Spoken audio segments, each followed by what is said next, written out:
Welcome to another Vixa Vaughn romance audiobook. We're excited to have you join us. Whether you're into second chance romance, enemies to lovers, fake marriage, or any other trope, Vixa Vaughn offers you the chance to escape into stories that will carry you away into heart-pounding romance and gripping characters. While we want to get you the full experience, some parts of this audiobook are abridged to stay abreast of YouTube's community guidelines. If you want the full experience, you can always head to Vixa Vaughn Romance and use code VIXA40 to get the unabridged version of this audiobook for 40% off. Now sit back and enjoy the show.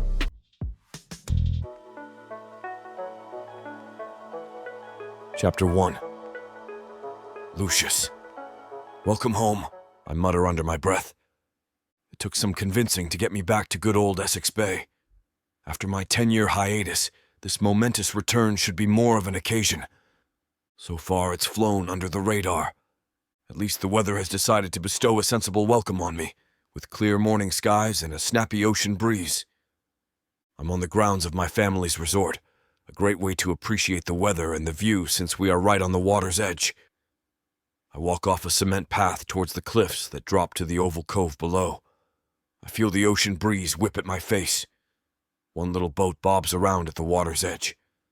I make a mental note to upgrade the size and number of tour boats during the resort's renovation. That's what I'm back for. My parents summoned me to help modernize the place. I have a lot going for me back in Austin, which has been my home base since I left, so they really had to make it worth my while. I whip my head back towards the resort itself. The quick movement skews my aviators off my nose. I push them back with a forefinger and concentrate on the large castle-esque building. Cove Castle. My father's life's work, the epitome of coastal luxury. Named so because of its location and architectural design. A slideshow of ideas begins in my head, but my phone beeps and snaps me out of it. I answer the call. Chuck, I'm out of town for a few days, likely longer. I saw your email signature. Didn't you just get back from Lima? Before that, the Cayman Islands. And before that, Singapore. It comes with the territory. I pin the phone to my head with my shoulder and neatly fold the sleeves of my button-down shirt. What's your grand scheme this week? I ask. Chuck Manning is a bright, fresh MIT grad. He's building a fintech startup to rival my own. His words, not mine. Laughable if you ask me.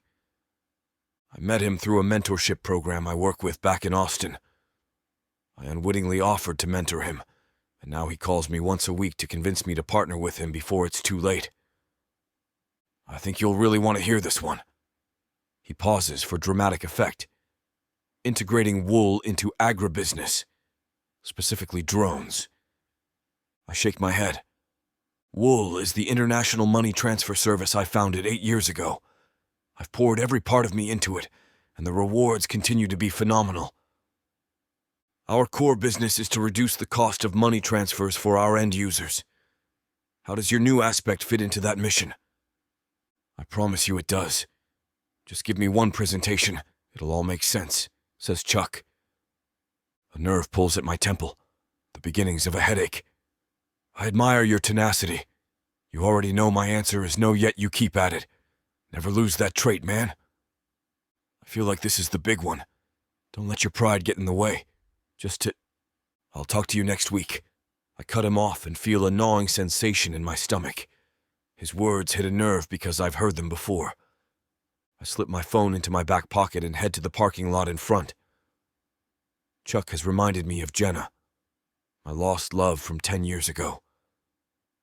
Don't let your pride destroy what we have. We're good for each other. That's the last thing she said to me before I left her. Left town. Seemingly for good. Where are you? How are you? Jenna Moore. Memories of falling in love with her 10 years ago flood my mind. They come in so fast I feel dizzy. I steady myself against my rental car. Sweet, kind Jenna, who nursed me back to health after a motorcycle accident. She turned me into the kind of guy I hated and probably still do. The kind of guy who asks a woman out more than once. I chuckle to myself. She wouldn't give me the time of day, I mumble to myself. And I wouldn't take no for an answer. Memories of breaking her heart stir up my insides and make me recoil. She was right. We had a good thing going, but I was such a jerk. I hop into the rental car and just sit there, paralyzed with thoughts. What would it be like to see her again? Would she be happy? Has she forgiven me? I have a sudden urge to drive to the hospital. I'm not sure if she still works there or if she's even still a resident of the Bay. So much can happen in 10 years. I'd love to see her again, but not like this, like a stalker. I don't want to get a restraining order, and I'm not sure if a second shot is worth it. Maybe just let sleeping dogs lie, Lucius. I start the car and exit the resort. Today is a slow day. There's not much happening here in regards to the renovations. The project is still in the early planning stage. I could go back to my parents' house where I'm staying, or I could just drive by the hospital. It wouldn't be weird since we're old friends, despite how things ended. My sense kicks back in, and I decide against that. Instead, I make my way to Pebble Beach. It holds a special spot in my heart to this day. It's where I finally made Jenna come around to me. The abandoned beach has a small section that's covered in smooth glass-like pebbles. It's good to see them still looking as magical as they once were all these years later. I pick up a charcoal gray stone and fling it into the ocean. It plops in with a splosh. Any ripples it forms are quickly swallowed by a patch of surf. I try a few more times with the same effect. It's not as satisfying as on calmer waters. "This is sadder than my life," I yell out as my wrist flicks another stone. I try it once more with a milky pebble. The stones will not skip. It's the perfect analogy for my life. Lately, I think a lot of it is trajectory. 10 years ago, I flung myself out into the world. I made something of myself, but to what end if I have nobody to share it with? Nowadays, I feel exactly like the pebbles, drowned by the surf. It occurs to me as I stand there that she's what's missing. Jenna would have helped me skip along. Her exuberant spirit wouldn't have let me sink into this love of money, power, and endless business growth. Money and success are great, don't get me wrong. I love excelling at everything I'm passionate about. But without someone to share it with, without someone to keep me grounded, what's the point? And Jenna, with her infectious laugh and childlike innocence, would have been that person. Jenna, whose loveliness comes from within that resilient spirit. Why did I let her go? I find myself at the park when I leave the beach. I seem to be on a tour of all the locations where we shared memories. Before the park, I stopped by our favorite coffee shop, Rocco's, and got the glazed donuts she liked. I also drove by the soup kitchen she volunteered at sometimes. I sit on a bench with my open donut box. The park is a hive of activity. Vendors, children, animals.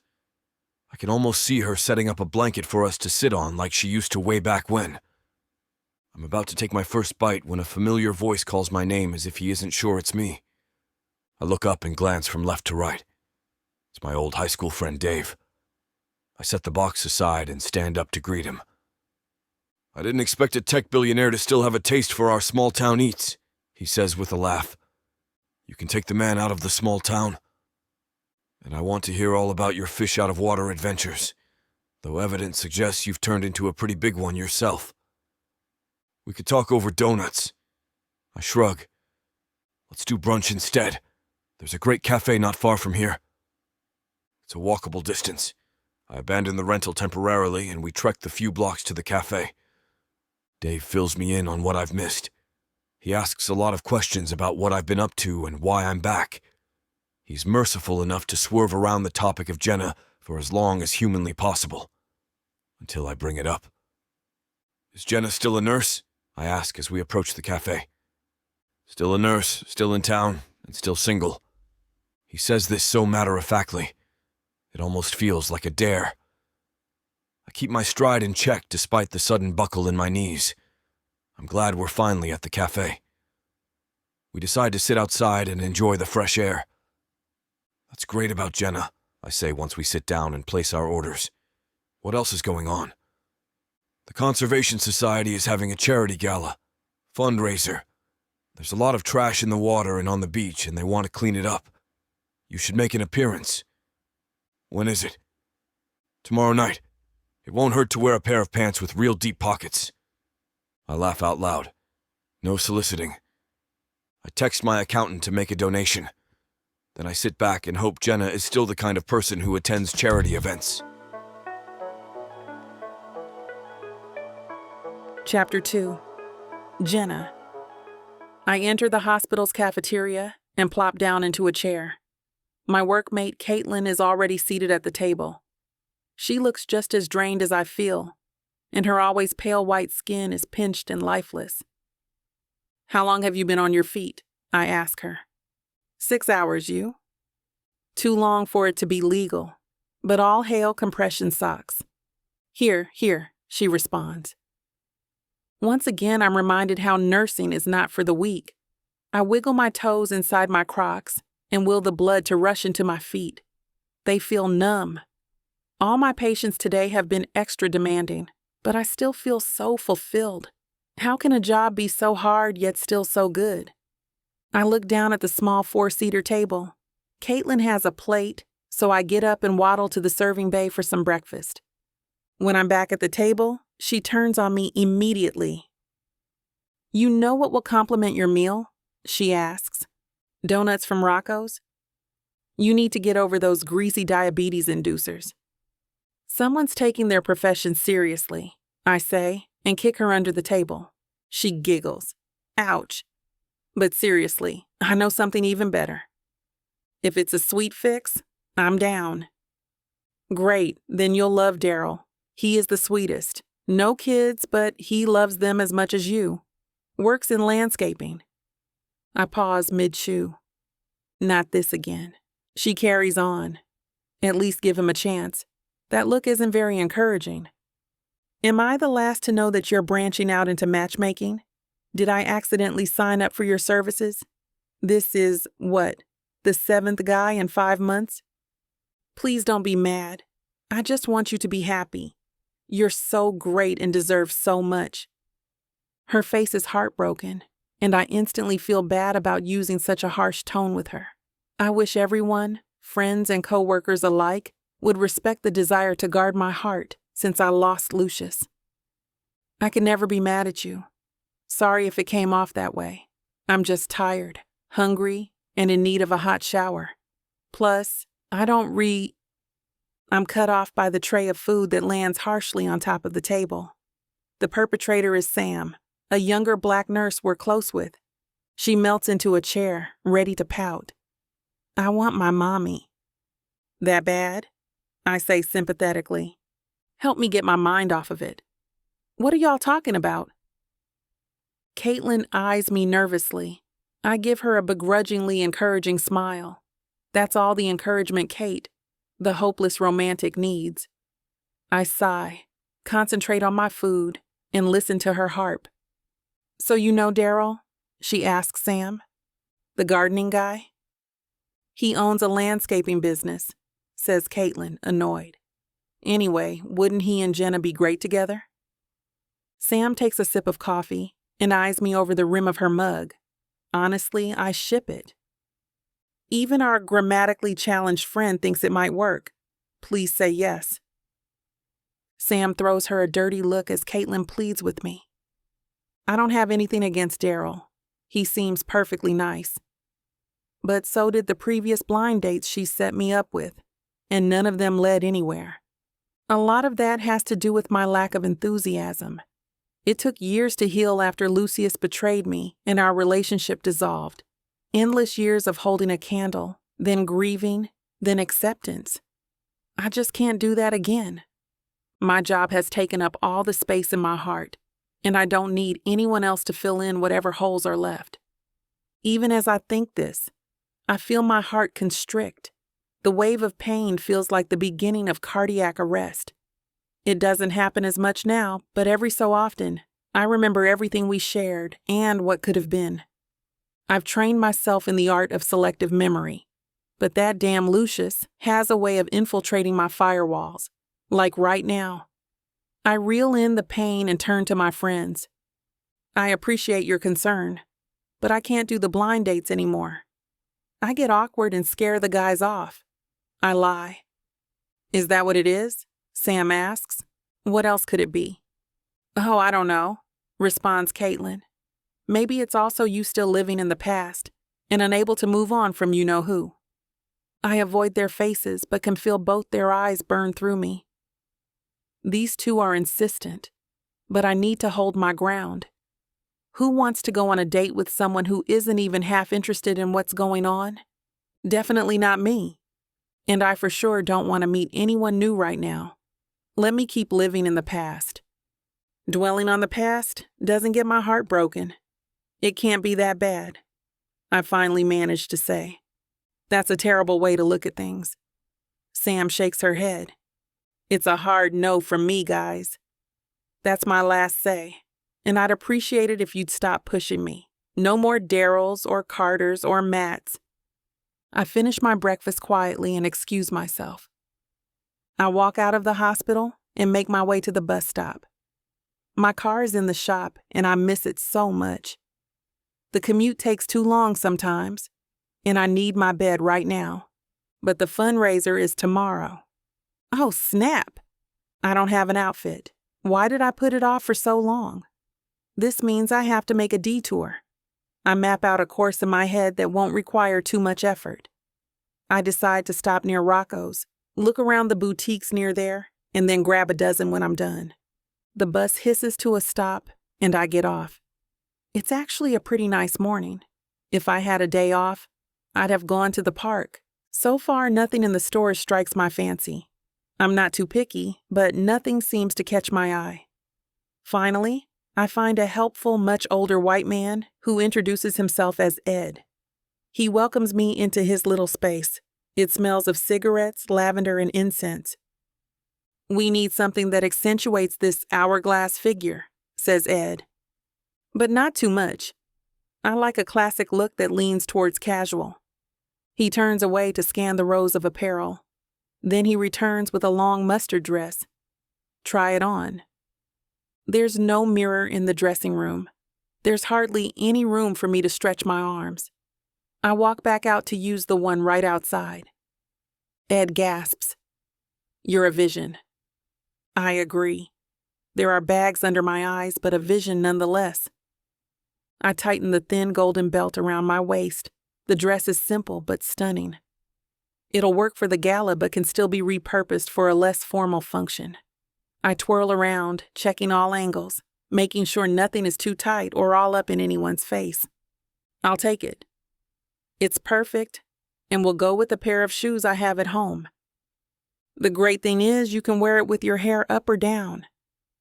My hair is in 2 French braids. I tug at one of them and consider how to style it tomorrow night.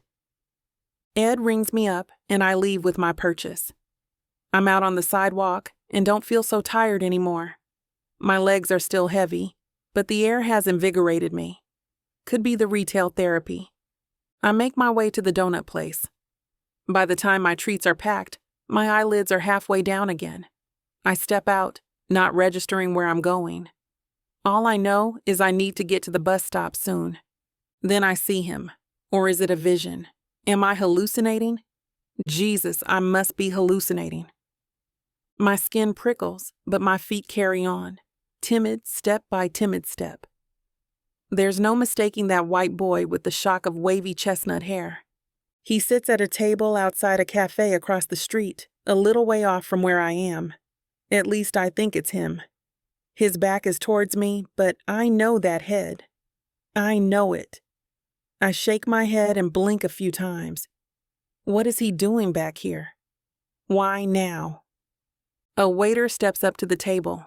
I watch as the head I'm staring at turns to look up and speak to the waiter.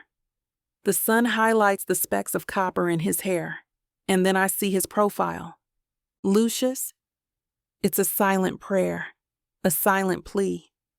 This is the last thing I need right now. I feel all my resolve, all my years of healing, vanish instantly. I'm torn between rushing up to him and fleeing. I clutch my box so hard it crumples. Okay, this is creepy. You have to move. You can't just stand here and stare at him, but I can't rip my eyes away, nor can I move. I swallow more dry air down my even drier throat. Everything Absolutely every memory I have with him explodes within me, and it's like he has been here all along. I remember him injured the first time we met and how he pursued me. He was always so cocky and self-assured. And I can see his confident stance as he sits right now. I remember memorizing every inch of him, as if my grades depended on it. I take a few breaths and start to walk. I could go over to say hi. And then what? It's been a whole decade. Get over yourself. I instead continue to walk and hope I might catch another glimpse of him. It isn't very easy. The place teems with people.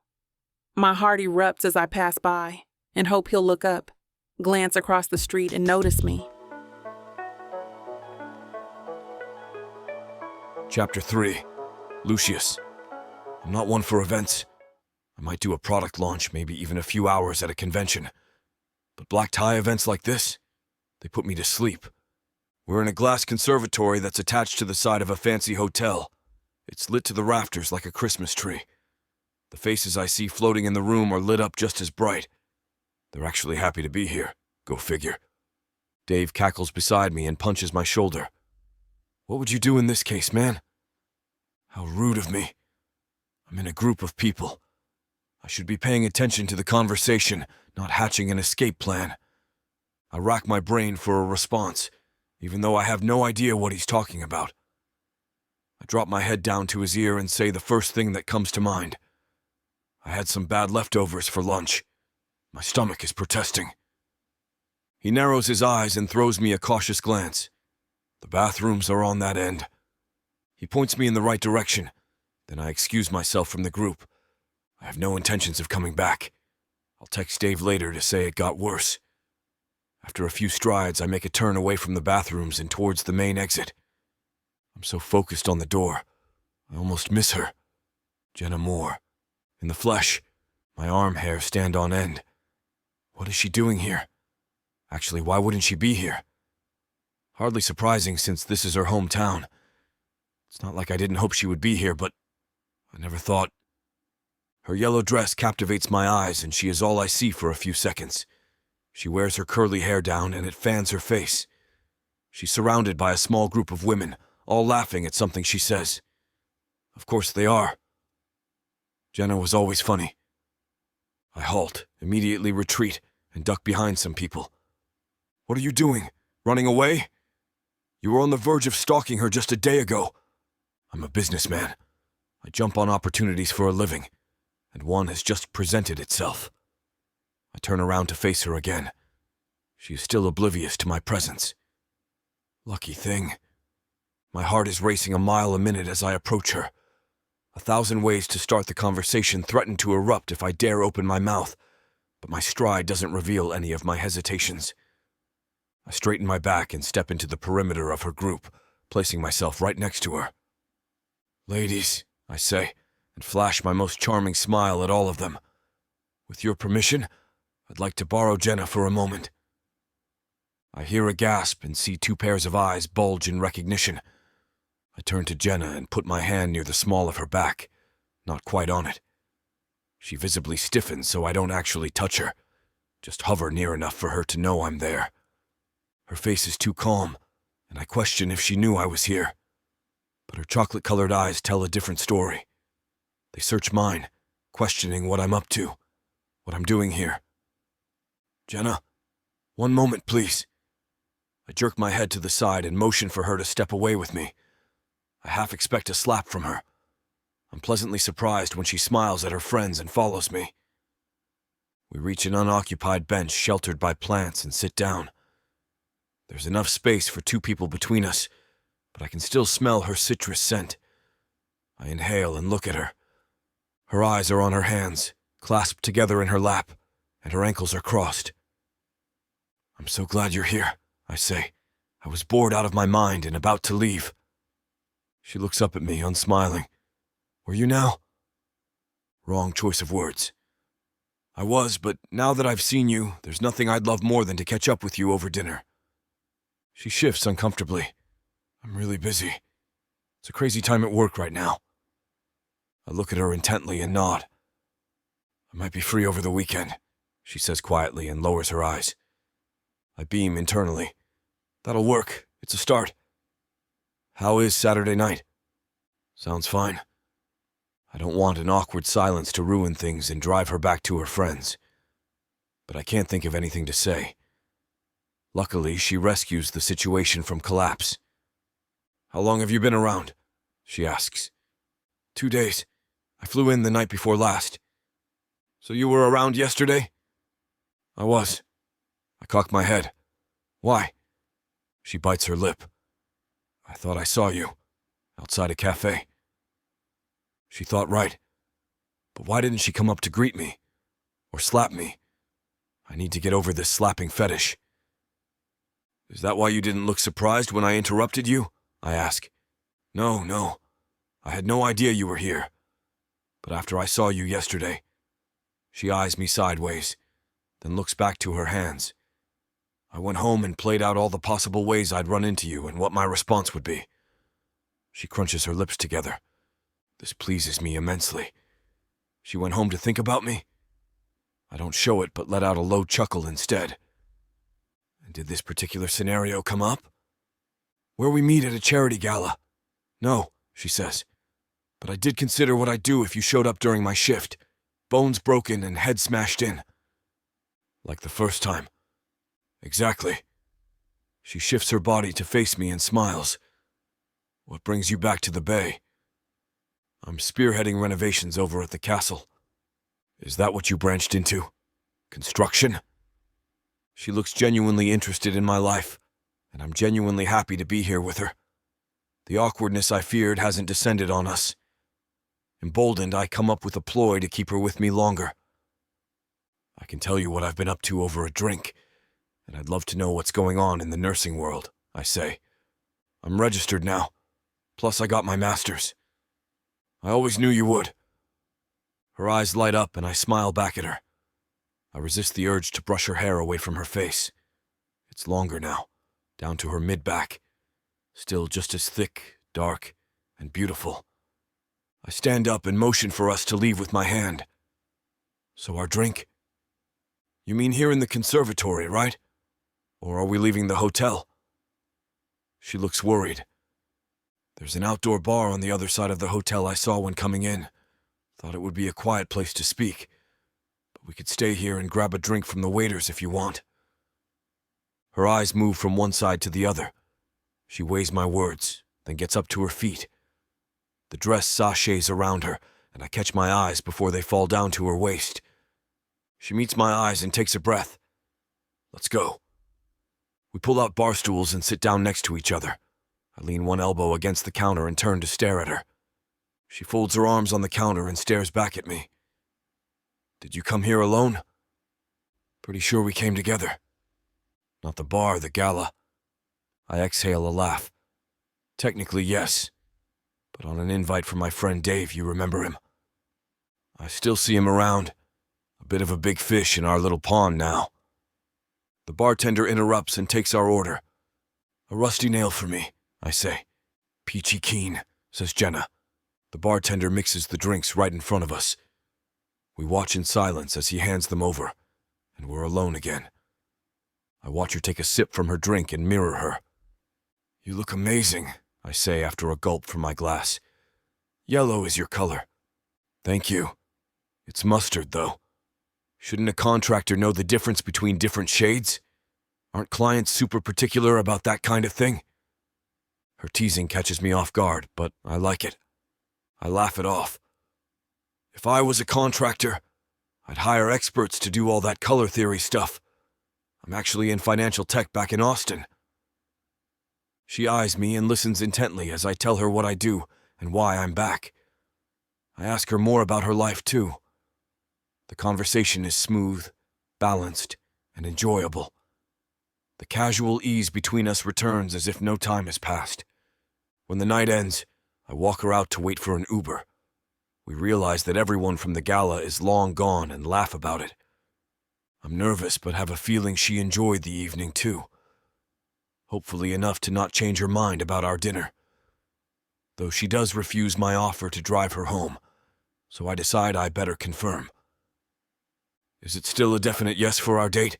I ask as I open her door for her to enter when the driver pulls up. She pauses with one foot inside.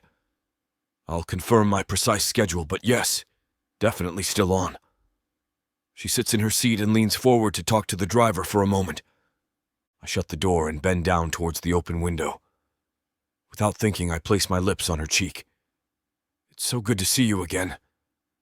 I mean it. A rush of unrestrained joy courses through me at the close proximity. She puts her hands on the armrest in the car door, and her head turns to me. She doesn't say a thing, but gives me the most encouraging smile I've ever seen. I watch her drive off with one thought. This reconnection might work. Chapter 4. Jenna. And then the squid tumbles off the second-story balcony and absolutely engulfs the vice president. I'm standing there, just... Lucius's face turns to shock as he pretends to look around. I felt like I had a smoking gun in my hand with the way his guards were gawking at me. Right in the middle of his story, he picks up his fork and pops the last piece of his cordon bleu into his mouth. My racing heart can hardly believe it. Captivated by the wild story, I barely managed to blink, let alone pull my jaw up off the restaurant's dinner table. But then what? What did you do? Lucius takes his bite and chuckles with that same perfect grin he had all those years ago. After dabbing the corners of his mouth with his napkin, he smiles. I jump the railing and land right next to Maktoum, barely able to keep from slipping with the deck covered in slime. I pull the squid off him and say, "Don't worry, sir. Help has arrived." I helped him to his feet, and he just goes into an unbelievable tirade. My heart jumps in my chest. He yelled at you? I can only imagine how scary it must have been to be shouted at by a vice president surrounded by guards. No, Lucius laughs and claps his hands. He shouted at his men for just standing there and not doing anything. He invited me to the palace and gave me a medal for honor and bravery. My eyes shoot wide. Really? They gave you a medal for flipping a giant calamari onto the vice president? He laughs, a sound that still manages to lift my heart and my cheeks as I smile along with him. Well, I managed to convince them that I had been wrestling with the actual culprit, trying to stop him. And rather than give chase, I jumped down to help Maktoum. And I don't really know what the medal is for. I'm just taking the translator's word for it. Maybe it's an award for the best yapper they've ever met.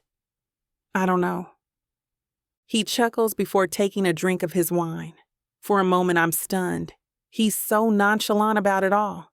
He could have been killed, and here he is, recounting the story like some wild frat night. But when his eyes sparkle behind his glass, I can't help but smile and laugh. I wish I could have been there to see it. I pick up my glass and savor the red. It puts my boxed wine to shame, but I probably couldn't afford a bottle of the stuff with my budget. The whole restaurant is out of my price range. But I guess for a man who rides on yachts all over the world, it's a drop in the bucket. He shrugs. I don't know. Part of me wishes you were there too.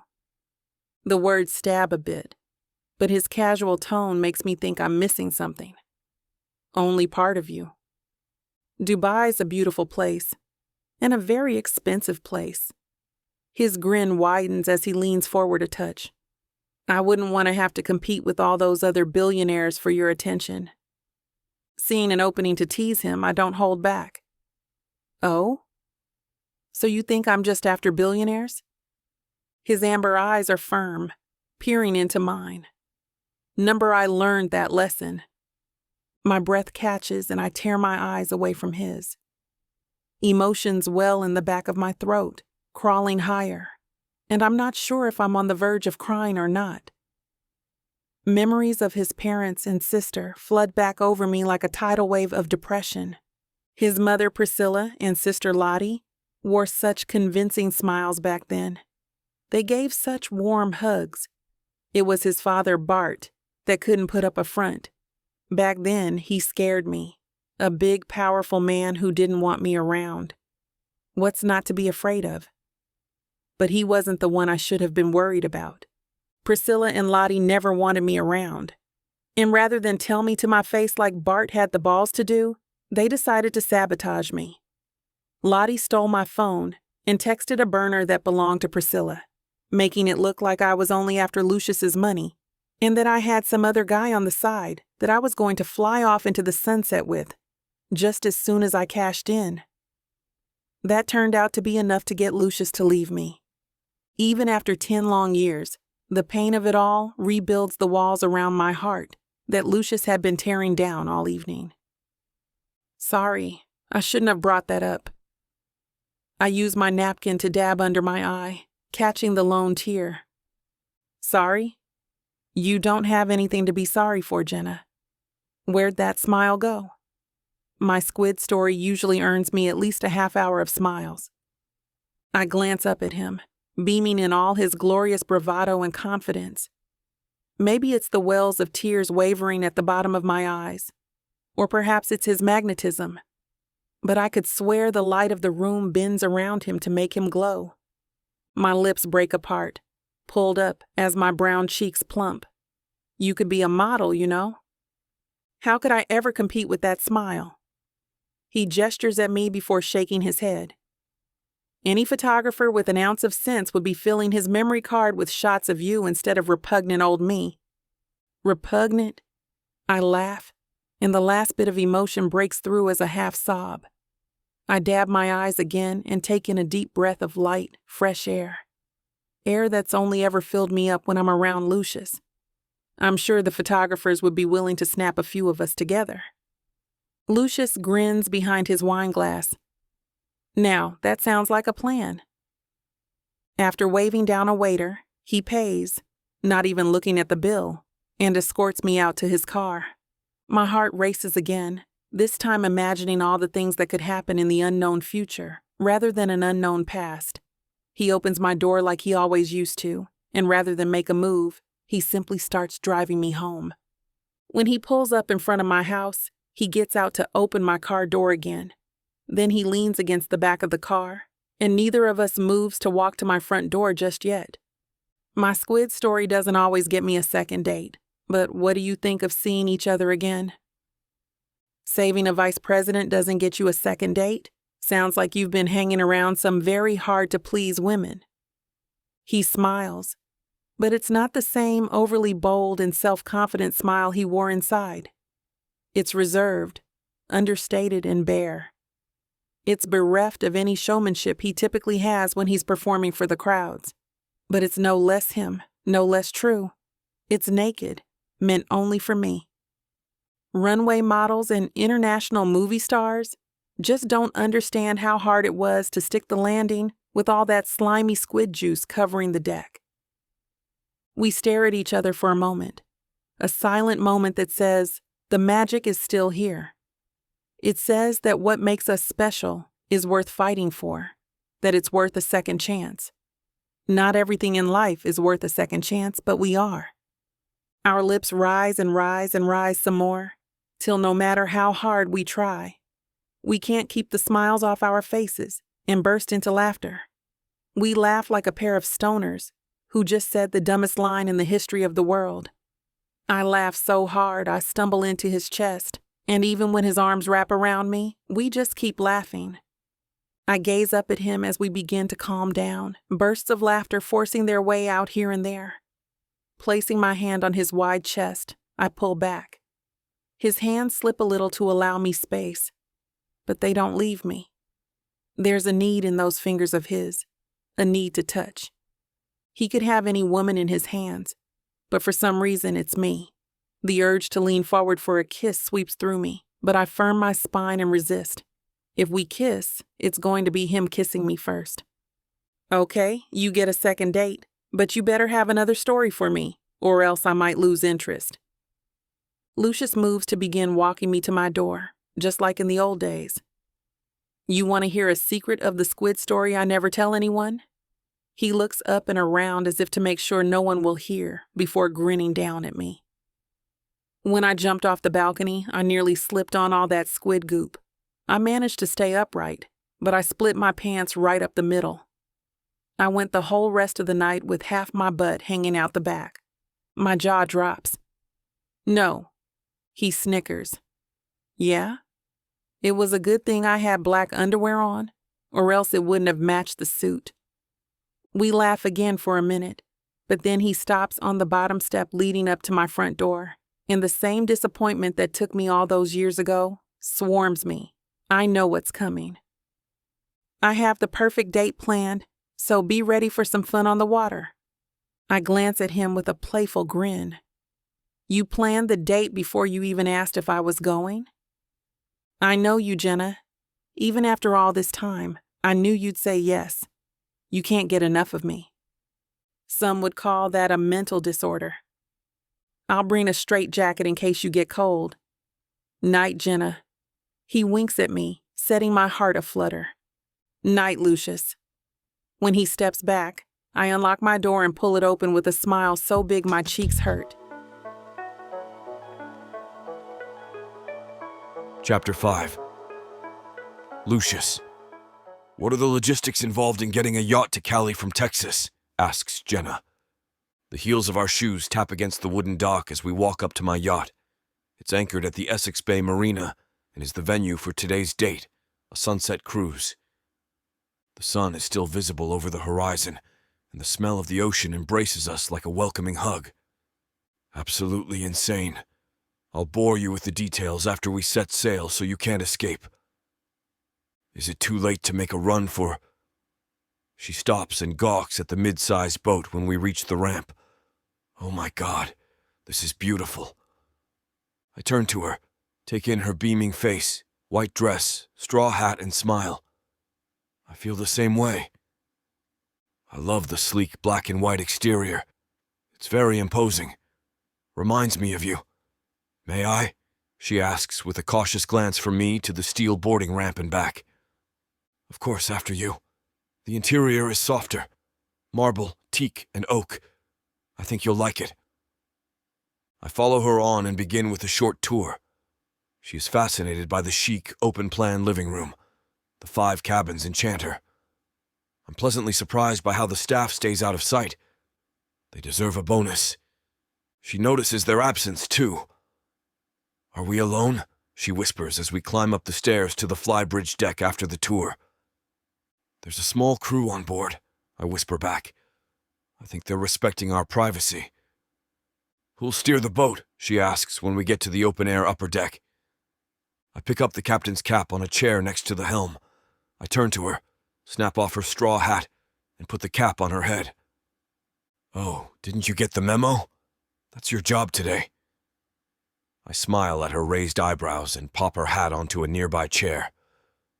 I put my hand around her waist and nudge her towards the wheel. She barely resists, but instead follows my direction. I move as close to her as personal space will allow. What if I sink us? She asks, her voice tinged with nervous fear. I won't let that happen. I start the engines and guide the yacht away from the marina. When we're clear of other vessels, I show her how to handle the steering wheel and throttle. She puts a bit too much power into the engine, and we surge forward a notch too hard. I raise my hand and put it on hers. You need to go easy on it. A little goes a long way. You make it look so easy, she says. My hand lingers longer than it should over hers. She makes no attempt to move it. I use my other one to turn on autopilot. Then I invite her to the other side of the flybridge, where there's a wet bar with U-shaped booth-style seating and a grill. She slides onto the bench. I busy myself by the bar and bring a bucket of ice with some champagne and glasses over to the table. The sun is a distant golden orb when I sit down. Jenna's faraway look is aimed at the mix of orange, pink, and lavender shades in the sky. She turns to me when I open the bottle. You have to teach me how to do it like that, without the bottle exploding. I pour our glasses, then sit down across from her, one hand in my pocket. It's a trick I learned in Monaco. Apparently it's the right way. Any other way is wrong. It does look very suave, she says after a sip. She sighs and looks out over the water. Your life sounds so exciting, so far removed from the one we had together. It's also a lonely one. With every year that passes, it hits me harder and harder. But I felt it the most when I came back here because I remembered what I had with you. That's not as flattering as you think, she says. Am I supposed to jump for joy because you suddenly remembered me when you came back to the town you left me in a decade ago? I pick up both of our glasses and empty them by the sink.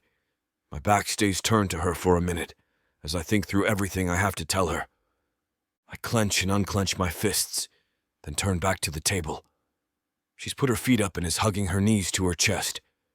Her eyes never leave mine as I move back to the table and sit down across from her again. My hands fold together and rest on the table. That's where you're wrong. You mean the world to me. You always have, and I never stop thinking about you. She scoffs. I get why it looks like that. If I mean so much to you, why have you never reached out? Why didn't you tell me earlier? Her eyes glisten as she says this. I'm not sure if I'm seeing things. It could also be from the array of golden beams in the darkening sky, or the automatic lights that have just turned on. At first I was angry with you, but the longer I stayed away, the more I thought about it. My fury not only grew, but it eventually turned on my family. I shake my head in renewed disbelief. When I realized the part they played, and how I fell for it, it filled me with shame, and that's what kept me away. I reach into the inside of my blazer and pull out the flat, rectangular black box. I clutch it in one hand and slide over to her side of the table in one sweep. She drops her legs in slow motion. Her eyes narrow to the box then, back at me when I speak again. I felt like such a fool for so long. How could I have let a perfect angel go? You were everything I needed, and I've regretted the decision to leave you ever since. I feel the emotions surge in my throat. I slip my hand back into my pocket and pull out something that stays closed in my palm. Jenna, do you remember what you said when you accidentally hit me with that pebble at the beach all those years ago? She furrows her forehead in confusion and struggles to say the words. I think... keep it as a memento of the superhero who saved your life. That was so long ago. Do you remember? I open my closed palm. I do, and I kept it. She brings her head closer to my hand and the glass-like amber stone. Where's the rest of it? She whispers. I set the cut stone down and open the black box. She gasps at the gold-linked tennis bracelet. The links are joined at equal points by 10 stones. 10 stones for all the time we spent apart. I lift the bracelet and finger it. All of them are diamonds except 2. The bracelet sparkles as I turn it and show her 2 amber stones nestled one after the other.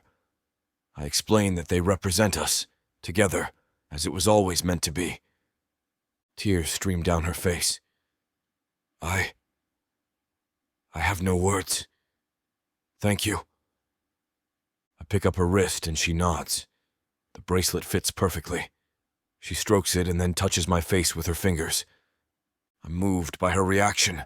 My hand goes up to wipe her tears. I cradle her face with both hands and bring my face down to kiss her. It's not soft or tender. It's fueled by pent-up passion and the realization of how much I need this woman. My lips press against hers more firmly when I feel her respond to mine. I lift a hand to remove the captain's cap from her head and she pulls away. She bites her lip and backs away an inch. I can't do this. Your family hates me. They'll never be okay with us. She inhales and exhales like she's been running. I understand your hesitation, but this time will be different. How? I know better for one thing, and I won't let anyone get in my ear. I'm just afraid to trust you with my heart again.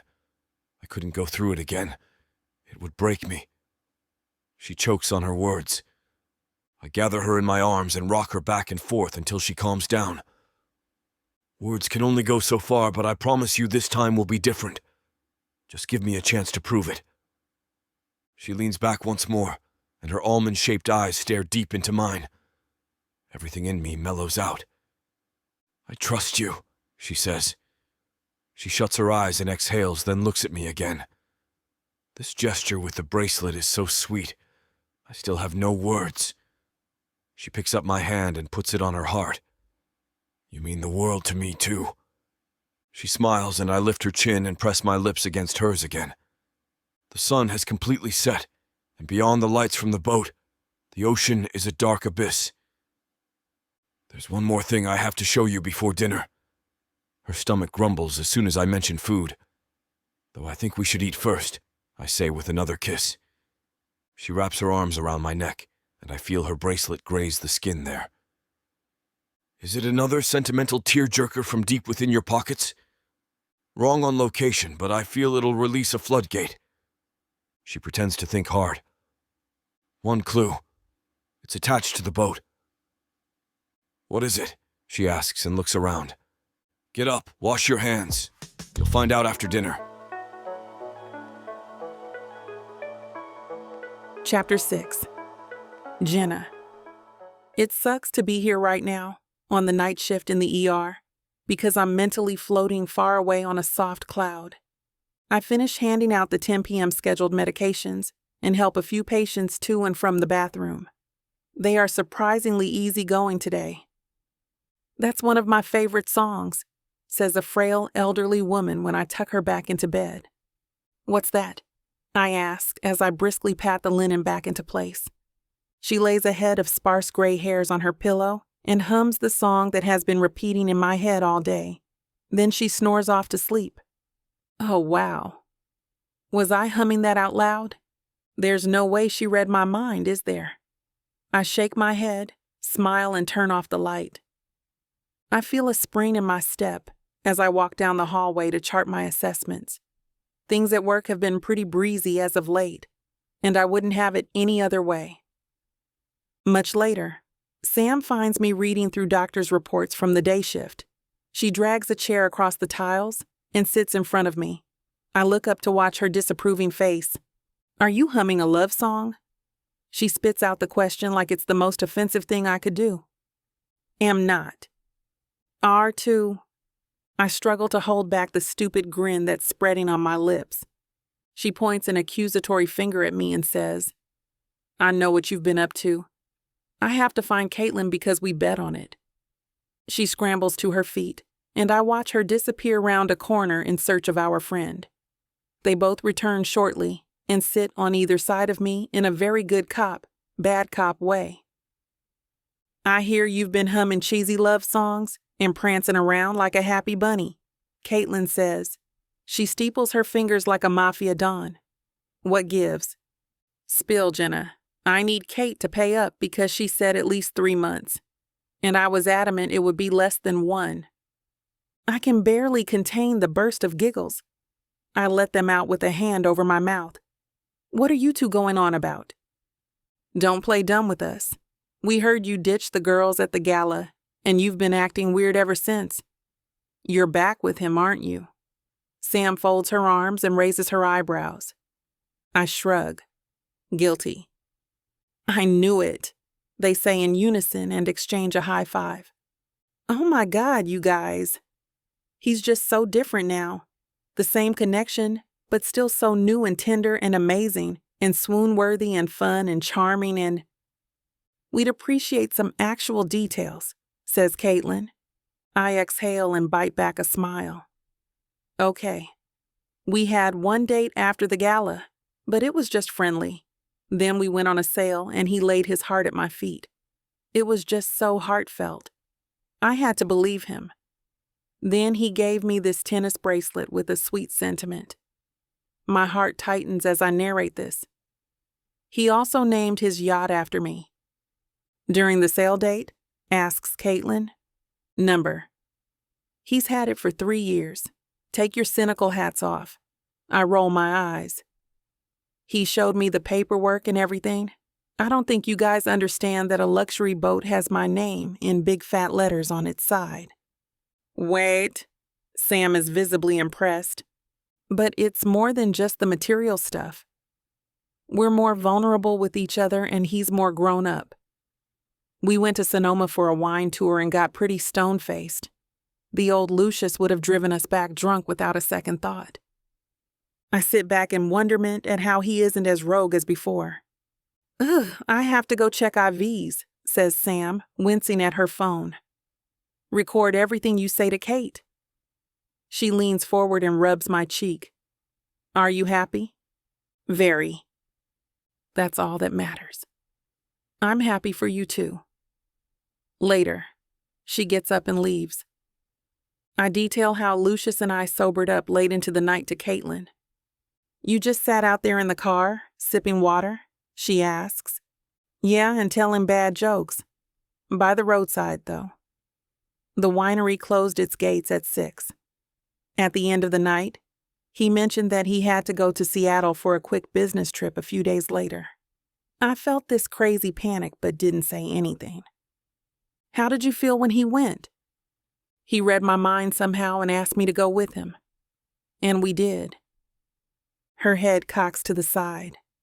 Wow. Wow, indeed. I love that he immediately wanted to make me feel safe. I still have PTSD from the last time I said bye to him. But it's crazy how our shared intuition keeps improving, especially his. It's shocking. Wait, was this the day you asked me to cover your shift? Maybe, I say with a guilty wave of my hand. I thought you said you were sick. It's unlike you to play hooky. She shakes her head and chuckles. This man has you in the worst chokehold. Get help. But I keep flip-flopping between being all in and doubting him. It feels too good to be true. I'm not going to tell you what to do, Jen. Have you told Hannah about it? Hannah is my childhood best friend. She's an artist, but she's been out on a work-related trip setting up her work at a gallery exhibit near Santa Barbara. She doesn't yet know the full details of my reconnecting with my ex. Is he still my ex? I wish I had a definite answer. Not as much as you. We were supposed to have a call about it, but she's been busy at work and I've been busy getting swept off my feet. I giggle. You're happy and it's amazing. That's all we've wanted for you. And I'm okay if he's the cause of your joy. But just take your time. I trust you'll still guard your heart. I'm not sure how much of my heart there is left to guard. It feels like I threw it back at him the second I saw his clean-shaven face and sharp jawline outside that cafe 2 weeks ago. Or was it the second his chiseled arms propelled me away from my friends at the gala? Oh my. I'm in trouble. 2 weeks have flown by since the gala. A blur of dinner dates, donut dates, wine tastings, and midnight drives. Late-night video calls, shared playlists, so much gazing into his eyes, and goodnight kisses. Caitlin and I wind up our chat and get back to work. At the end of my shift, I text Hannah and ask her to call me ASAP. Are you sure he doesn't have 3 other yachts that he actually uses? A tech billionaire wouldn't bat an eye at throwing away money like that. Hannah's voice sings into my ear. It is midday, and I'm lying sideways in bed, recuperating from the night shift. My head is propped on top of my phone because I'm too tired to lift it. The window is open, and my ears try to filter the noise coming in from outside with what my bestie is saying. Her call woke me up, so it's a little hard. There is visual evidence, him in different locations over the years with the Jenna. Oh man, I'll never get over it. I sigh. But 2 weeks, isn't that too soon? He isn't some random guy from a dating app. We have history. And that, my friend, is exactly why you should hold your horses. Follow your heart, of course, but remember the history. Make sure he's really changed. She's right, of course. But Lucius isn't one to take no for an answer. At the same time, this isn't just about him alone. It's about us, and it's about trust. I do trust him. The question is, can I trust myself? You have a good head on your shoulders, Hannah continues. But what happens when this renovation project at Cove Castle is over? I rub my eyes. I honestly don't know. I can't bring myself to think that far ahead yet. I tell her as much and narrate how he invited me along when he had to leave town. That was a sweet gesture on his part. Did you think he'd leave under the pretext of a business trip? She asks. No, Everything he's said so far has been too genuine. But just be careful.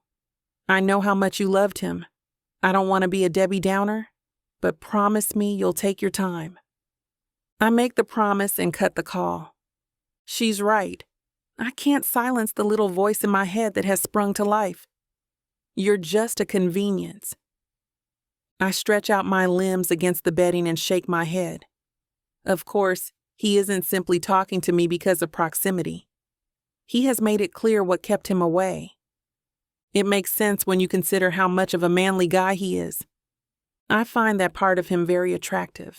His aggressiveness and my way or the highway attitude. I shiver as I think of all the times he coerced me into doing what he wanted. But I should still heed my friend's words. The walls need to come back up, miss, I say with 2 pats on my chest. I shouldn't fall too fast until I'm sure of his devotion, but I can't help but think of him, even as I make my resolution. I pick up my phone and search for a romantic dinner recipe. Why should it be romantic? What happened to guarding your heart? I fling the phone to the other side of my bed, but a home-cooked meal still sounds like a very good idea. Chapter 7. Lucius. What's more romantic than a picnic under the moonlight? In my journey to win back Jenna's heart, I conclude that a picnic under the stars is the perfect way to spend her next day off. I make sure to keep things vague when I call her on the phone, insisting that it's just a casual walk on the beach, nothing special. Just wear something comfortable, nothing too fancy. And don't eat a big dinner beforehand if you can help it, I say. I hear Jenna scoff over the other end of the call. I'm a terrible liar, so she's probably catching on. Are we having dinner on the beach? Jenna asks. I'm not a huge fan of their concessions, if I'm going to be honest. Don't worry, I won't make you eat cheap concession food. Who do you think I am? I tease. All right. Well, as long as I'm not going to be eating greasy corn dogs or soggy French fries, I'm down. I'll keep my stomach empty for tonight, Jenna says. You won't be disappointed, I say with a chuckle. I'll see you at 8 o'clock this evening. See you then, Jenna says. The excitement is palpable in her tone. Once Jenna hangs up, I head straight to the store to buy some food for our picnic. Jenna deserves a delicious meal under the stars, and nothing short of a home-cooked meal will suffice. Since Jenna works in the medical field, she can be a bit of a health nut at times, but not so much that she doesn't know how to enjoy herself either. She has a little bit of an adventurous palate, too, and she's always eager to try foods from other cultures. By the time I arrive at the store, I've decided on the perfect meal for my moonlight date with Jenna. As I make my way through the aisles, I simply can't keep the grin off my face. 8 o'clock hits before I know it. Now I'm at the beach with an insulated picnic basket in one hand and a bouquet of orange orchids in the other. I've slicked my hair back with some gel, and I'm wearing a silver button-up shirt with some striped black slacks. I've even put on some attention-catching cologne. It has a bold yet not too overpowering spicy scent with notes of citrus and cinnamon. Just a couple minutes after 8, Jenna's Uber pulls up. When she climbs out, a gust of wind ruffles her modest red dress, her curly black hair falling into her face. As she tucks a lock of hair behind her ear, she makes eye contact with me, her expression softening. Good evening, I say with a grin. You should have told me you needed a ride. I approach Jenna and hold the orchid bouquet toward her. Immediately, I smell her perfume. It's a soft, fragrant scent that reminds me a bit of cotton candy. She's wearing a subtle touch of makeup, something she rarely does. I notice a slight glisten on her lips in the moonlight. I wonder what her lip gloss tastes like. Lucius, she responds softly, taking the bouquet and hugging them to her chest. Thank you. How did you know I love orchids? How could I forget? I chuckle, holding a hand her way. May I? With a hesitant nod, Jenna takes my hand. I lead her down the path that leads to the shore. It doesn't take long for us to find the perfect picnic spot. There's a flat area near the path, and it's just close enough to admire the sea, but not so close that we'll have to worry about getting wet. I lay out the picnic blanket and set the basket in the center. Jenna can't help but smile as she smooths out her dress. You know, you should have told me it'd be a picnic date. I would have brought something too. Oh, don't worry. I've made a complete meal from scratch, I respond, sitting down at the edge of the blanket. I gesture for her to sit beside me. I think you'll like what I've prepared. Oh, so it's homemade? Exciting. Jenna's eyes light up as she kneels down on the blanket. Her dress is long enough that she can sit with her legs crossed while still staying modest, though an impatient part of me wishes that wasn't the case. I manage to keep my eyes on hers, however. A wandering gaze would surely ruin the moment. I open up the picnic basket and pull out the containers. As I remove the lids, I can't help but smile.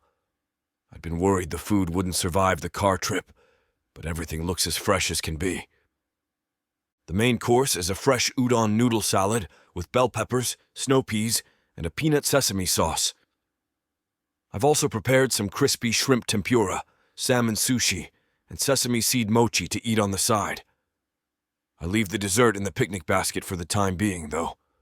I'll surprise Jenna with that later. Holy cow, that looks amazing! Jenna clasps her hands together. You really made all of this? You bet, I say with a chuckle. I'm hoping you still like Japanese food. I love it. Gosh, I'm glad I showed up with an appetite, Jenna says with a happy sigh. It's been a while since I've had Japanese food. I've been craving it too. Well, hopefully I've done it justice, I say. Once I pull out some plates and chopsticks, the two of us dig in. Damn, you even brought real plates? Jenna says with a laugh, taking a bite of the udon noodles. Was I supposed to bring fake plates? I raise an eyebrow. No, it's just... People usually use paper plates for picnics, Jenna says. It's just cute how fancy you are, even for little things like this. I let out a chuckle. Well, you deserve nothing but the best. When I'm treating you, paper plates just won't do. Everything has turned out wonderfully. The udon salad is crisp and fresh, the mochi is soft and chewy, and the tempura is warm and crisp. Even the sushi, which took me several tries to assemble properly, turned out delicious. Jenna seems to agree too, because she hums happily every time she takes a bite of her food. I always love seeing her bright and cheerful like this, especially when it's because of something I've done for her. Before I know it, Jenna will be the love of my life once again. I'm certain of it. I can't wait to see her smile like this every day, just like I did all those years back. Once we finish our dinner, I find myself itching for something sweet. Jenna seems to be too because she's eyeing the picnic basket with curiosity. Are you ready for dessert? I ask. Is water wet? Jenna scoffs. What did you bring, fancy boy? I reach into the picnic basket and pull out a small glass container. I remove the lid and set it aside, showing its contents to Jenna. For dessert, I've made dark chocolate bark with almonds and sea salt. It's fairly simple and doesn't quite fit the Japanese meal theme, but it's something I know Jenna loves. Jenna's jaw drops. You spoil me, she says, reaching in and pulling out a piece. And you deserve it, I respond. For a moment, I can't shake the memories of what my parents had said a while back, that all Jenna wanted was for me to spoil her with my money. I know it's a lie, though, and that no matter what they say, I love surprising her with the things she loves. That doesn't make our love for each other any less genuine, and if anything, it makes it even stronger. Sure, I spoil Jenna, and there's no denying that. But if there's any woman who deserves to be pampered like the most beloved princess in the world, it's her. I notice Jenna is avoiding my gaze. She's nibbling shyly on the piece of chocolate with a somewhat nervous look on her face. Is something wrong? I ask. Do you mean that? Jenna says shyly. That I deserve all this? My heart soars. Absolutely, I say, leaning in closer to her. Jenna, you are my heart, my life, my everything. There is nothing that I would not happily do to make you happy. Her eyes shine brighter than the stars above us. I can't stop myself from kissing her right then and there, causing her to drop the chocolate bark in her hand.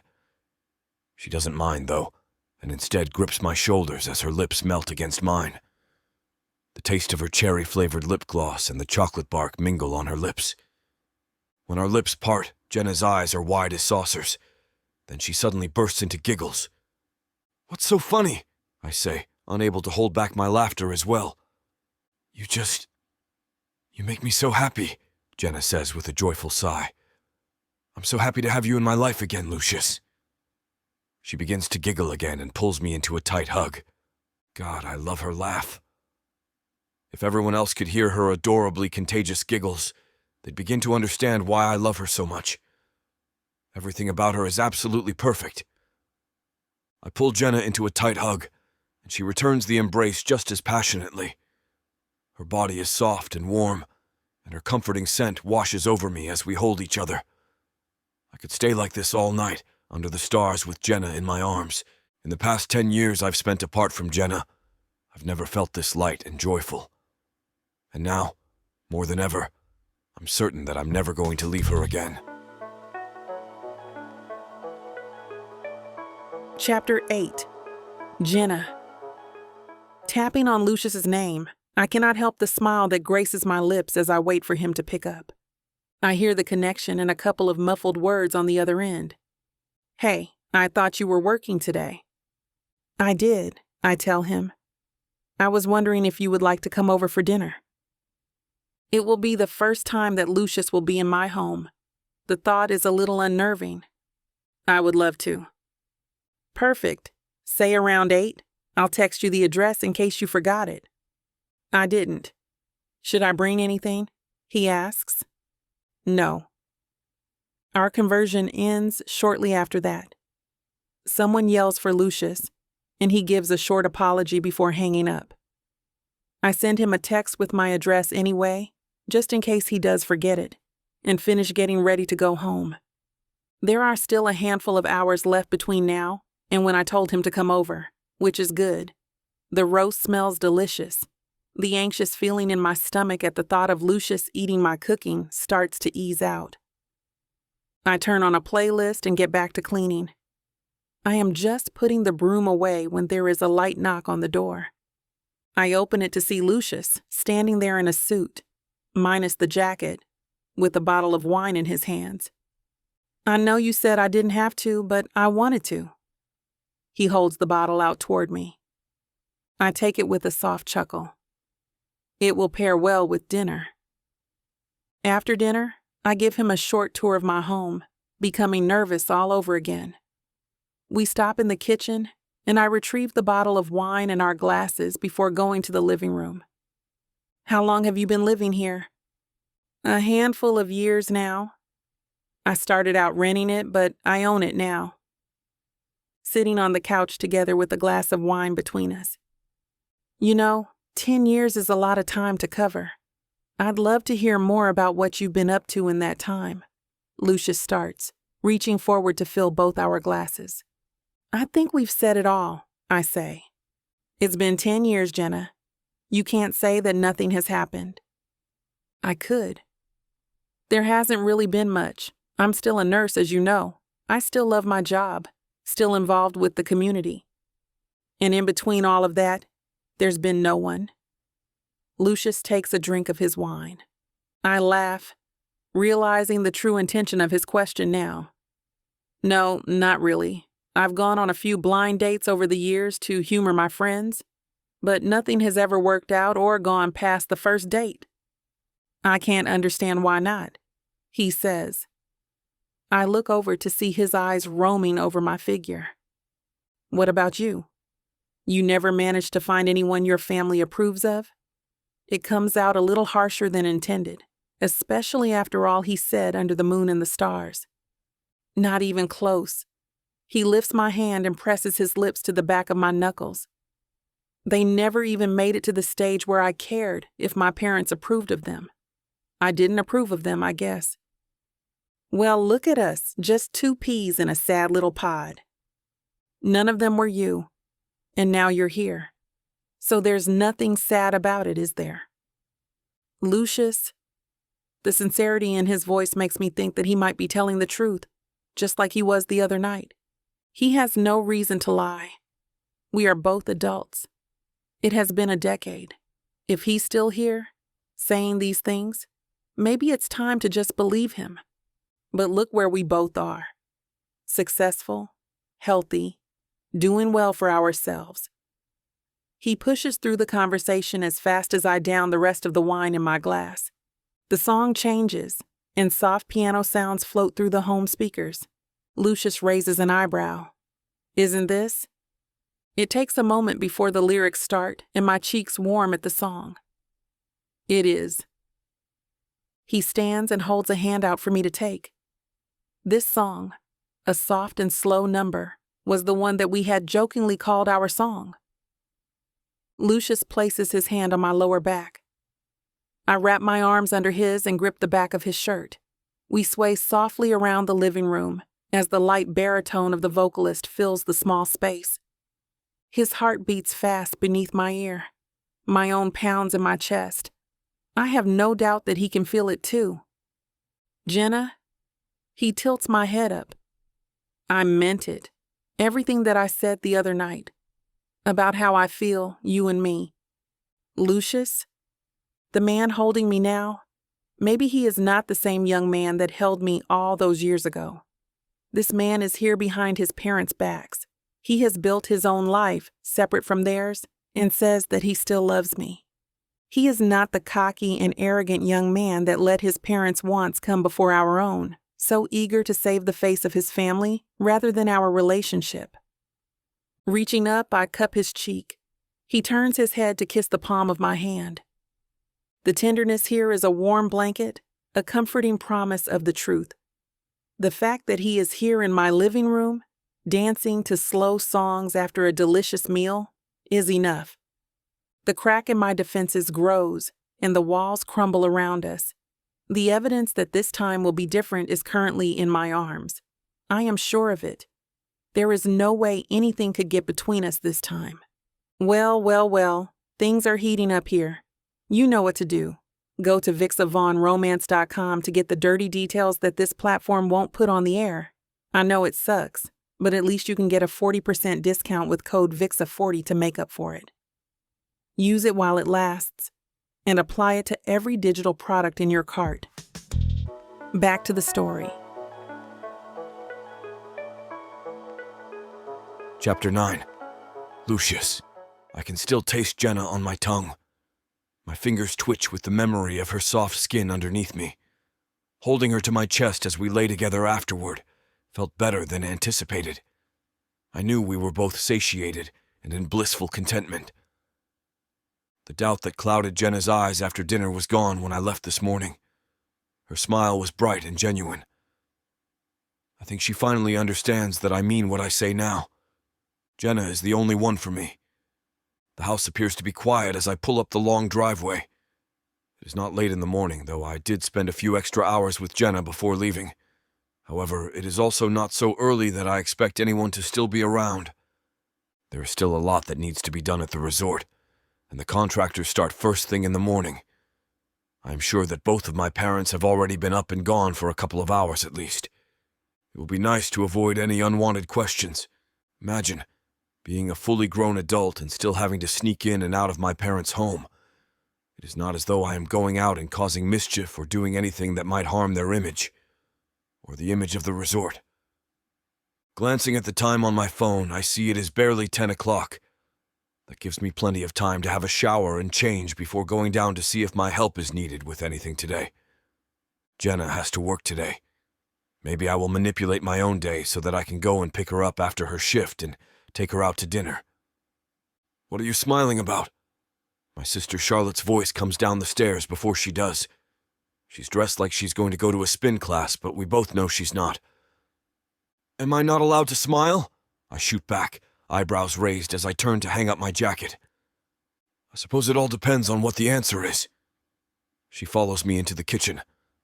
I won't be getting rid of her for a while, it seems. All I want is a shower. Does it have to do with wherever you were last night? Charlotte continues.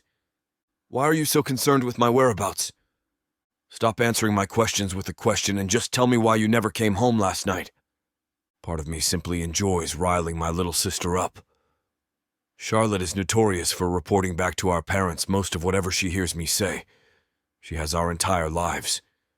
But even this is not enough to put a damper on the good mood that I am in. All right. My lips twitch in a softer smile. I've been seeing Jenna again. What did you just say? You remember Jenna? I ask her. I am positive that she does. She was a key player in our breakup. I bumped into her at the charity event. A coincidence, sure, but we've been seeing each other frequently. I would dare say we are officially dating again. Charlotte stares at me. Her eyes narrow into slits, and her fists are balled at her sides.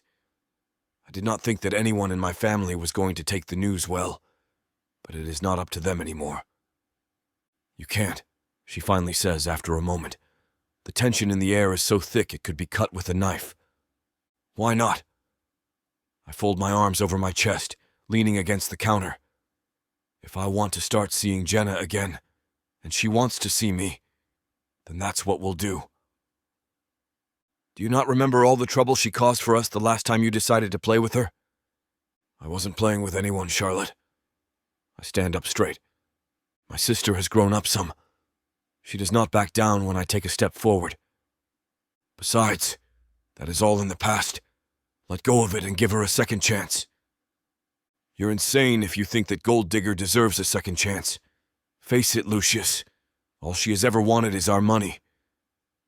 It is the same argument as back then. The fact that Jenna does not come from money like we do automatically means that it is all she wants. She thinks that the only reason she could like me is because of how deep my pockets are. The black card in my wallet. The prestige of our family legacy. I believed it back then. 10 years does not seem like a long time, but it is. The young man that I was back then, being molded into the perfect heir for my father's business, I believed everything that they told me. The most important thing was family and upholding our name, to avoid scandal and embarrassment. I also believed their whispers against Jenna. The seeds of doubt they planted in the back of my mind grew. They wrapped their roots around my heart, leading me to break up with her and leave in the end. Lottie. I shake my head and meet her hard stare with one of my own. No, Lucius. You're being unreasonable again, she fumes, a hand on her hip as she pokes me in the chest. Her nails are manicured and hard, but I barely feel it. People like that don't change, no matter how much they say they have, or you want to believe it. As soon as you're not looking, she'll be gone again. This time with your money. So you're not going to even think about giving Jenna a second chance? When I was the one that ended up breaking up with her? Not you. Not her. I take another step forward. This time, Charlotte does take a step back. Of course I'm not. I never liked her. Neither have Mom and Dad. Well then, I will just have to give her that chance for all of us, I tell her. Lottie stares at me, her eyes wide with disbelief, as though she expected me to simply roll over and listen to what she had to say, to do what she told me to. Lucius, you have to stop seeing her. Her voice rises. Our parents won't stand for this. Are you really going to get yourself cut out of the family for that woman? Charlotte. I do not raise my voice, though yelling matches between the two of us would be nothing new for anyone within earshot. It is my life. My love life. I will choose who I want to date, screw, or marry. Not our parents, and certainly not you. I do not need my parents' money anymore. I have more than enough to keep living the life I have been. My business is doing well, and even if I do have to cut back on some expenses, I would gladly do so to keep Jenna in my life. I lost her once because of these people. I refuse to let it happen again. It isn't just your life, Lucius. It's our life too. You dating that common rabble. Lottie, listen to yourself. We aren't royalty. It doesn't matter who I date.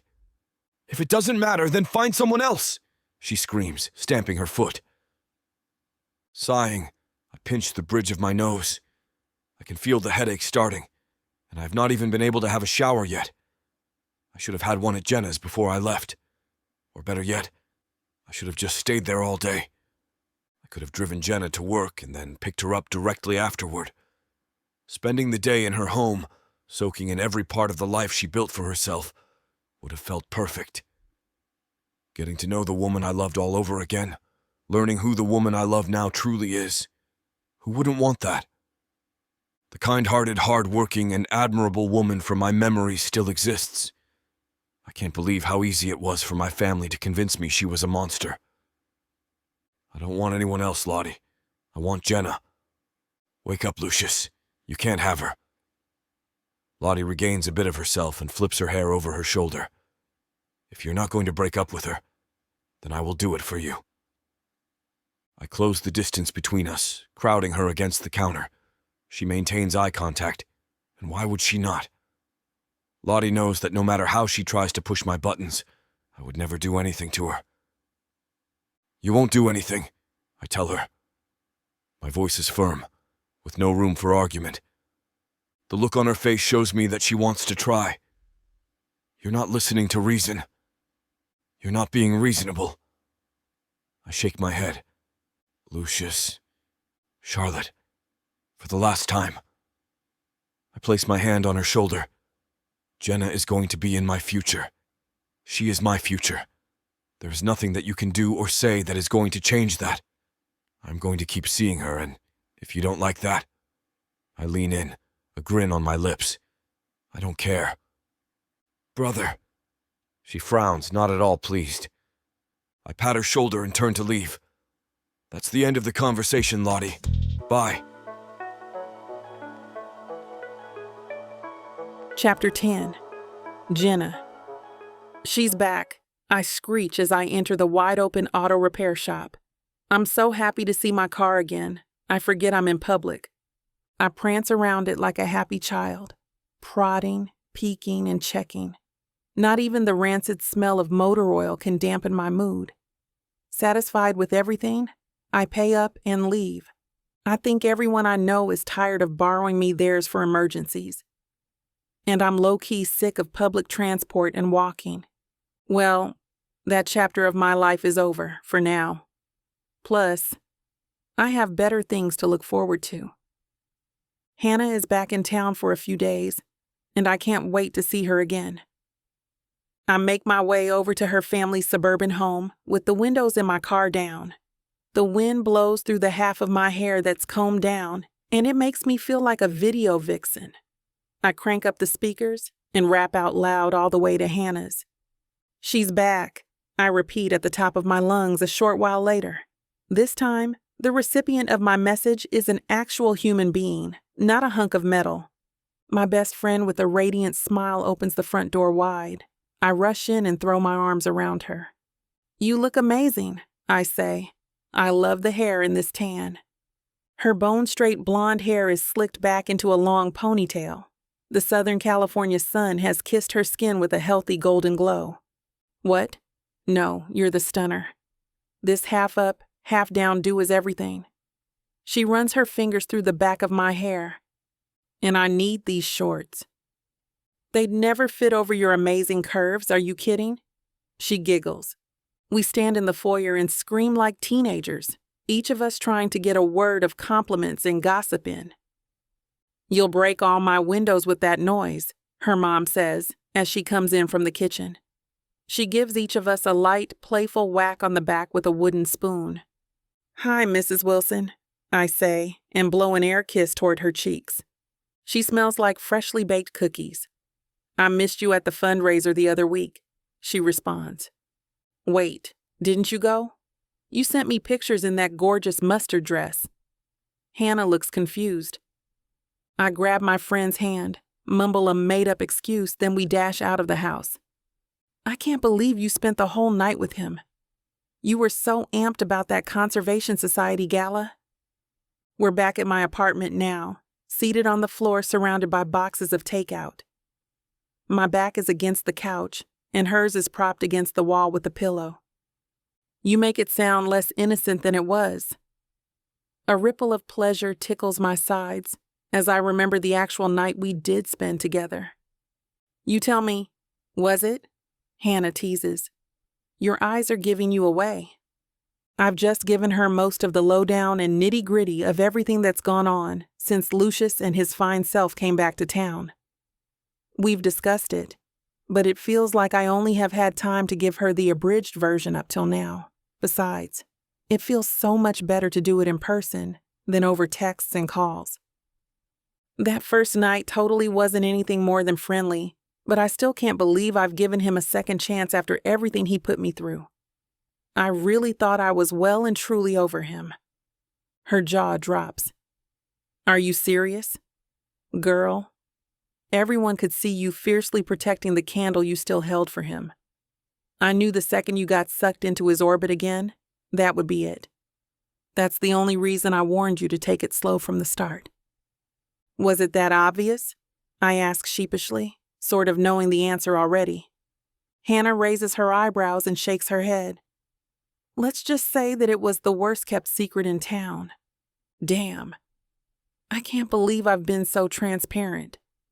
Okay, maybe I can. Sam and Caitlin accused me of the same thing. She picks up a crispy crab ball, munches on it, and eyes me from across the coffee table. I can tell she has something on her mind. What? I prod.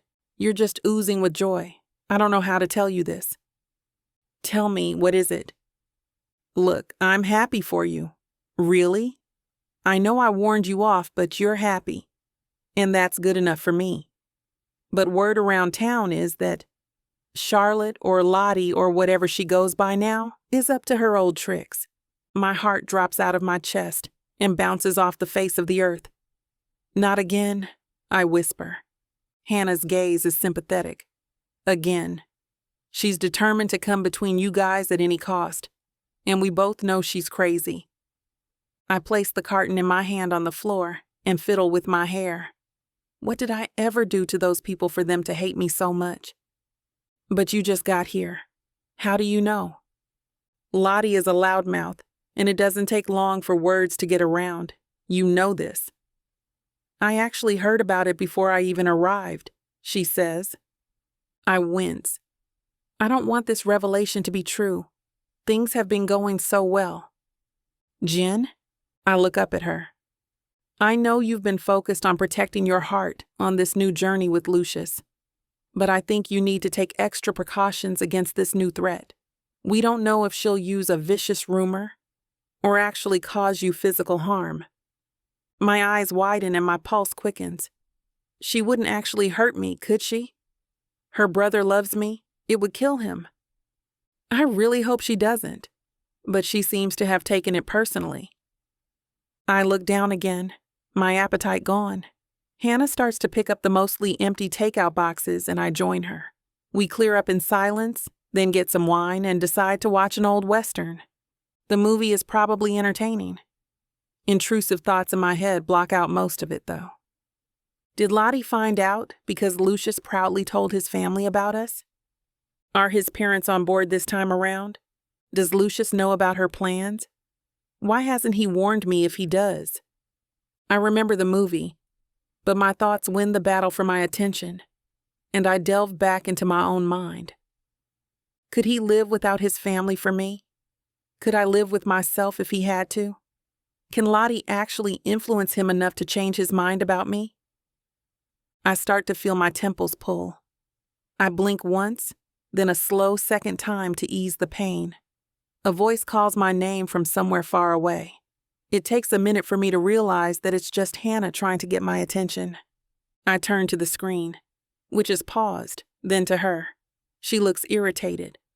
Why did you stop it? I ask. She waves the remote in my face. Because your head is in the clouds and you're missing all the best parts. Well, you dropped a bomb and I can't stop thinking about it. What are you gonna do? I bite into my bottom lip and think about it. I don't think I have to do anything about it. I trust in the strength of my bond with Lucius. I know for a fact he'll nip it in the bud once he finds out. But he fell for it before, Jenna. That's his family after all. You need to understand that he has changed. I don't know how to make you, Sam, Caitlin, and everyone else see it too. He isn't the same man he was back then. I just feel it in my bones that he respects our bond and will do anything to uphold it. He won't be swayed? Asks Hannah. You know, I actually think this will be a test. But we'll come out stronger on the other side. I think it's a chance for him to show me just how much I mean to him. He said when we just started out that I should let him prove himself. And I guess here's his chance. I hope so too. I hate the look in her eyes. Is that pity? I do understand why. She saw the worst part of my broken heart and has been a sturdy rock for me to lean on. However, my take is that if our love survived all this time apart, then nothing can stand in its way. I'll be the first to admit that it's cringe and cliché, but this really looks like a case of someone returning to you after you let them go. There's an awkward silence later that evening as I drive Hannah back home. The sky is pretty in pink and gold, which reminds me of the sunset cruise. Would you like to go boating aboard the Jenna? I ask in a fake British accent. I want to lighten the mood. She yawns and shakes her head. We've had quite the day as it is. And she's right. We hit the bowling alley and a few bars already after the failed old movie marathon. But the topic of Lottie and her brother, though unspoken, has stifled our usual camaraderie. Don't forget that Lucius isn't the enemy, Lottie is. But ideally, I'd love to be amicable with her too. I'll try to remember that, but anyone who comes for you automatically comes for me too. I reach over to squeeze her hand and she presses mine back. After I drop her at home, I drive around aimlessly. I'm lost in thought. I wonder if I'd have felt this certain if someone had warned me about Lottie back in the day. Who am I kidding? I was dumb and in love. Of course, I'd have been sure as a rock. I sound like a broken record, but I feel so empowered by how far we've come. A smile plays on my lips.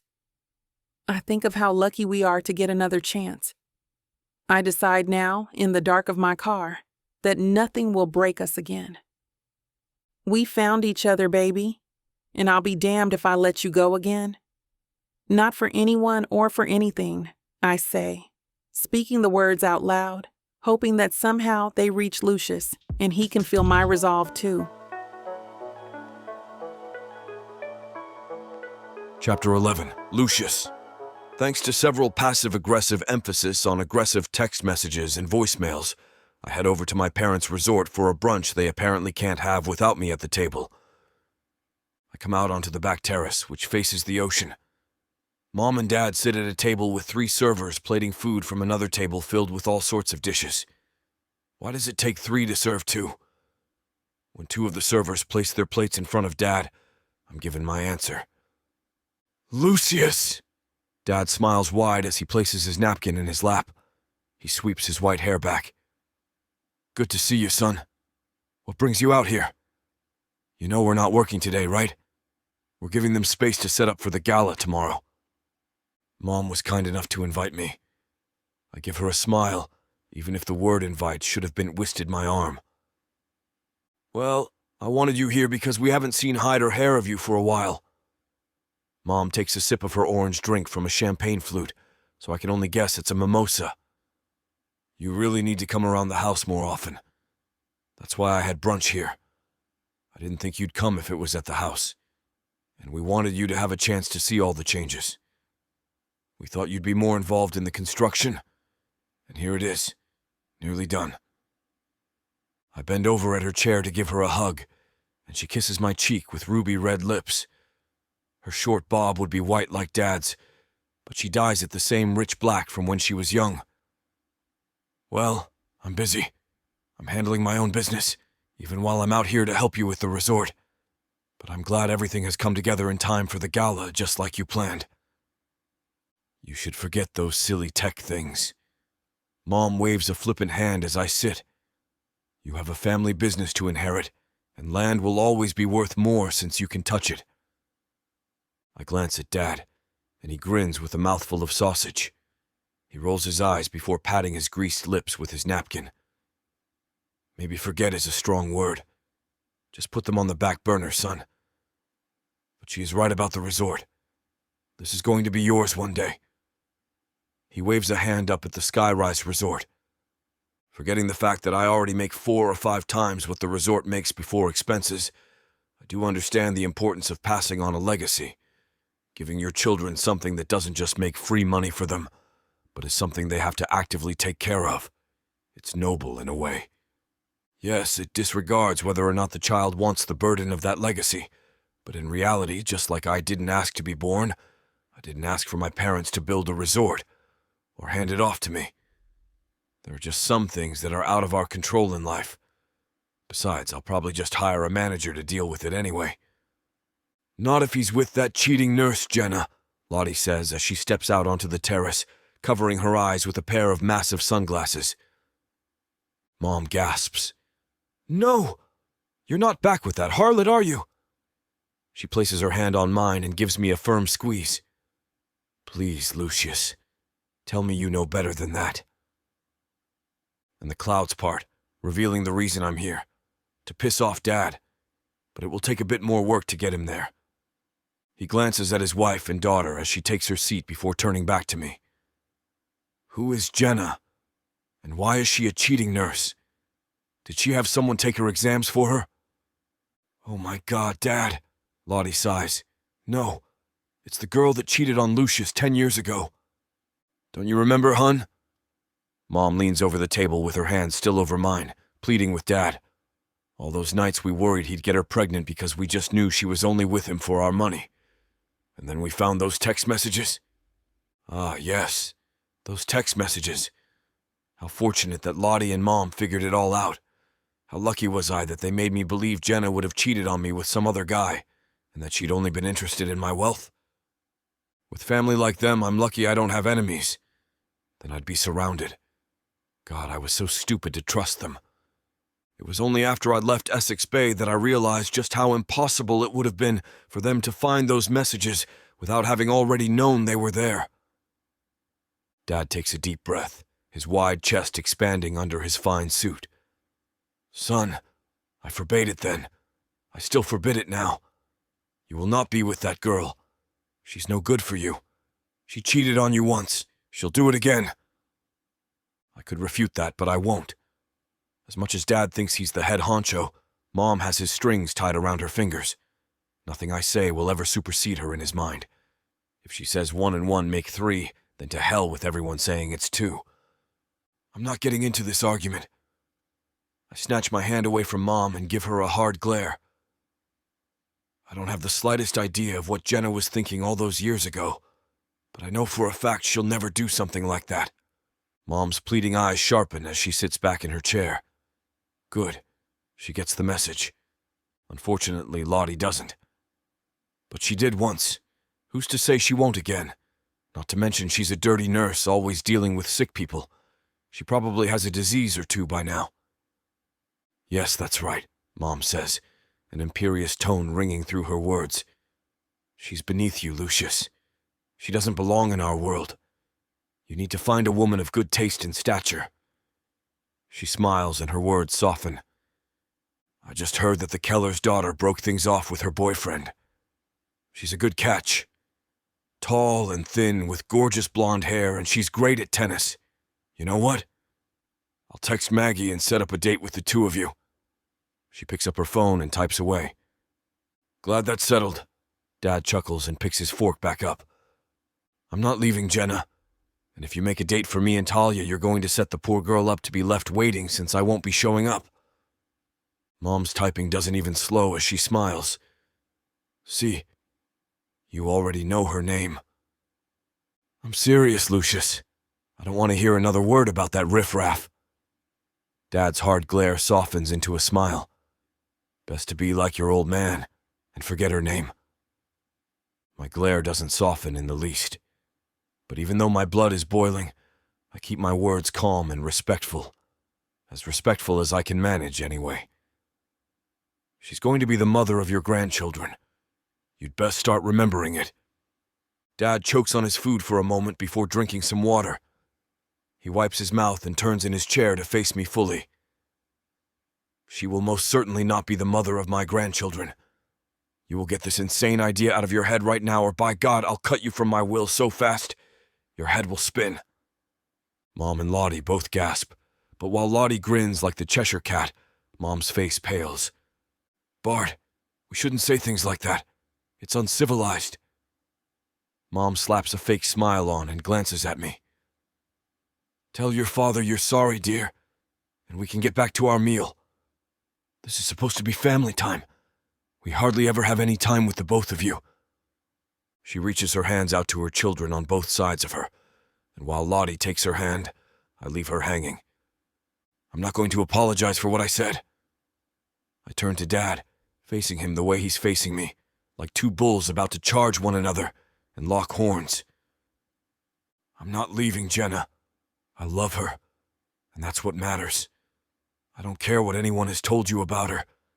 And damn it, Dad, I don't care what you think of her. I love her. If you don't like it, and you want to cut me from the will, I'll pay your lawyer for his time so you can scratch my name out. Dad relaxes, sitting upright in his chair and turning his body back to face forward, but he keeps his eyes on mine. He chuckles before cutting into another sausage. This isn't a bluff, boy. Go have your fun with her if that's what you want. Next time I see you, though, you better have had your fill of her. Bart! Mom shouts. You, Dad! Lottie grimaces. That's such a gross thing to say. You have a daughter too, you know. Mom nods. That was extremely misogynistic, and I'm downright ashamed of you for saying that. What is it when you women sleep with a man for his money? Dad roars. We're talking about a nasty subject. This Jenna girl is nothing more than a gold digger. Buy her a nice purse, get whatever it is out of your system, and say goodbye. I stand from the table, scooting my chair back in. Lovely seeing you all. I'm so glad we had this conversation since it really shed light on what's important in life. Family, Dad said. Exactly. I nod. I couldn't agree more. I'm going to go be with mine now. You three enjoy the rest of your meal. As I walk off, Mom pleads with Dad to take back what he said about disinheriting me, but rather than capitulate, he yells, You better be single next time I see you. I saw it all wrong. Mom doesn't have him on strings like a puppet. She has him on a leash like a mad dog. Chapter 12. Jenna. Antiseptics and cleaning products. Undercut by sour notes of bodily fluids and waste drift through the air of the hospital's hallways. It only takes a few minutes before I become noseblind to it. As I'm packing my purse into my locker, my phone rings and Lucius's picture pops up on the screen. Hey, hun. I'm just about to start my shift. What's up? Hey, Jenna. I was calling to tell you a bit of bad news. Mom and Dad found out about us. I'm guessing it was Lottie. I can't help but roll my eyes and grit my teeth. I knew this was coming, but I hoped to delay the inevitable. Okay, so, what does that mean? I take it they told you to break things off. Right. They said some ridiculous things and made some threats, but I walked out. They'll come to their senses after a while, but I'm not too worried. I just wanted you to know in case any talk runs around town and gets to you. My heart leaps into my throat. They threaten you?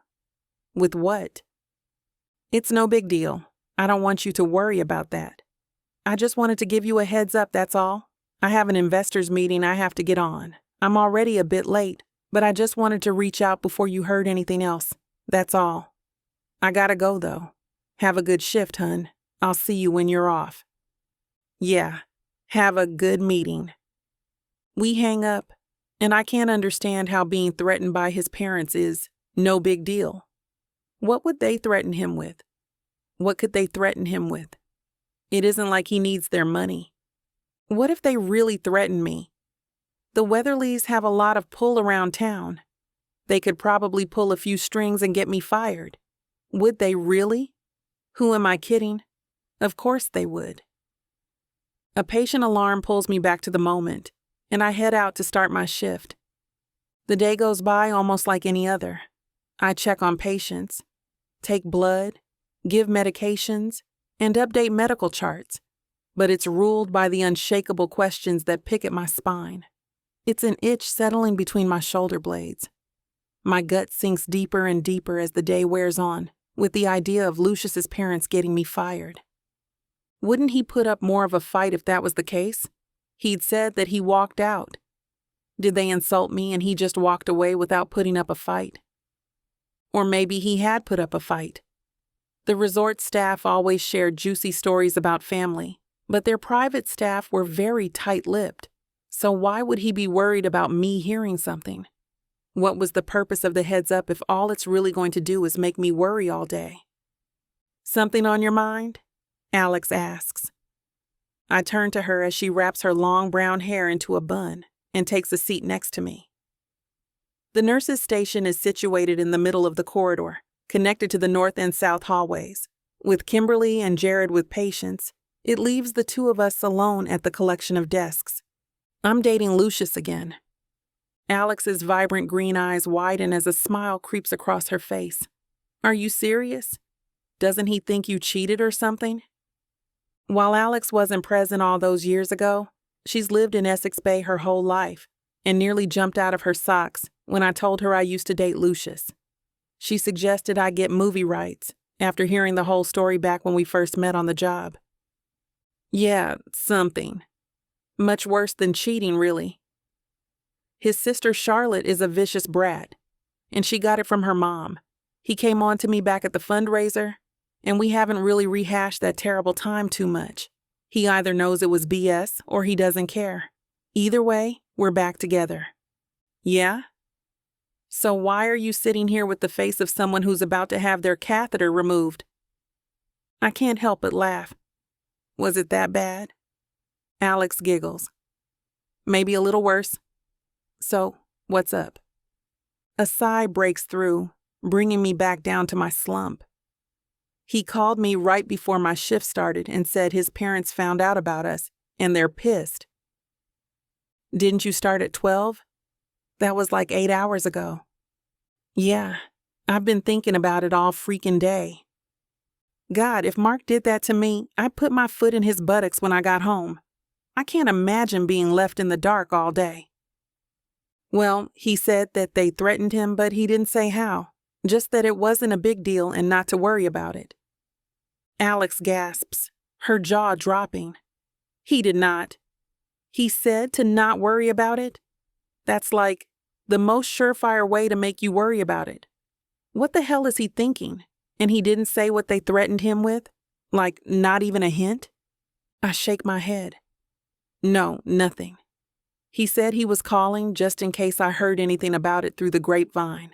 But otherwise, he kept it all very vague.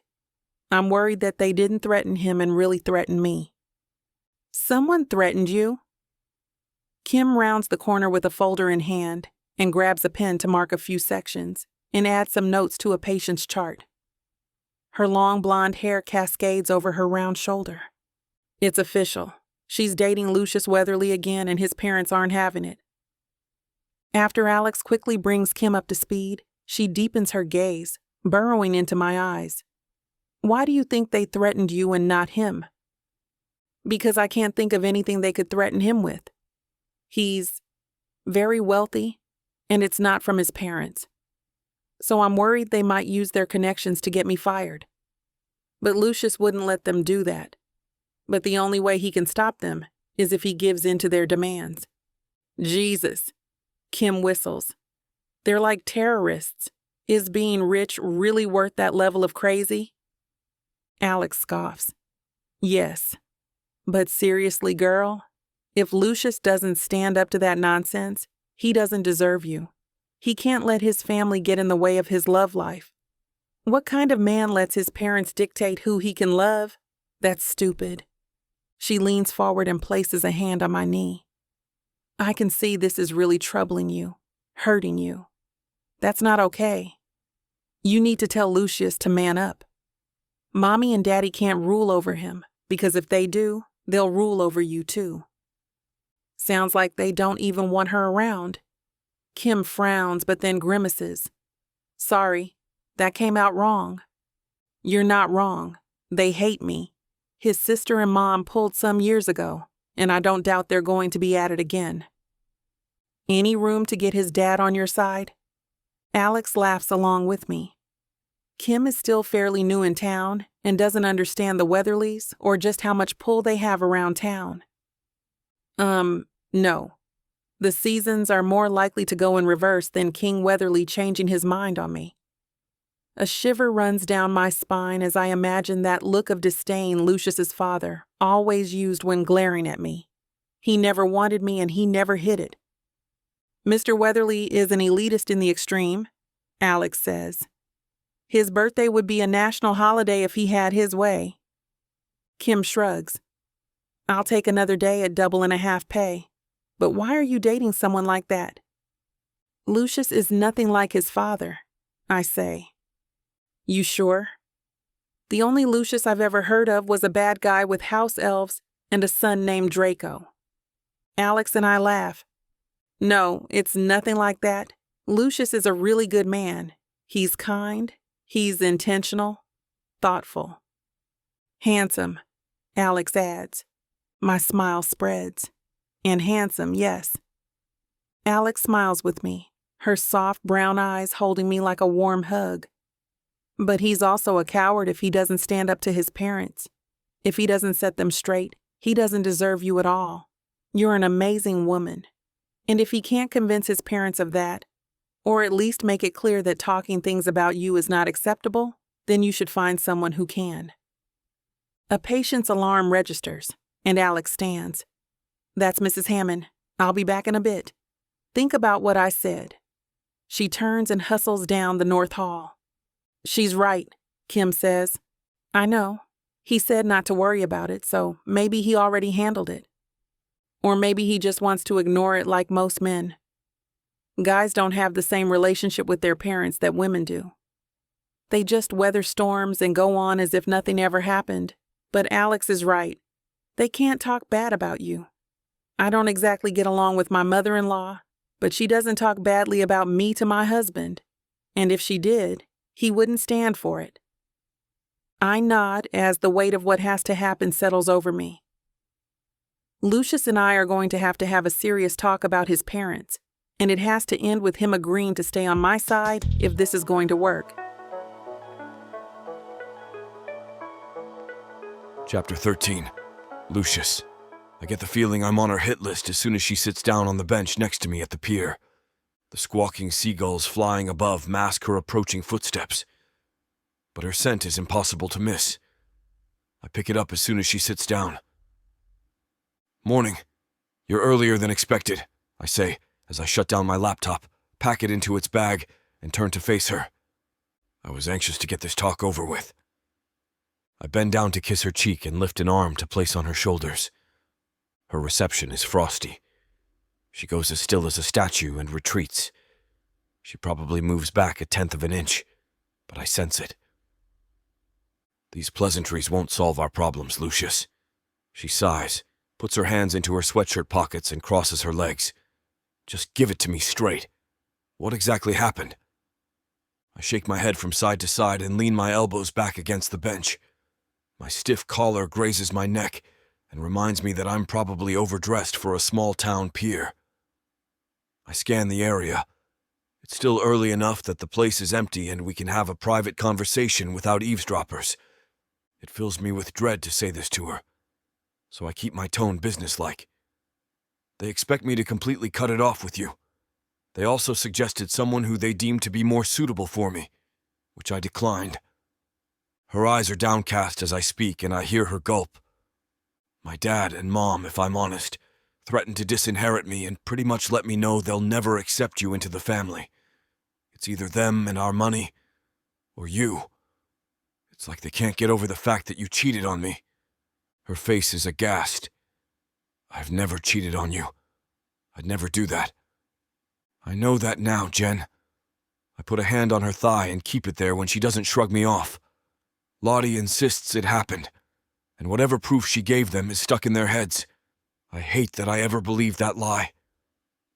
How did she even come up with that? It's so messed up. I wish I knew, but that's pretty much the gist of their threats.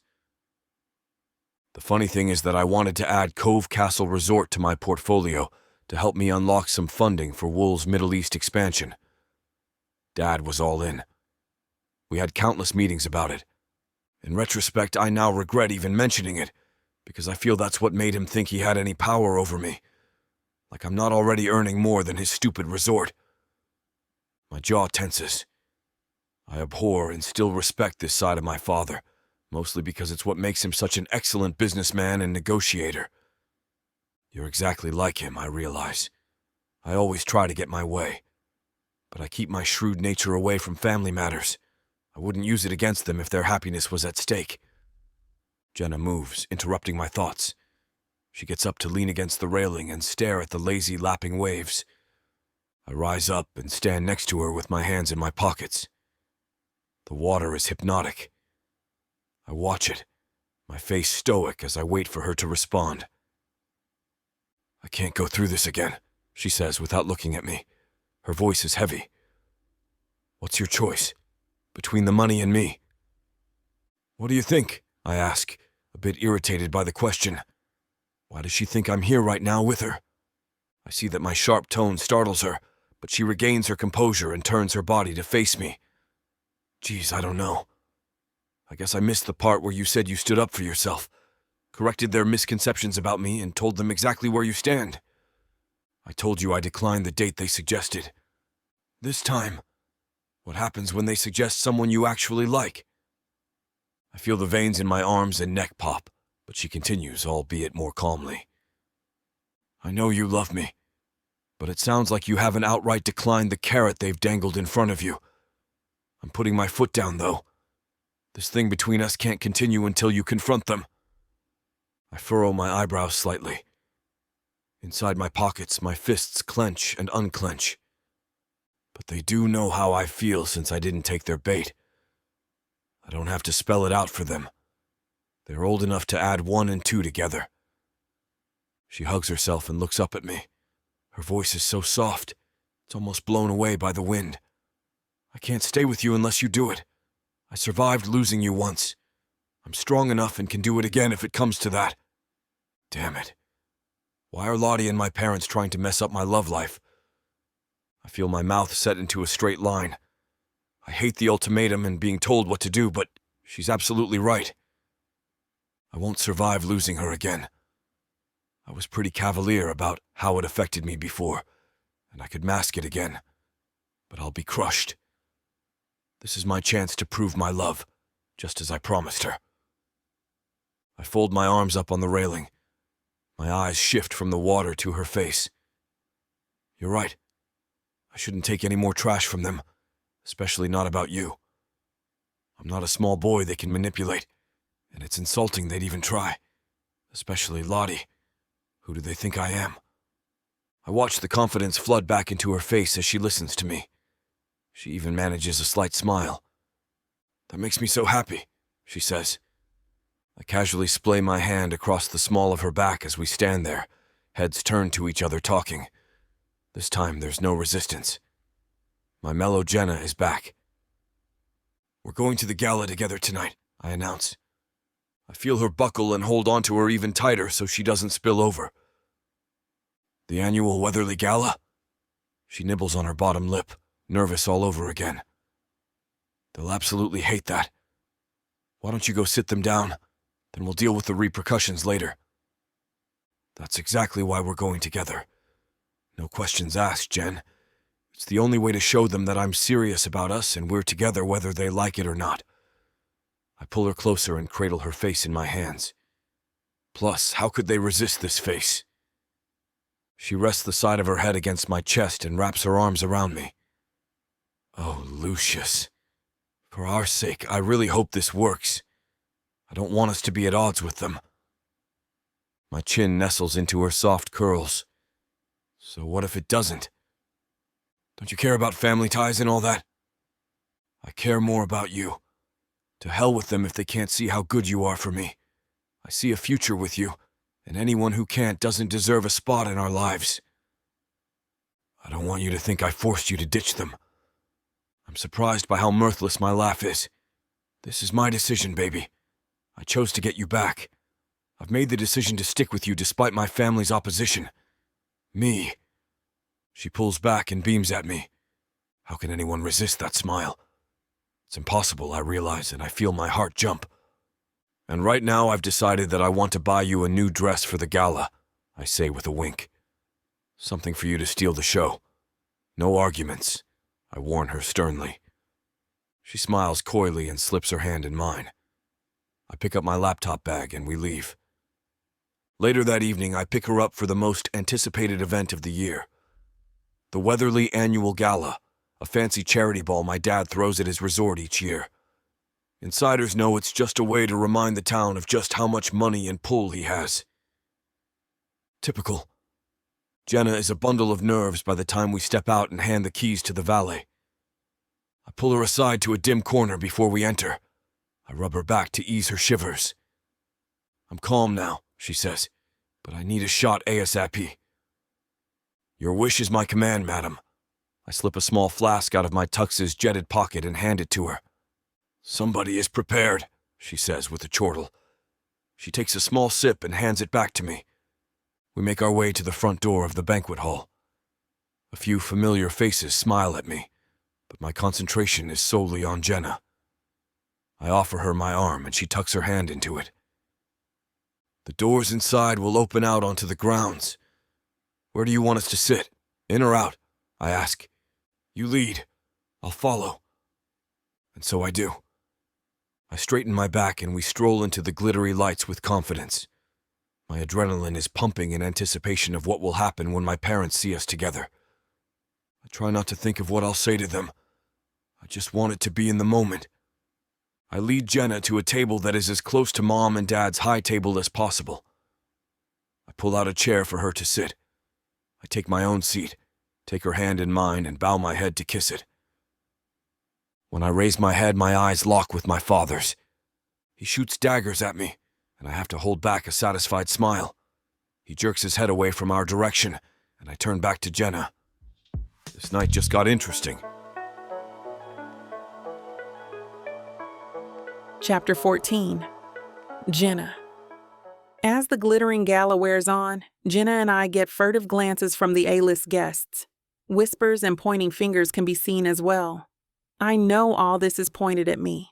Lucius, bless him, spies the same rude behavior and tries his best to be a shield, standing in front of these guests.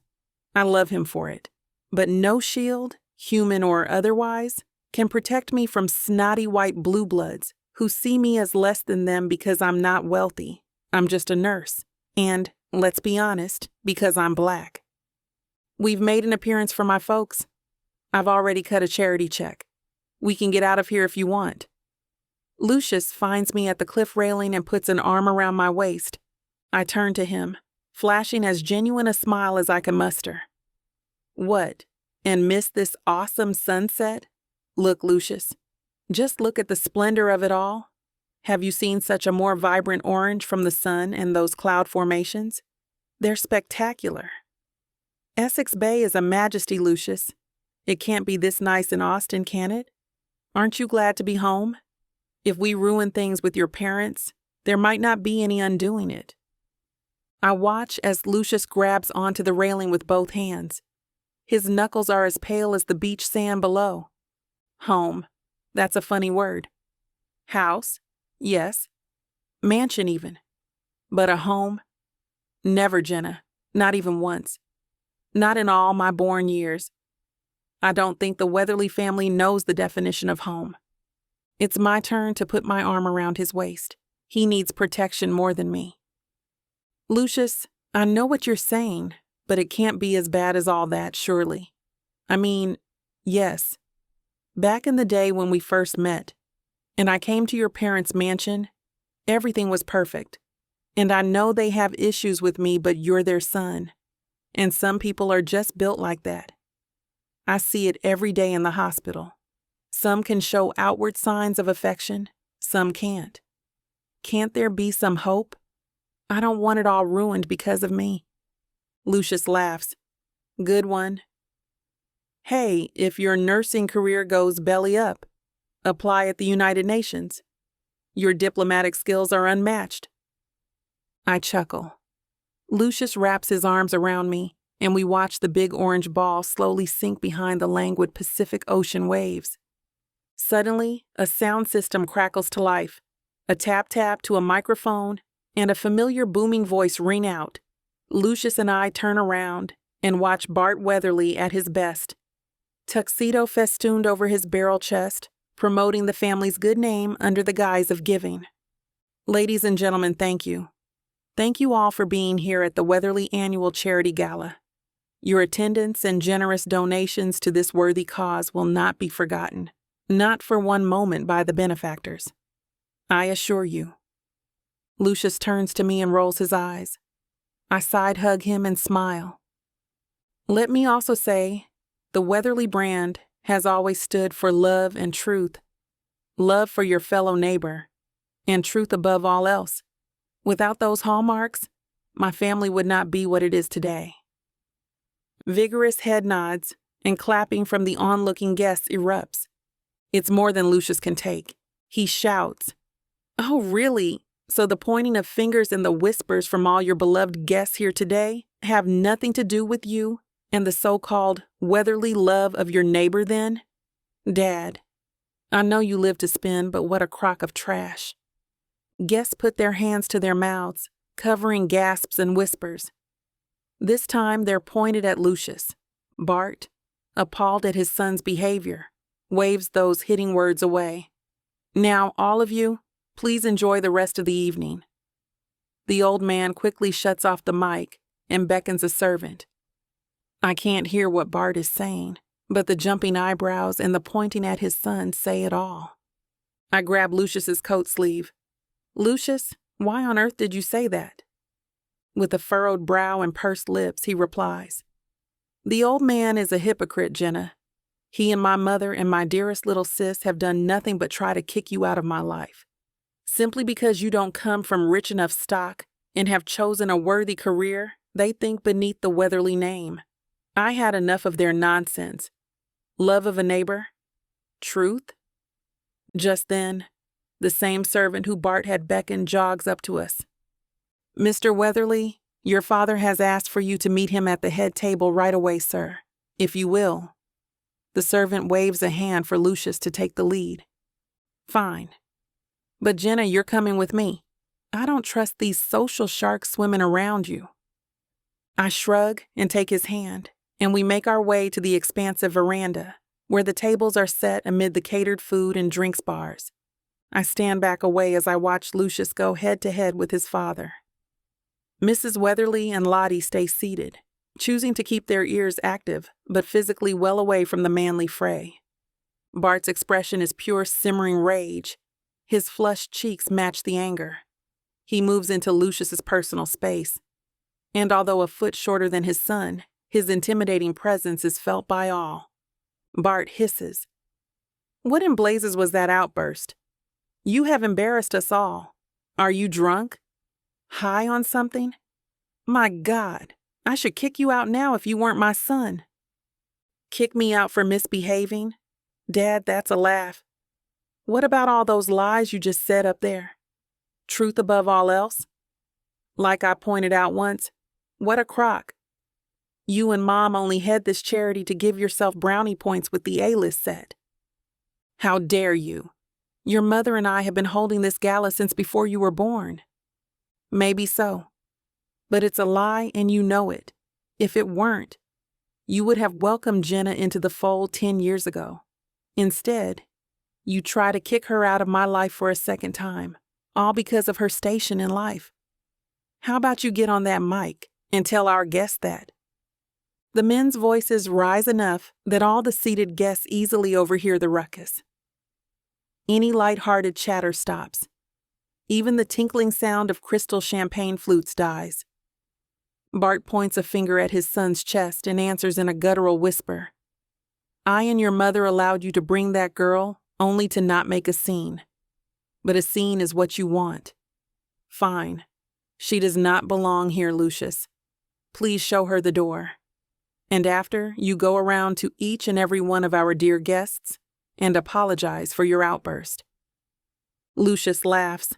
I know that laugh. I hold my breath.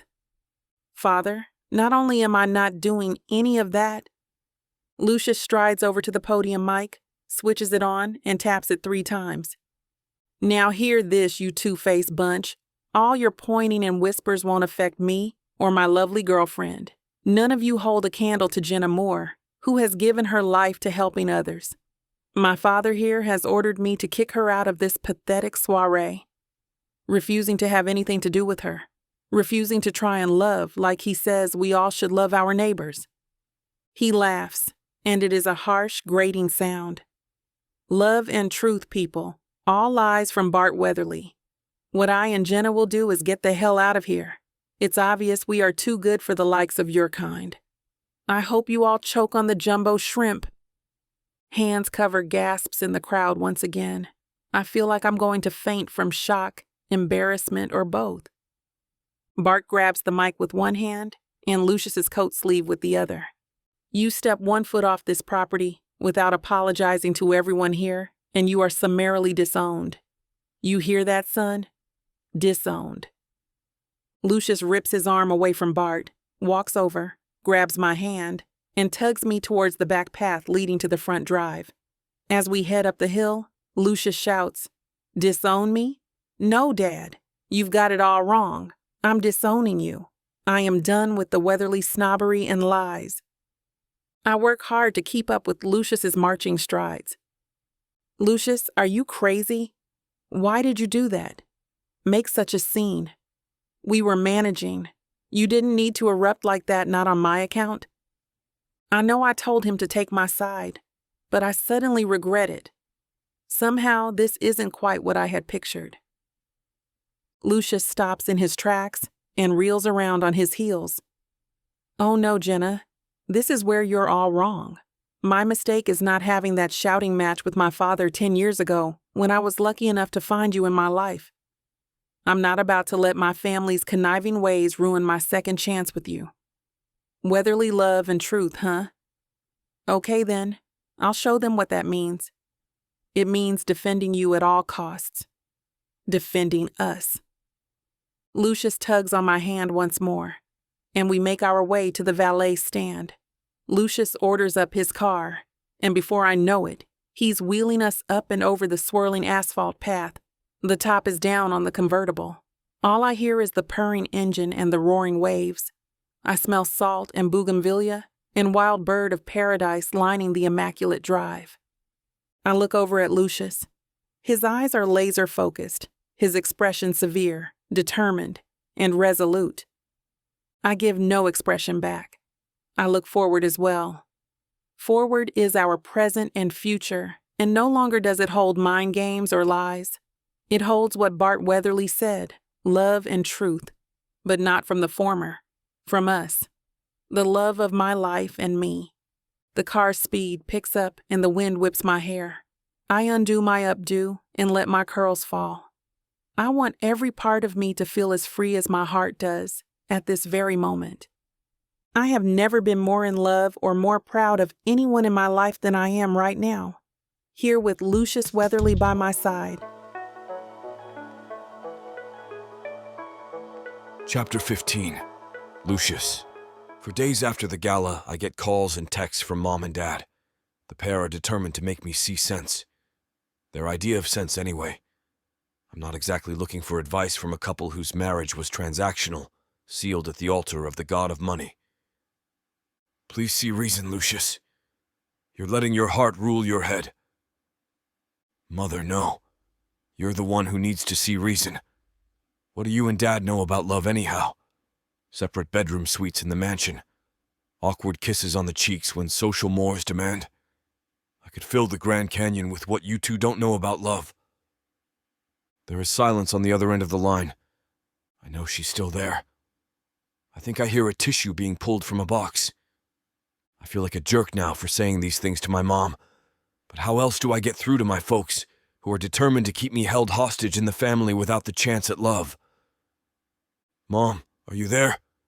There's no reason to cry. I'm not crying. I hear a sniffle. Fine. Nobody is crying. But you and Dad took the cake the other night. An ultimatum? What? Is this the Edwardian age where wealthy families disinherit children who don't toe the party line? No, it certainly is not, Lucius. Now look who's being silly. Well, how did you think that demand would go anyhow? Yes, you two gave me startup money to get my tech company up and running, and I paid you back, with interest, I might add. Being disinherited from the Weatherly estate now, when my net worth is 100 times my father's, how much of a threat could that be? Lucius, your father said what he said, not because of the money, but because of the family's reputation. You know our lineage. For generations, the Weatherlys have been old money marrying old money. Greenwich, Martha's Vineyard, the Hamptons. This Jenna is a nice girl. But Lucius, she's not one of us. I know you think it's her skin color, but it's about the family. We pictured you with someone with a lineage like ours. I exhale and slump down on the sofa. How do I get through to folks who still see life the same as the boarding on a cruise ship? First, second, and steerage class. God forbid a Weatherly gets his hands dirty with the unwashed masses. Dear, are you still there? After a moment to gather my thoughts, I take a deep breath. Yes, I'm here. Have you ever thought being one of us isn't all it's cracked up to be? Lucius, bite your tongue. You wouldn't have what you have without being one of us, and you know it. I raise my eyebrows. I guess we'll never know. That was then. This is now. Mom, I want more in my life than a bottom line. I want the love of a good woman, a family, and a solid future I can share. And you could, darling boy, if you'd only agree to date the girls that I and your father have pointed out to you. It's getting close to the debutante balls in the Hamptons. Maybe you could. Mother, no, I could not. I would never. I want Jenna.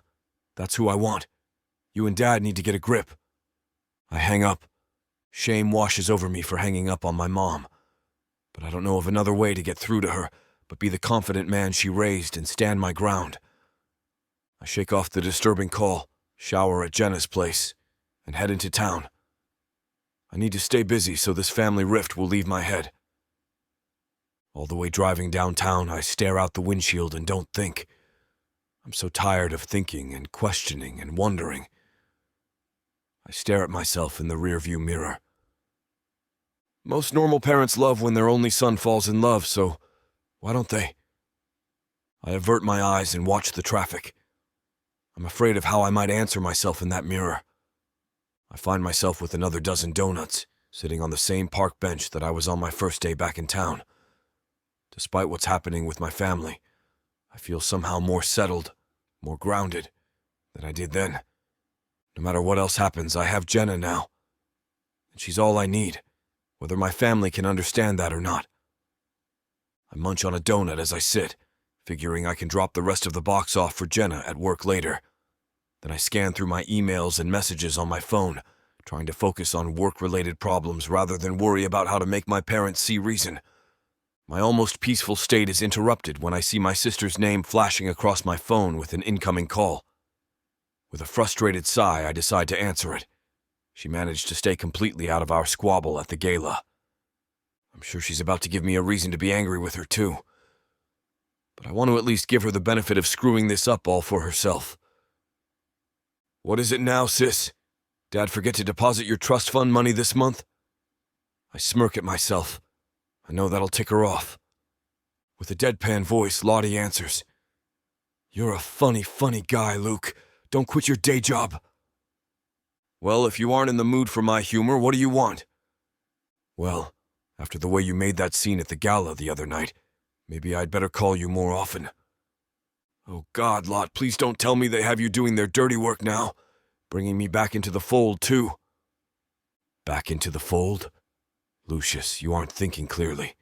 This puppy love, or whatever it is with this girl, your selfishness about the situation is tearing our family apart.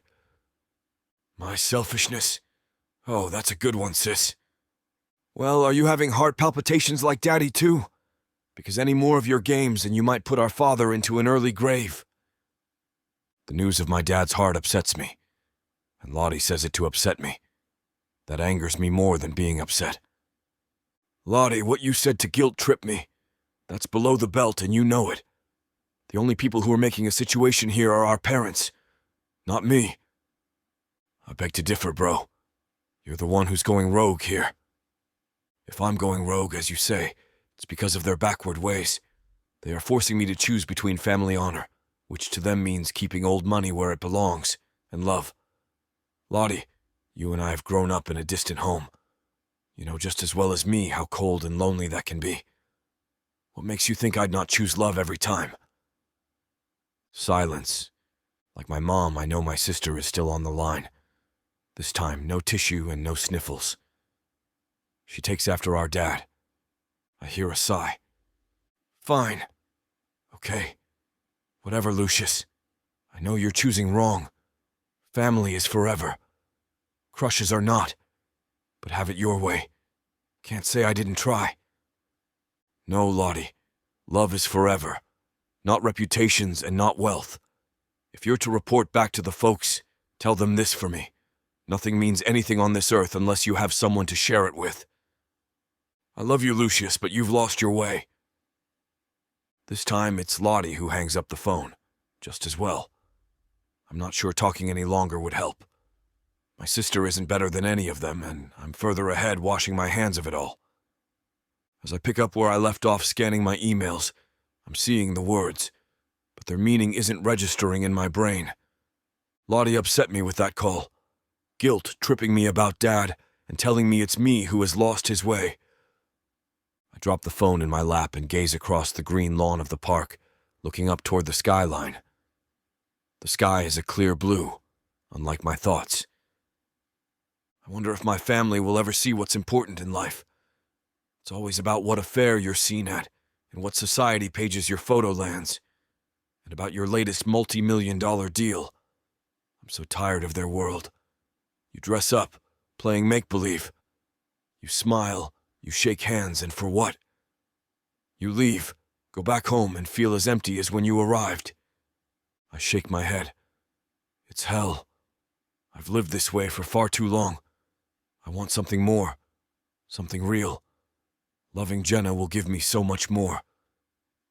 Checking the time on my phone, I'm relieved to see it's nearly time for Jenna's shift to end. Donuts in hand, I head to meet her, but when I arrive, I still have 20 minutes to wait. I know where I'm going. The walled glass lounge on the corner.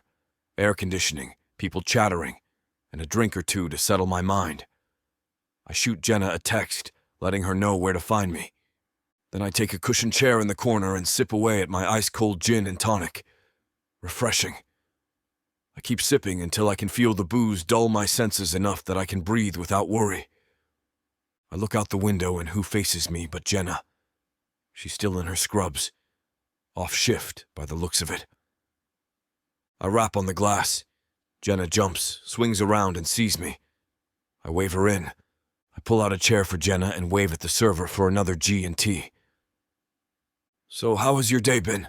Jenna asks carefully. I shrug. Fine, I guess. I sat at the park and tried to get some work done. Didn't really have anything better to do, but I couldn't concentrate. What's going on?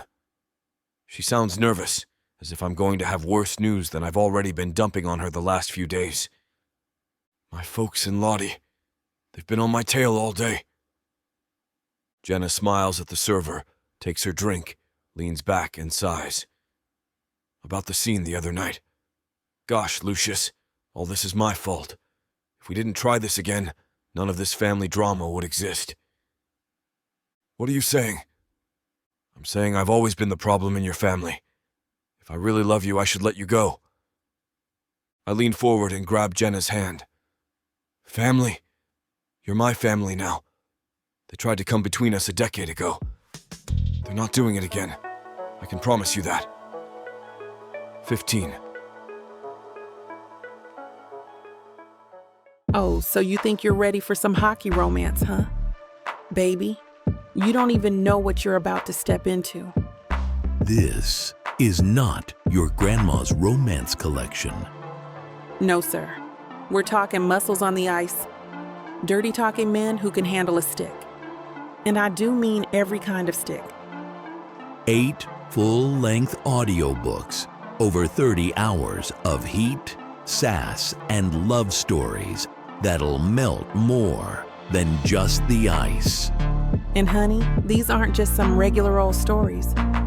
These are the kind that'll have you fanning yourself, yelling at your headphones, and staying up till 3 a.m. talking about one more chapter. Normally, a collection like this would cost you a small fortune. But baby, you know we don't play like that. Right now, it's already sitting at a jaw-dropping 70% off. If you order today and use the YouTube exclusive code VIXA40, that's VIXA40. Boom. Even bigger savings. That's right. Your romance binge just got cheaper than your last DoorDash order.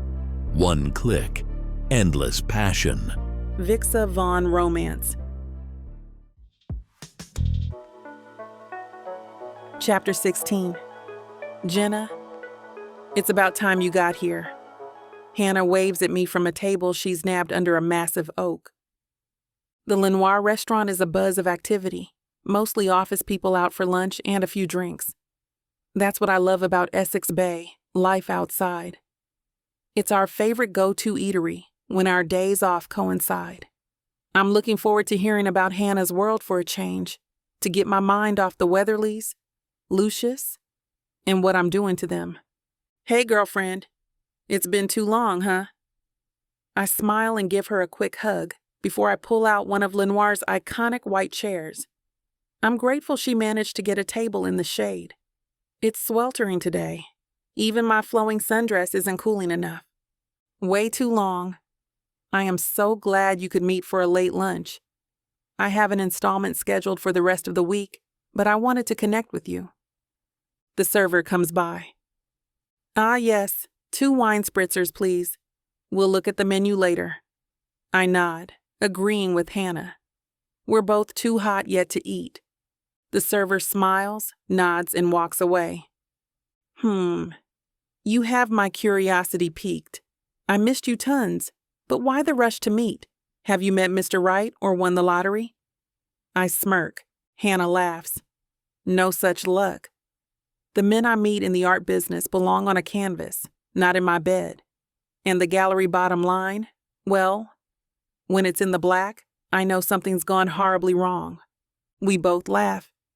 Okay, so what's this rush meeting all about? I could tell by your tone this lunch wasn't purely social. Hannah blushes and lowers her head. Spreading her napkin on her lap seems the most important thing for her to do. I give her time to form her words. I've known Hannah all my life. She always hesitates when it's bad news. Something is up. Jenna, I don't know how to say this. Say what? Now you're scaring me, girl. Are you ill? Hannah jerks her head up. Oh God, no, nothing like that. It's about Lucius. Lucius? Have you talked to him lately? I didn't know you guys spoke. I mean, without me around. We don't. We didn't speak. I saw him the other day. It was nighttime actually. I was locking up the gallery, so it had to be a little after 9.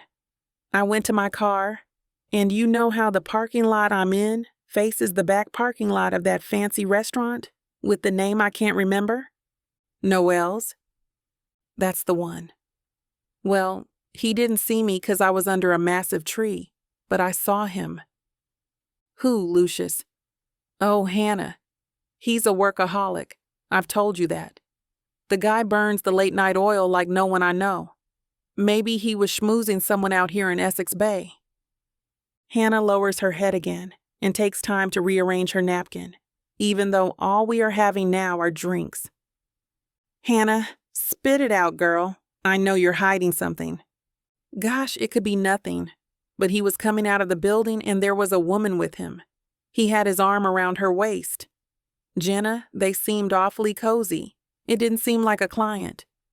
And who does business at 9 at night anyway? I'm so sorry. But I couldn't live with myself if I didn't tell you.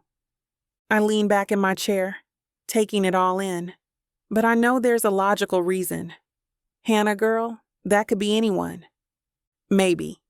But I thought you should see for yourself, so I hit the record on my cell. Take a look at this. Hannah hands her phone over to me, and I hit the play icon. I see Lucius and this white woman dressed in all black. Big hair, nighttime jewelry, stiletto black patent leather heels. Lucius's arm is tight around her waist. That smile, it's the one he uses when he looks at me. My heart falls into my gut. I grab my drink and swallow hard. I think I may throw up. The video stops. I hand back her phone, and I wave at the server to bring us 2 more spritzers. I don't know what to say. My eyes are big, unfocused. I can't think fast enough. I hear other restaurant goers around us laughing and chatting. I'm surrounded by joyfulness. I feel no joy. Well, for a start, do you know her? I grab her cell back and play the video again. I look closely. I shake my head no and hand it back. This time, she can keep her cell. I don't want to see that video ever again. Okay, so you don't know her? Could she be a new client? I look into Hannah's big doe eyes with my narrowed ones. Really? Now you're going to placate me? Hannah. I know. I didn't want to show you or jump to any conclusions. I know Lucius is well connected. I figured it could be anyone. But when I saw the 2 walking so close, and that smile he flashes. At the same time, we both exhale, lean back in our chairs, and wait for our new drinks. The server brings them. I shake my head no. Sorry, can you make mine a double martini? Dry and 3 olives, please. Hannah pipes up. Actually, make mine the same. The server nods and takes back the spritzers. Luckily, he had yet to pop their caps. We stay silent until the drinks come.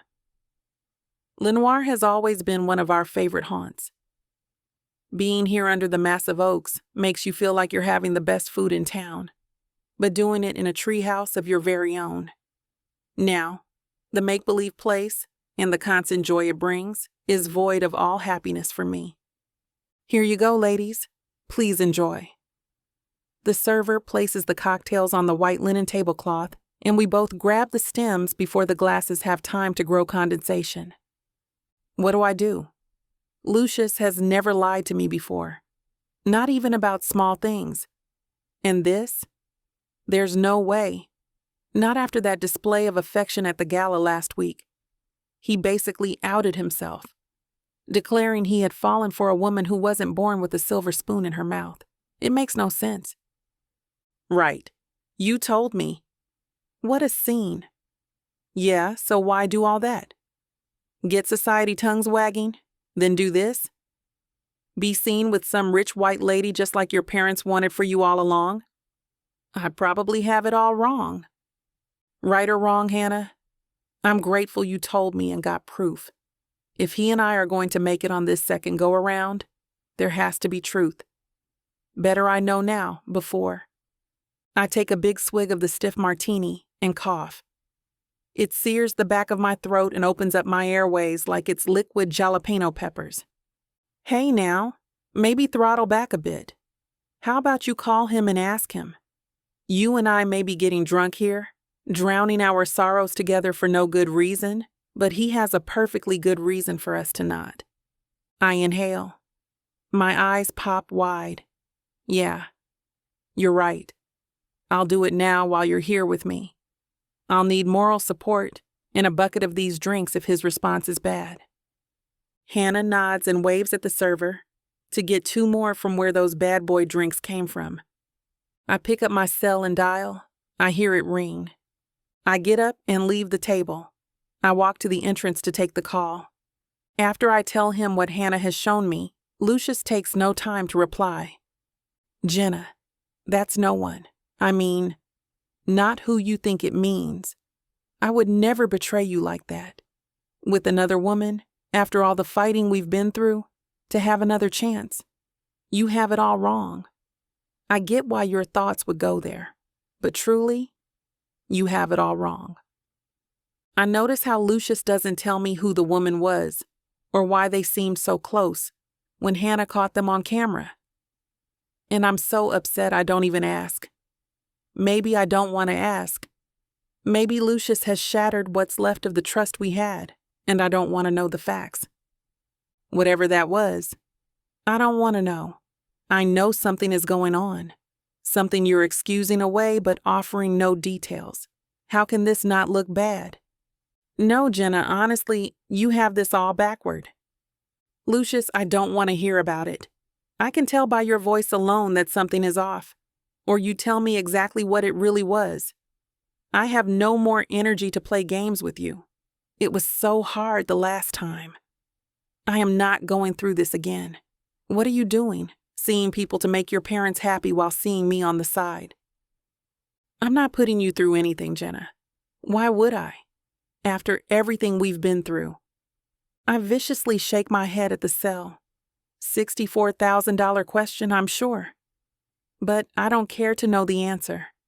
You and your family have quite a way of playing with people. I guess it's bred into you at birth or something. Well, I wasn't raised like that. Your games, their games. Congratulations, Lucius. The Weatherlys have finally broken my spirit. Look, I'm sorry. I just don't know if this is something I can keep going through.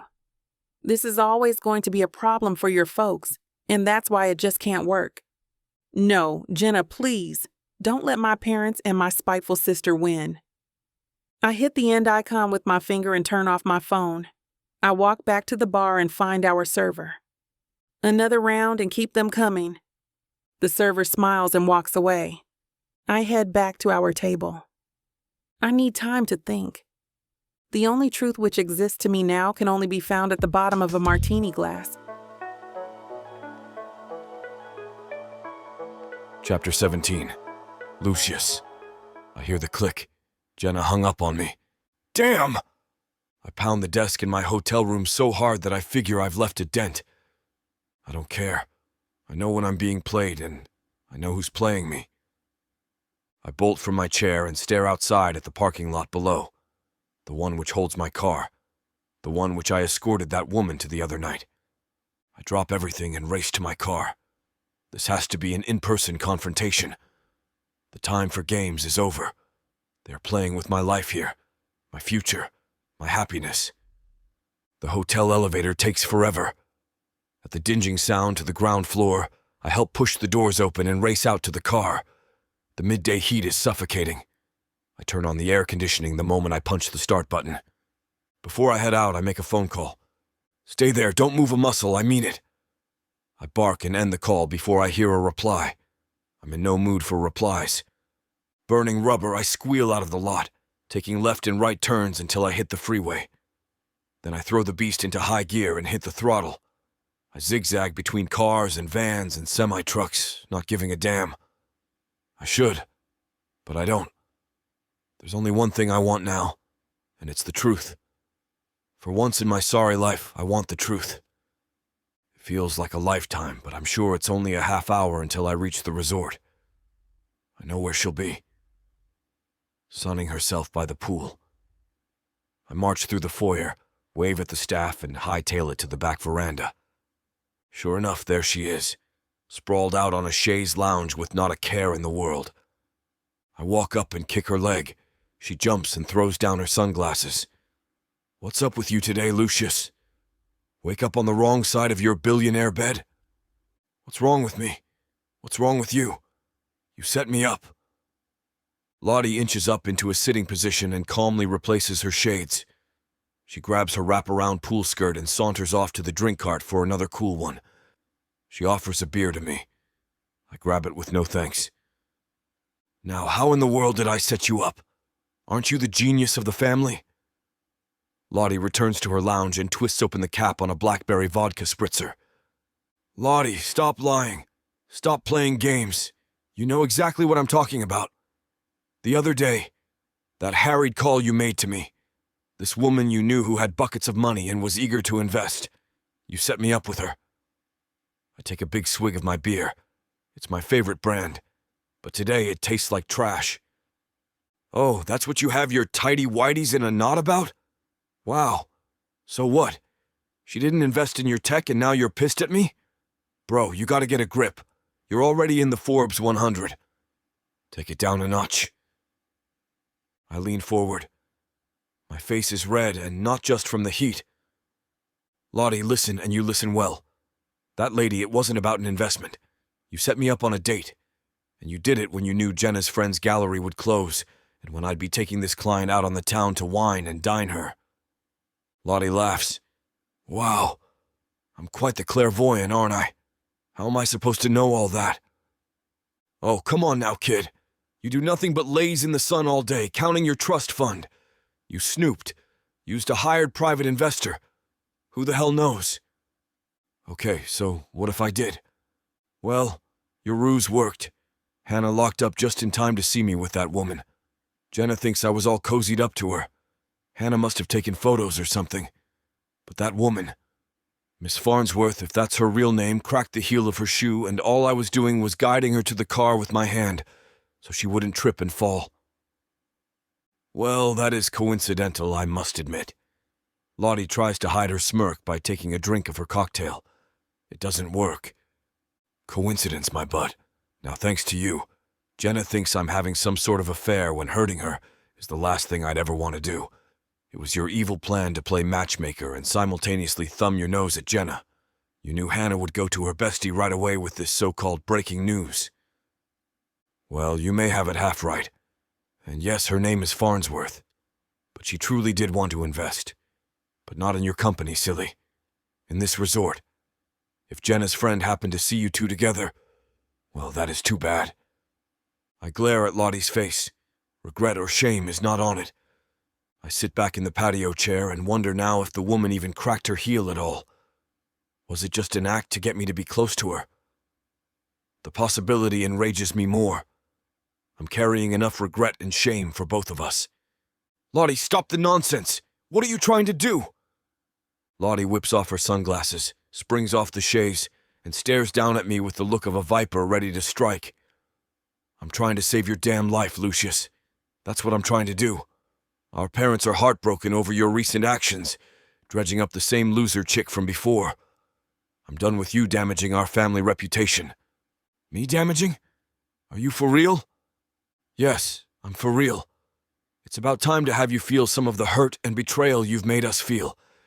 And if it's true this woman broke you and Jenna up, and I'm not saying it is, then bonus. Somebody had to get you back to yourself and defend our family name. I rocket out of my chair and lean down to face her, nose to nose. Lottie, you've done a lot of hurtful things in your time, but this takes the cake. What you did to hurt Jenna, that's unforgivable. But I guess the last laugh is yours. The damage is done. Jenna thinks I'm some sort of two-faced cheater and wants nothing to do with me. Happy now, little sis? You've ruined the last chance I'll have to be happy. No, Lucius. If anything tangential has happened because of this scene you had with Farnsworth, then all it did was give you back your freedom and take the worry away from our folks. And besides, it's your word against mine. You're disinherited and the black sheep of the family now. I'm the good one. In the end, when all the dust settles, who do you think our folks will believe? Lottie crosses her arms and flashes me a smirk that I so want to wipe off her face. But I keep my cool under the oppressive heat. The truth will come out, Lottie. It always does. This isn't over. Not by a long shot. You sit here. Enjoy your time in the family Klieg-lights. I doubt the warmth will last, my angelic little sister. I put on my shades and ever so lightly push my index finger into Lottie's shoulder blade to move her aside. She turns, but not without curses under her breath that I know are for me. I walk back to my car. On the scenic path overlooking literal paradise, I see nothing of the magical beauty which dominates the place. My eyes only see black and red, sorrow and rage.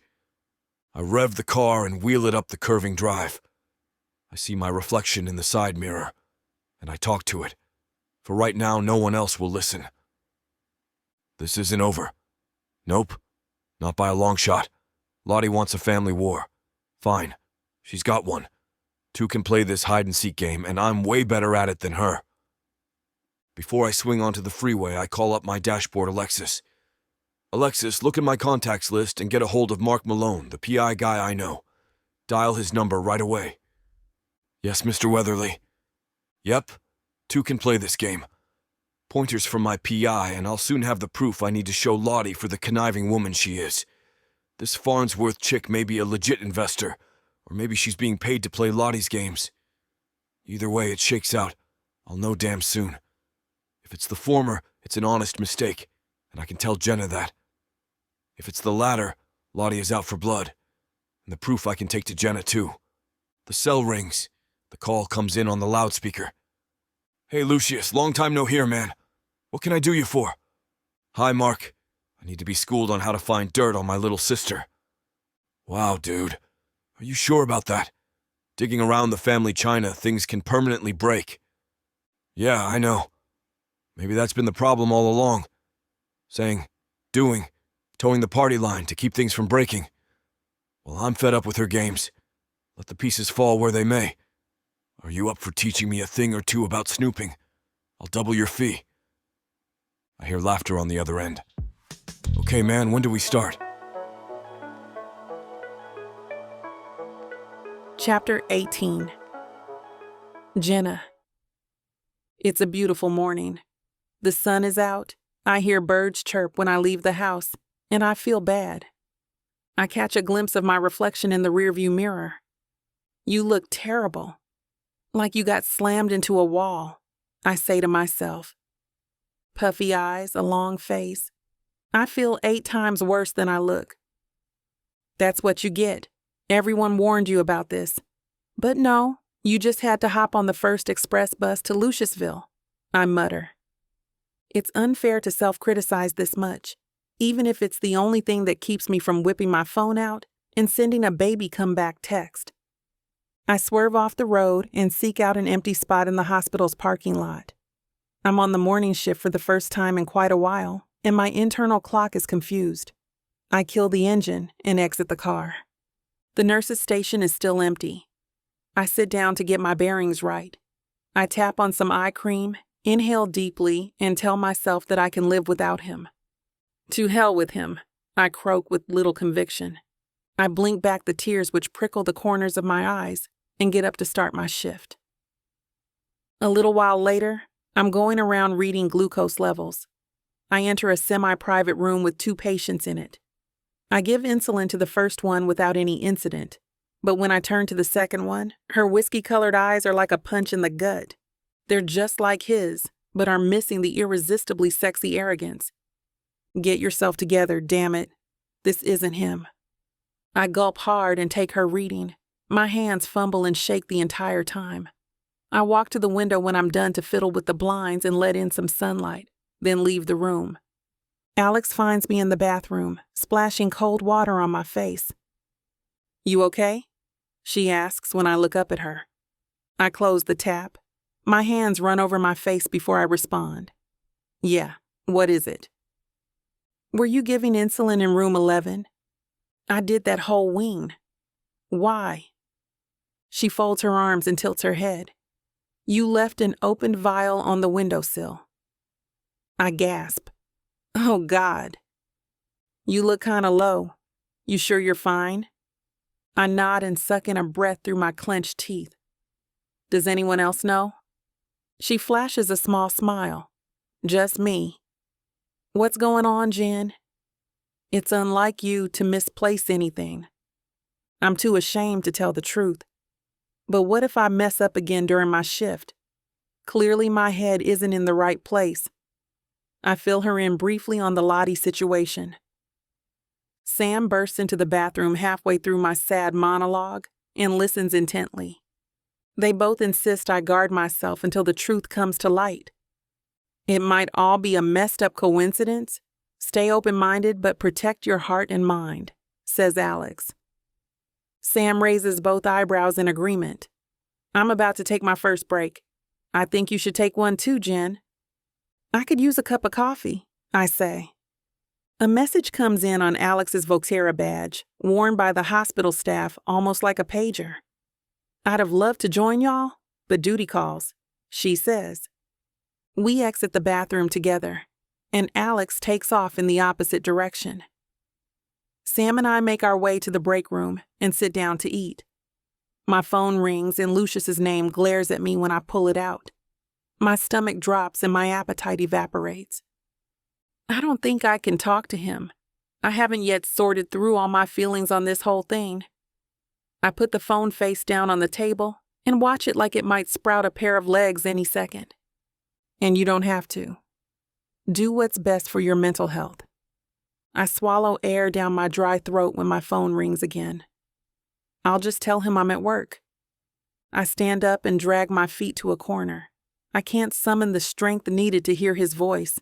I feel like it'll make me cave to whatever he asks. Be strong, I tell myself. You can do this. Can you come downstairs? He asks.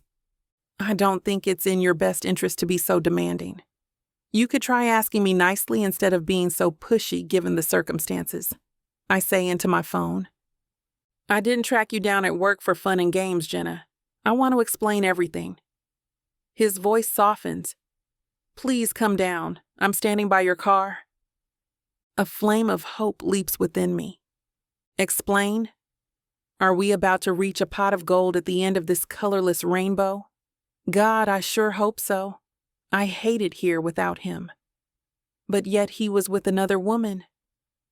I decide to throw a bucket of sand onto my expectations. I can't. It's not a great time right now. He exhales. Jen, I've seen you ask someone to cover your shift for trivial dates. You can get someone to do the same now. This is more important than any date we've had. Please don't undermine my job. I have to go. I cut off his response, silence my phone, and shove it into my pocket. Sam's face is anxious when I spin around to face her. I feel my phone vibrate before I even sit down, but ignore it. What's his story? I shrug. He's downstairs and wants to talk, but I'm not going to see him. Neither of us feels like eating, so we pack up and get back to work, which gets pretty busy pretty fast. I stay alert and in the moment, mindful not to make any more clinical faux pas. A few hours later, I have a few minutes to spare and follow up on my Vocera voice messages. 4 of them require my presence at the front desk. I have an inkling it has to do with Lucius. A wave of excitement warms my skin as I take the elevator down to the ground floor. It's an unwelcome sensation, weird since I was pretty adamant about not seeing him when he called earlier. I step out of the elevator, all businesslike, but my footsteps quickly fade to a halt. There are 4 gigantic bouquets of white tulips behind the desk, each the size of a small car. White tulips to apologize with. My heart starts racing as I resume my steps and get closer. The receptionist looks up. Her face is a curious mixture of awe and embarrassment. There's a hot guy who's very enamored with you, she gushes. Her eyes fail to meet mine, but she leads me behind the desk. What guy? I ask dumbly. I can't help it. You know who. The receptionist carries on and points at the arrangements. He has brought one in every single hour. Says he won't stop till you hear him out. She giggles and lowers her voice. If you don't want him, I wouldn't mind. I stare, wide-mouthed. 4 of them I count. So he's been here that long? Were the flowers premeditated? Probably not. Lucius is the type of guy to make things happen in the shortest amount of time. I wonder how much each of them cost. It's over the top, but I feel my heart soften a tiny bit. I'm also amazed at how he charmed his way in 4 times without getting stopped by security. I turn to her. What exactly did he say? That you're not answering his calls, and can I ask you to please talk to him? She lowers her head to my ears and puts her hand over her mouth. I think it's important. Do you know if he's still around? I ask. He was about 20 minutes ago when I went to my car. I decide to take a glance outside. I'm barely out the door when I almost run smack into Lucius on his way back into the hospital. I'm taken aback by how good he looks, carrying a big bouquet of flowers. Not a drop of sweat in sight, not a ruffle on his expensive shirt. My hands self-consciously run down the front of my scrubs. "You're a sight for sore eyes," he says. A look of relief begins to spread, but he quickly reels it in. "Keep it together. Stay strong." "This is ridiculous, Lucius. Where am I supposed to keep all of them?" "This little thing," he says, and hoists it higher for a second. "Figure it out, Jenna, because I'll bring one every hour until you listen to me." He is dead serious. "Fine, I'm here. You have 2 minutes. That's all I need. Walk with me." He leads me back to his car, sets the tulips on the roof, and looks at me. I have to power walk to keep up with his quick pace. I know I still need some time away from him, but this persistence is endearing. "I have proof," he says. "Irrefutable proof of Lottie's manipulations." I stare at him blankly. It seems like such an easy scapegoat. I'm skeptical. "Here," he says. He shoves his phone into my face. There's a screenshot of text messages between 2 people. Something about setting up Lucius with a fake date. I assume it's between Lottie and Farnsworth. I feel some despair, but also hope. Hope that he is trying to prove himself.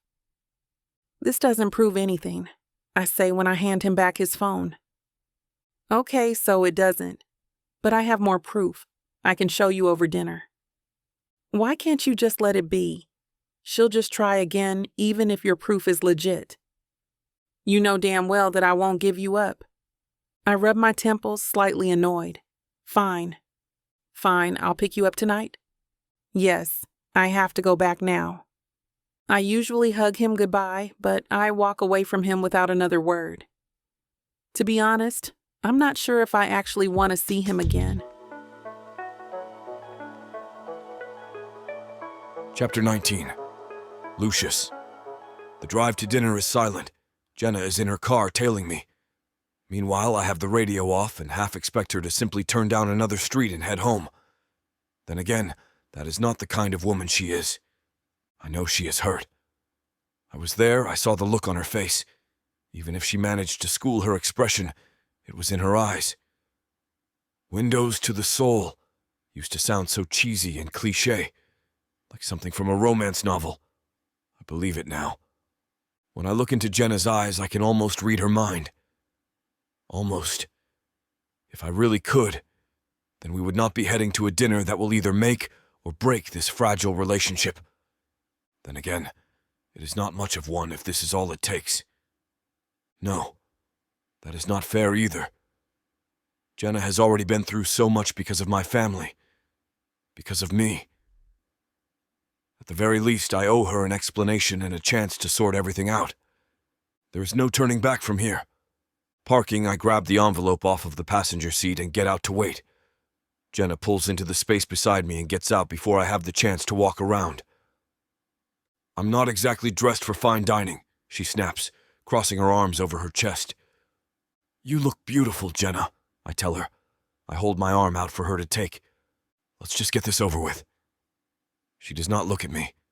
Her face is closed off, her cards tight to her chest. I cannot exactly blame her. Not after everything that has happened. I follow after her, catching up easily. "Weatherly for 2. I tell the hostess before she even gets the chance to ask. I'm not one to get nervous, but I would be lying if I said I was completely calm. "Table or booth?" the hostess asks, picking up the menus from behind her stand. "Booth. Furthest one away from everyone." She looks between Jenna and me before turning. "This way, please." There are a few families out tonight. A handful of tables are occupied, scattered around the area. No doubt the hostess's effort in keeping the sections balanced during a slow night. We could have sat just about anywhere and maintained our privacy. Not that anyone listening in would really be able to make sense of our conversation. We're seated just outside the kitchen in the back corner. "A server will be with you shortly," is all the hostess says before returning to her post. She's cheerful. I go for a light joke. It does not go over as well as I thought it would. I put the envelope on the table instead. "What's this?" Jenna asks, eyeing it over the top of her menu. "It's proof," I tell her, pushing it closer toward her. "Proof," she repeats. Jenna arches her eyebrow but still does not reach for the envelope. Yes, proof of Lottie's scheming and her manipulations. If only I could get Jenna to simply open it and look at everything. I saw it myself, how deep my sister's claws went. It was not just Mrs. Farnsworth, though she was the catalyst for it all. Charlotte has her hands in a lot of pies, I start as I look over the menu. I'm already playing a game with Lottie. I may as well start a new one with Jenna, hopefully with a better outcome. I know your sister is a nut, but this was really all her? Again? Yes. Look, I know Hannah told you about the woman from the other night. Jenna frowns. Yeah, she said the two of you looked real comfortable together. Well, we weren't. I drop the menu on the table and open the envelope. If she's not going to, then I will. Yes, I did meet with her for dinner, but it was simply business. Or at least that was the impression I had been under. What is that supposed to mean? Either it was or it wasn't, Lucius. It wasn't. I lay the photo out in front of her, along with a photocopy of a few bank statements. These are... Jenna picks up the photo. Clearly visible are Lottie and Mrs. Farnsworth, laughing as they lounge poolside at the resort with margaritas in their hands. The bank statements are enough evidence to back up the claim of their financial transactions. So they're friends. But we already knew that Charlotte would set her brother up with her family-approved friend. No, Jenna. I was told that Mrs. Farnsworth wanted to invest in my company. That's why I was meeting with her. I had no idea until yesterday that she had already invested in the renovations of the resort. And the hugging? Would you believe me if I told you the heel on her shoe snapped? I lean back, folding my arms over my chest. Sorry to interrupt, but are you ready to order? The server asks, stepping up to the side of the table with his notepad ready. Jenna sits straight in the booth and breathes out heavily through her nose. Yeah, I'll have the Caesar salad with grilled chicken, extra parm, and a glass of house white. Excellent choice. And you? He asks, turning to me.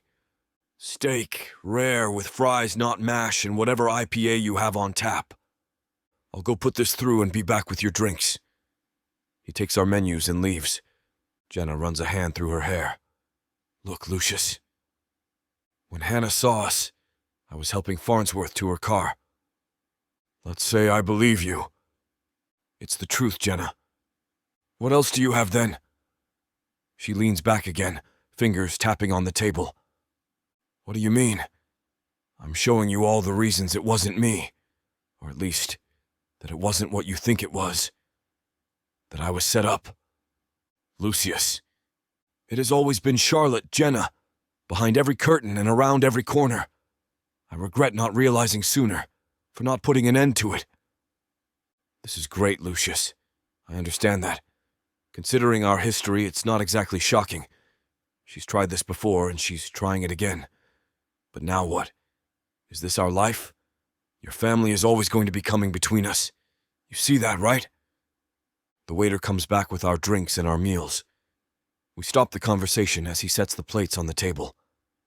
It all looks great. This is also my first time at this particular restaurant. I did not want to run the risk of anyone recognizing me, or for any of my family to be here. This is a far more delicate situation than I thought. I swear we can fix this. I want to make it up to you. I want to prove to you beyond a reasonable doubt that you can trust me, that we can be together. We can't let them win. Jenna takes a drink of her wine, setting the glass down a little harder than necessary. Lucius, the wounds your family caused are deep. Bottom of the ocean deep, she says. Jenna looks up from her plate and finally meets my eyes. Though they are not red, they are a little wet around the edges. The scars left will take time to heal. It is not something that will happen overnight. I hope you understand that. I do, I tell her, trying to keep the excitement out of my voice. I will spend every day working to earn your trust and love again. It's not that I don't love you, Lucius, but I refuse to feel the same way I did all those years ago. The pain that your family put me through, that you put me through. Jenna shakes her head and sighs. I'm never going to give up on you.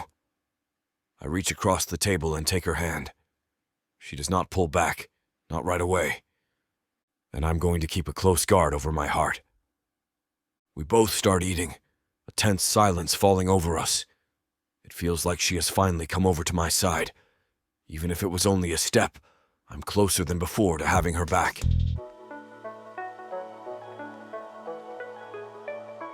Chapter 20. Jenna. It seems to be never-ending. The gifts that constantly appear at work. The flowers and the chocolates that are left at the receptionist for me. The messages that are left along with them. All from Lucius. I know what he is trying to do. To prove to me that he is sorry for all the hurt that his family has caused between us. In the past and now. To be honest, I'm not sure I want him to stop. Sure, they are a little excessive. It seems as though at least 4 times a day, I am getting a page about a new delivery for me. The last one was a box of donuts again from Rocco's, which is becoming a regular treat for the staff here. I had one and put the rest at the nurse's station for everyone else. The flowers I receive have been getting divided between patients' rooms. There is nothing quite like the feeling of seeing someone smile, and flowers have a way of cheering people up, especially when they are in the hospital. I did bring one of the bouquets home, one of the smaller ones, with daisies and baby's breath and yellow pansies. They are not my favorite flowers, but they are top contenders and have a subtle scent to them. You have another box of sweets, Jenna? Sighing, I look up from the paper I was signing off on and place it in the out tray on the desk. Put it in the break room, Megan, I tell her, even as I grab one of the chocolates out of the box. Are you going to tell him to stop? She asks. I would, but then I'd have to pay for snacks in the break room myself, I tell her with a grin. She laughs, takes a piece of chocolate, and closes the box once more. That's a valid point. She hands me a patient file and smiles. You're next on rounds. I'll make sure most of these get to the others. Thanks, Megan. Leafing through the file, I start to check off the notes, reading what the previous resident nurse wrote and making sure nothing had changed drastically. Doing rounds is one of the less stressful parts, or at least it can be. Going from room to room and checking in on patients, seeing how they are doing, and making sure that they are comfortable and have everything that they need brings me satisfaction. Of course, there is always 1 or 2 that are in sour moods, no matter what you try to do for them. It just comes from being stuck in the hospital. Sometimes all a person wants is to be in their own bed and eat a home-cooked meal. I know our cafeteria food is not exactly high quality, but it is better than nothing. How are you feeling today, Mrs. Walker? I ask the woman sitting in the bed. She is staring out the window, but with a smile. I feel much better today. Thank you, Jenna. She turns her head to look at me. The bags under her eyes have nearly cleared up, and some color has come back to her cheeks. I still can't believe they nearly gave you beans for dinner. I know the kitchen has no idea you just had your gallbladder removed, but someone should have caught it at the desk. I shake my head. Though it might not have done anything, there was no harm in preventing it just in case. The poor woman did not need to eat gaseous food with staples holding her stomach together. Mrs. Walker chuckles. But you did. And that's what counts. I had a lovely garden salad with grilled chicken instead. Glad to hear it. I finish checking on her 4 and hum softly. Nothing is in need of changing just yet, and there are still more rooms to be completed. I'll be back in an hour to replace your IV. If you need anything before then, just give us a ring. I will. Thank you, Jenna.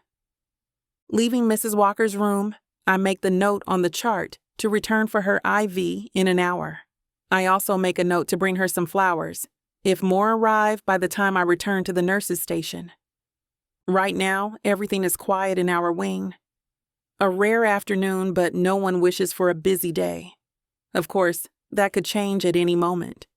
So it is best to enjoy it to the fullest and get as much done before we are called away. A door opens and I pause as the doctor steps out of the room. He sighs, pinches the bridge of his nose, and then continues down the hall. That is never a good sign. Peeking inside the room, my heart sinks. Mr. Shin has been in the hospital for a few weeks now. He came in after suffering from a major heart attack, but he seemed to be on the mend after the surgery. Though by the grave expression on the doctor's face, and the grip that Mrs. Shin has on her husband's hand, it does not take a genius to figure out that he took a turn for the worst. The Shins are one of those forever couples. Both of them are in their late 60s, only a couple of years apart. Over the time Mr. Shin has been in the hospital, there has not been a day that his wife has missed. She is always sitting by his side, holding his hand. I have learned bits and pieces, listening to them reminisce, and from stories that they share when I check in on his charts. They met in college. Mrs. Shin was born here in America, the child of refugees, and Mr. Shin had come here for school. Love at first sight, they told me. They were sitting 2 rows away from one another in an introduction to anthropology course. Of course, they have had their share of ups and downs. Being together for 40 years and married for the lion's share, it is inevitable. But they always manage to forgive each other's shortcomings and work through the troubles together, as a team. It makes me think of Lucius. If I were to lose him again tomorrow, for good, I would never be able to live with myself. The worry, the what-ifs. I should forgive him. After all, his family's actions are not necessarily his own. The rest of my shift goes smoothly, only a few stitches to be mended and bags to be changed. Perhaps the others can feel the solemn atmosphere seeping from Mr. Shin's room, because even the rowdy patients remain calm and do not make a fuss. Sitting in traffic, I make up my mind and turn right instead of left at the intersection. I hope that Lucius is at the resort and, for once, his parents are not. I am in luck, it seems. He is leaning against the side of his car, talking on the phone, even though he is frowning. "I'll call you back," he says, hanging up as I park and get out of my car. "Jenna?" "Lucius," I start. Closing the distance between us, I place my hand gently on his chest, smoothing out non-existent wrinkles in his suit jacket. "Is everything all right?" he asks. "Yes. No, I mean." Stumbling over my words, I shake my head and take a deep breath, looking up into his eyes. Lucius's expression is soft, fond, and loving. It makes my heart skip a beat, and I realize that I am making the right choice. "I want to start again. I tell him. I made a snap decision. I was scared and worried about getting hurt again, but I don't want to lose this, whatever this could be. If you'll still have me?" Lucius smiles brightly. It reaches his eyes and lights his entire face. He wraps his arms around me and pulls me to his chest. The smell of his cologne is not as thick as it normally is, but it is still there. More like it is in his clothing, rather than him wearing any. Either way, it is still comforting. I lift my arms and grip the back of his jacket, burying my face in his chest. "Of course, Jenna." He takes a half step back and cups my cheek. Lifting my head, he presses our foreheads together. "Without a doubt. I was starting to think that you weren't going to want me. I will always want you, Jenna. I promise to make this second chance, at a second chance, count for every moment." I smile, tilting my head to slide our lips together in a soft kiss. "So we agree. We will take it slow. Communication is key, but it only works when we are both being honest with one another," I tell him. Lucius nods, his thumb rubbing circles on my cheekbone. We will stand together, united against everyone else. We don't need them or their opinions, or their lies and manipulations. I let out a soft sigh, my forehead falling back against his chest. His family has really done a number on the bridge between us. It will take some time, but I'm confident we can get through this together. I am too. He kisses the top of my head and holds me close. His arms are a shield against the cold stares that I feel boring into us. Even though there is no one else around at the moment, the presence of his family still lingers heavily in the air. I refuse to say goodbye for a third time. Taking a step back, I look up and give him another soft smile. Would you like to come over? Lucius grins. I would love to. Chapter 21. Lucius. The drive back to Jenna's home was both the quickest and longest 15 minutes so far. I've not been able to get the stupid grin off my face. But could anyone really blame me?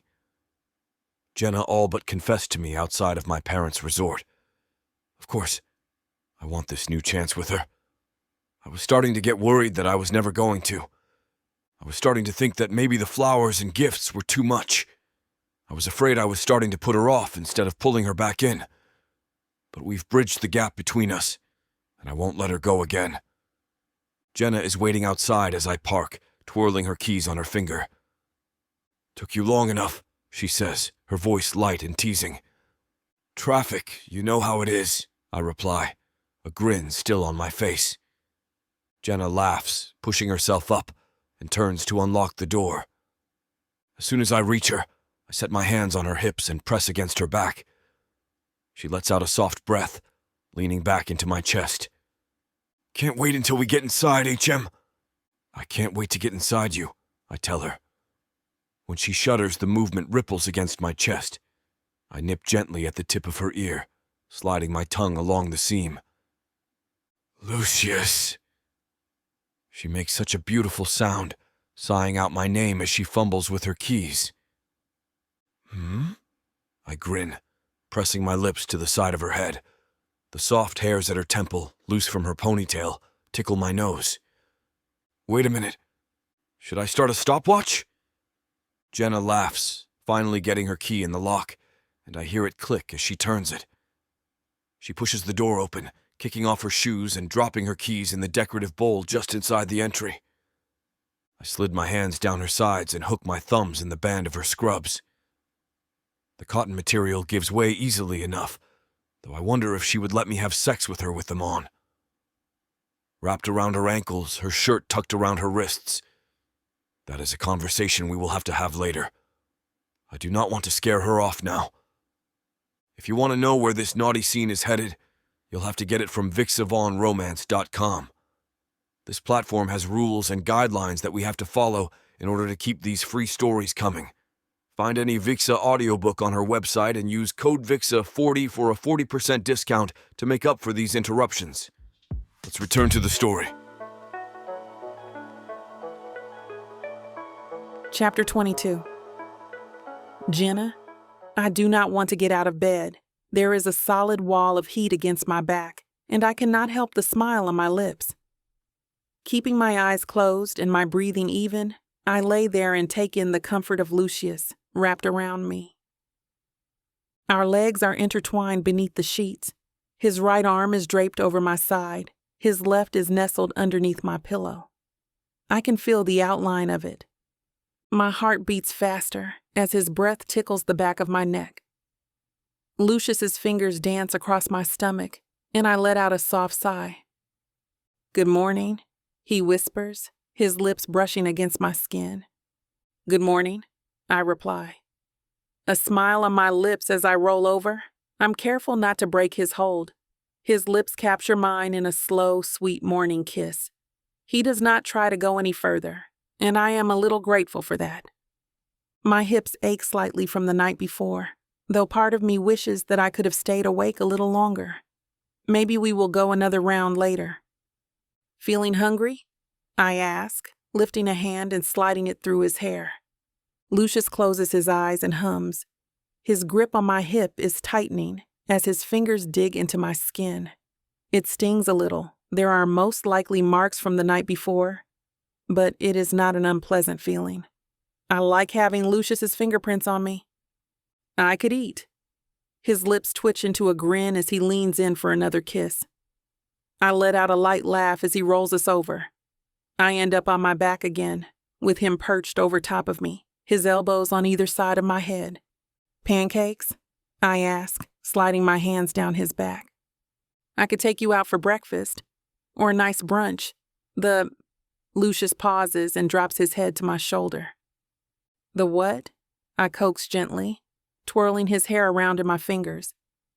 The resort's restaurant is open again. They have a wonderful brunch selection. There is hesitation in his voice. My stomach drops and my muscles tense. Going over there, where his parents might be, is a risk. If you want to. Of course. He continues. I don't want to hide this, us, anymore, from anyone. You said you wanted to be open and honest, and this might be an okay place to start. Lucius is not wrong.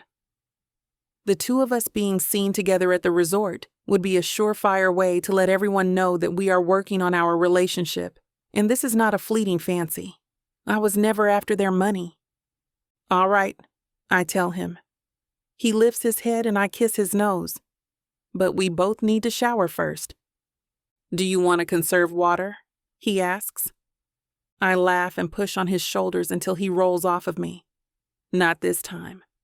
We'll never get out of here if that happens. Worth a shot, Lucius says. The resort is just as imposing as it always is. I try to avoid it as much as possible, even with it being in the opposite direction of the hospital. I still pass it from time to time. It is a key location for the tourism industry here in Essex Bay. If only the public knew what the owners could really be like, how sharp their claws were, and how much blood they could draw. The Eggs Benedict is one of my favorites, Lucas says as we get out of the car. It's still early enough that it does not look like any of his family members are around. All the vehicles parked in front belong to staff and guests. Despite the early hour, the restaurant still seems to be busy. Somehow, I'm not all that surprised. Have you had one before? He asks, locking the car as he steps around and offers me his arm. I set my hand on the curve of his forearm, smiling softly as I squeeze the hard muscle there, and remember how it felt wrapped around me, warm and comforting. They make them at the diner downtown, I tease, laughing at the look of indignation on his face. Clearly the offense by my statement is huge. No, they aren't the same. That's it. You're going to try one here, he says matter-of-factly. I do not feel like arguing over food. A fancy egg is a fancy egg. Whether it comes on an English muffin or artisan bread makes no difference. All right, I'll have a bite of yours, I tell him, patting his chest reassuringly. Who would have thought that Lucius takes his mid-morning meal so seriously? A shiver runs down my spine, causing me to shudder. The breeze is cool, but not enough for a reaction like that. No, it comes from the feeling of being watched. I look around and see her making her way toward us, her curls bouncing around her shoulders as she struts. There's really no other word. Sachet, maybe? I brace myself for whatever is about to come out of Charlotte Weatherly's mouth. Well, I can't say I am the least bit surprised. Her voice is still as high-pitched and nail-bitingly infuriating as I remembered. It's like she's purposefully trying to make it higher and cuter than it really is. All it really sounds like is nails on a chalkboard. Lucius stops beside me. Charlotte is between us and the door.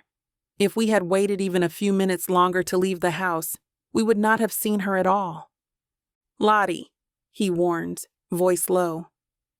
Charlotte carries on like he is not even there.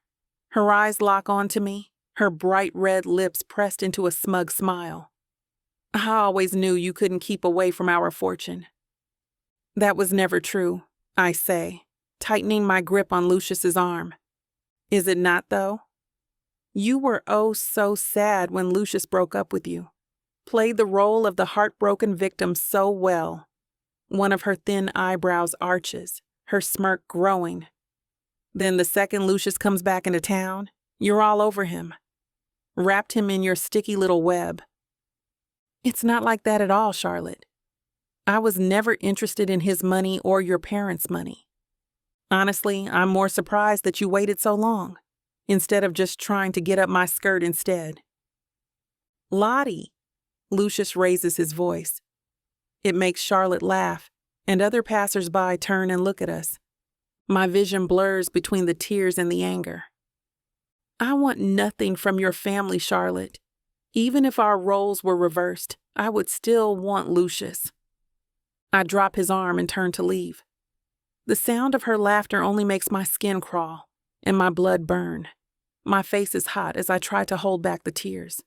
I am not sad. I am pissed. All this time, and all the Weatherlys can think about is how everyone is out to get them. They are a bunch of paranoid idiots, and I am a fool for thinking that would ever change. They are still trying so hard to keep Lucius and me apart. I hear Lucius's voice, though I cannot make out what he is saying anymore. I stop in front of the car. Damn it! I run a hand through my hair. I never even thought that it might be better for us to each take a vehicle. Instead, I simply rode with him. Looks like I am walking to the nearest bus stop. Jenna, Lucius calls after me. I hesitate for a moment, take a few more steps, and then stop with a deep sigh. Jenna? He catches up with me and takes a deep breath. Jenna, I am so sorry. Everything she said was uncalled for. Please, forget them. We'll drop them all. We won't come here again. Turning to face him, my heart hurts. His expression mirrors my feelings. I know that he would not have set the whole thing up, but it is still hard to accept that he had no idea she might be here. Of all places. I can't keep fighting Charlotte's toxicity. Not again. Not after everything that she and your parents have said before. It's not worth it. The pain and anxiety they caused us both. Lucius takes my hands in his and holds them to his chest. I swear, Jenna, I am done with her manipulations. I won't let Lottie or my parents come between us. I stare into his eyes and let out a soft sigh. All right.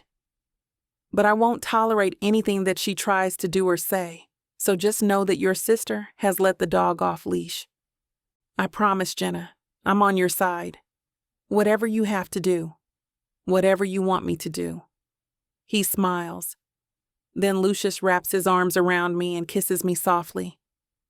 All I can do is hope that he can withstand whatever schemes his sister is plotting against us, because clearly this is never going to end. Chapter 23. Lucius. It has been a while since I've had any time to myself. Of course, that is mostly my own doing. I would much rather spend my day lazing around with Jenna than on my own, but sometimes it cannot be avoided.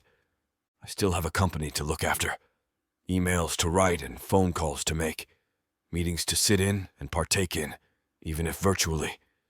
No one will come right out and say it, but I've been neglecting my duties a little bit as of late. I can admit that to myself. This is why I'm sitting at Jenna's kitchen table with my laptop and cell phone, trying to take up as little space as I can. She is still upset after our spoiled Sunday outing. I should have known better than to go somewhere we had a chance to run into my family. I did not think that anyone would be around so early on a weekend. Give it to Lottie to defy even that. It is almost like the woman has a sixth sense for when things are starting to go well in my life. My love life, anyway. At least Jenna was still responding to my texts and agreed to let me come over. Though we have both been busy the last few days, with me playing catch-up and her working doubles. I've already made plans to take her out for dinner on Friday night. I just have to find a moment to ask her. Her hesitance is understandable. Lottie's words were harsh and unforgivable.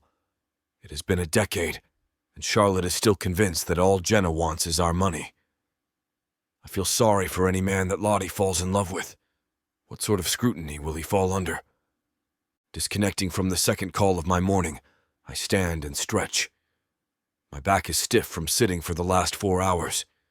The rest of my body aches just thinking about the fact that I have 2 more after lunch. "What would you like for lunch?" I ask as I poke my head into the living room. Jenna is standing in the middle of the room on the phone, pinching the bridge of her nose. Is she being called into work? Apparently, there have been more call-outs than normal lately. I hope they get everything figured out soon enough. I don't really want her to risk getting called into work while we are out for dinner. "I'm sorry, but I can't today," she says as the call ends. Jenna sighs and tosses her phone on the couch before looking over, her expression shifting to a smile.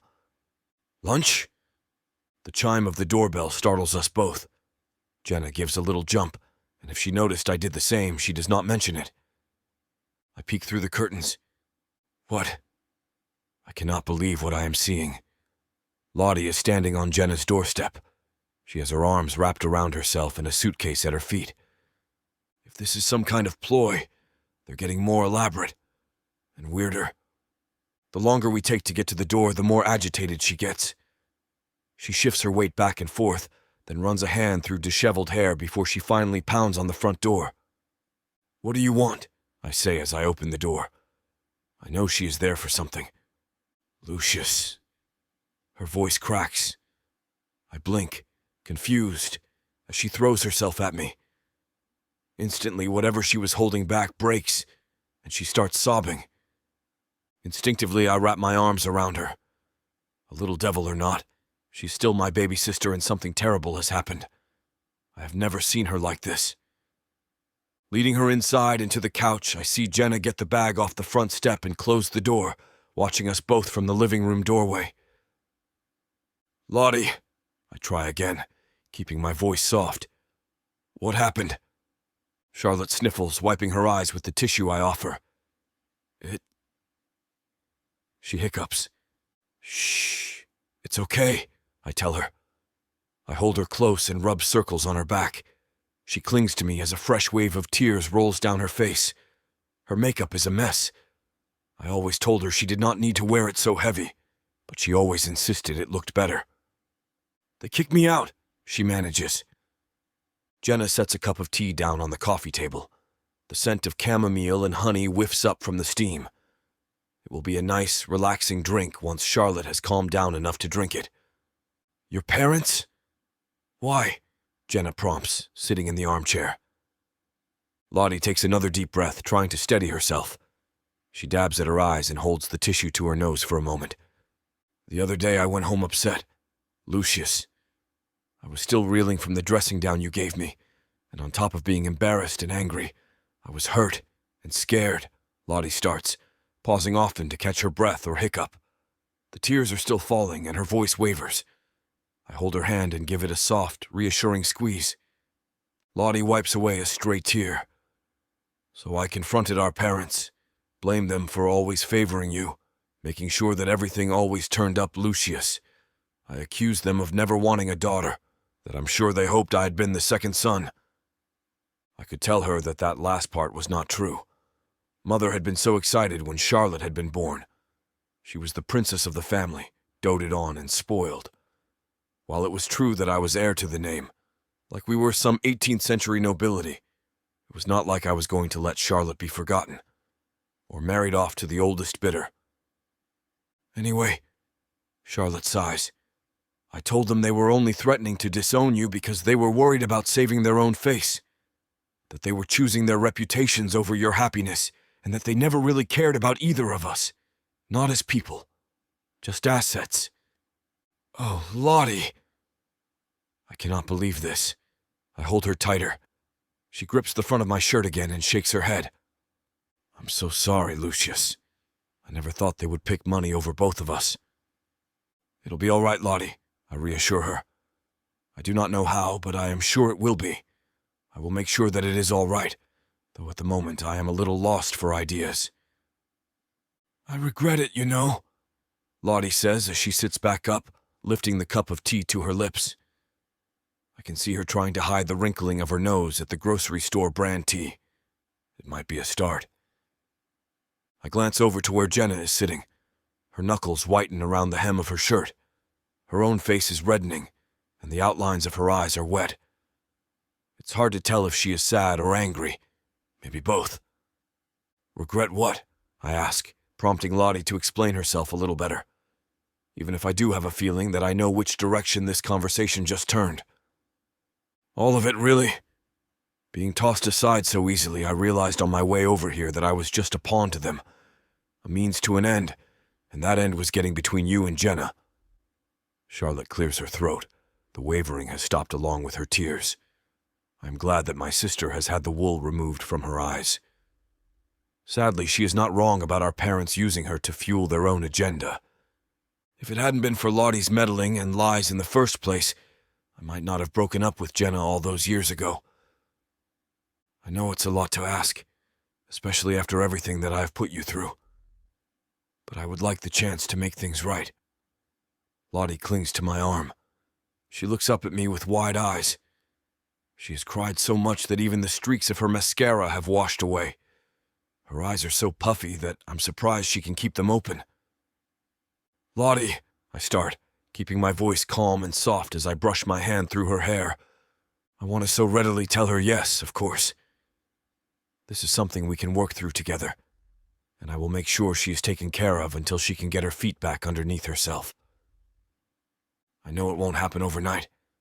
I've been the root cause of so much pain for both of you, which is why I hope you'll give me the chance to right all of that.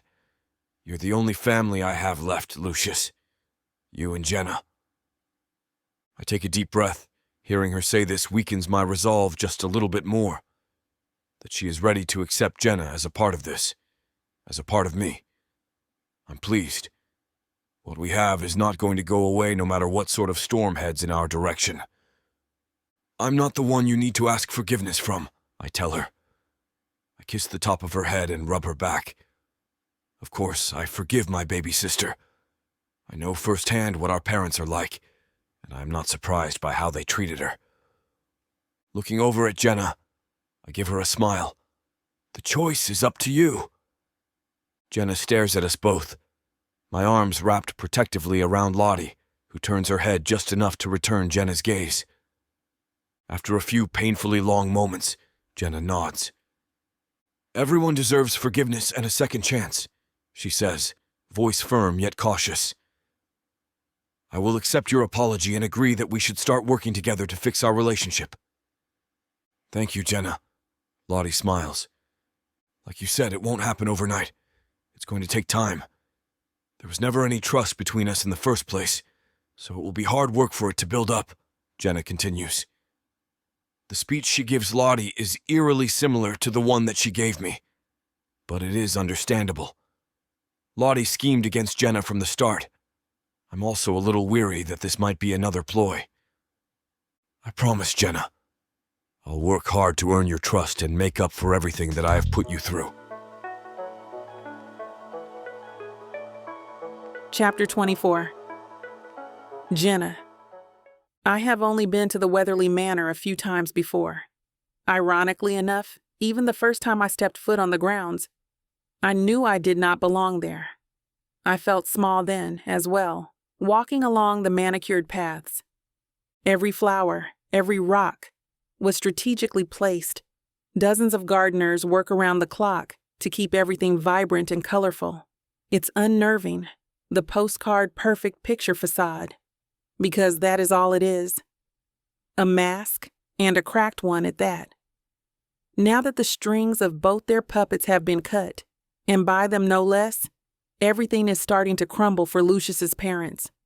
The three of us arrived together.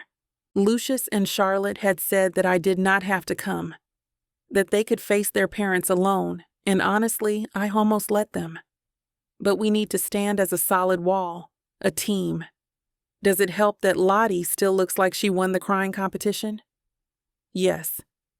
Or at least I hope it will. My memory of Mr. and Mrs. Weatherly is not that of two compassionate people. I could make a list of the reasons I have for saying that, but the most recent one is that they made Lottie cry in the first place by banishing her. Like Charlotte committed treason or something. Well, what do you think? Lucius asks. The same thing I thought 10 years ago. How the hell is this place real? I reply. I chuckle and shake my head. The rest of Essex Bay is moderate, though there is an upper-class suburb, but nothing compares to the sheer magnitude of the Weatherly Manor. Even the town hall is smaller. Charlotte giggles, and I am glad that she is feeling better, even though I have not entirely shaken off the idea that this is just some great ploy. A giant scheme to get Lucius and I to lower our guard and walk us directly into the lion's den. It wasn't always this big. It used to just be the garage, she explains. Lottie points over to the 4-car garage. That means at some point in the history of the Weatherlys, that was the main house. As time went on, their wealth and family grew. Never would have guessed that a place like this had such humble beginnings, I say deadpan. Lucius laughs. Even Charlotte lets out another soft giggle. They must know that we are there. We have been standing outside of the manor for a good 20 minutes now, and the guard at the gate has surely told them. Especially since Lottie is not even supposed to be on the premises anymore. Well, I suppose we should go in, I ask, looking between both siblings. Just as soon as the words pass my lips, the front doors open wide. A man dressed in a well-pressed suit stands at attention, staring down the rim of his wiry glasses. "Who's that?" I whisper, leaning into Lucius's space to do so. "Ah, the butler," he explains, rubbing the back of his neck like the idea of having a butler now is embarrassing. "Right," I say, slipping my hand into his. Lucius links our fingers and squeezes. I am here for him. For Charlotte. Let's go. Together we all walk up to the door. The butler stands to the side to allow us entry. Or at least, that is what it feels like. He granted us permission to enter the home of his employers, even though the look on his face says he would have very much rather not. "Mr. and Mrs. Weatherly are in the parlor," he says, using his index finger to push his glasses back up the long bridge of his nose. With that, he leaves further into the manor. The place still reeks of money, old and new. Mostly new. Everything shines and shimmers in the bold black and white of modernism. Updated technology and top-line everything. The walls are covered in paintings, and just one of them probably costs more than my house. "Don't forget to breathe," Lucius teases, his breath tickling my ear. I jump and take a deep breath. I did not even realize I was holding it until he said something.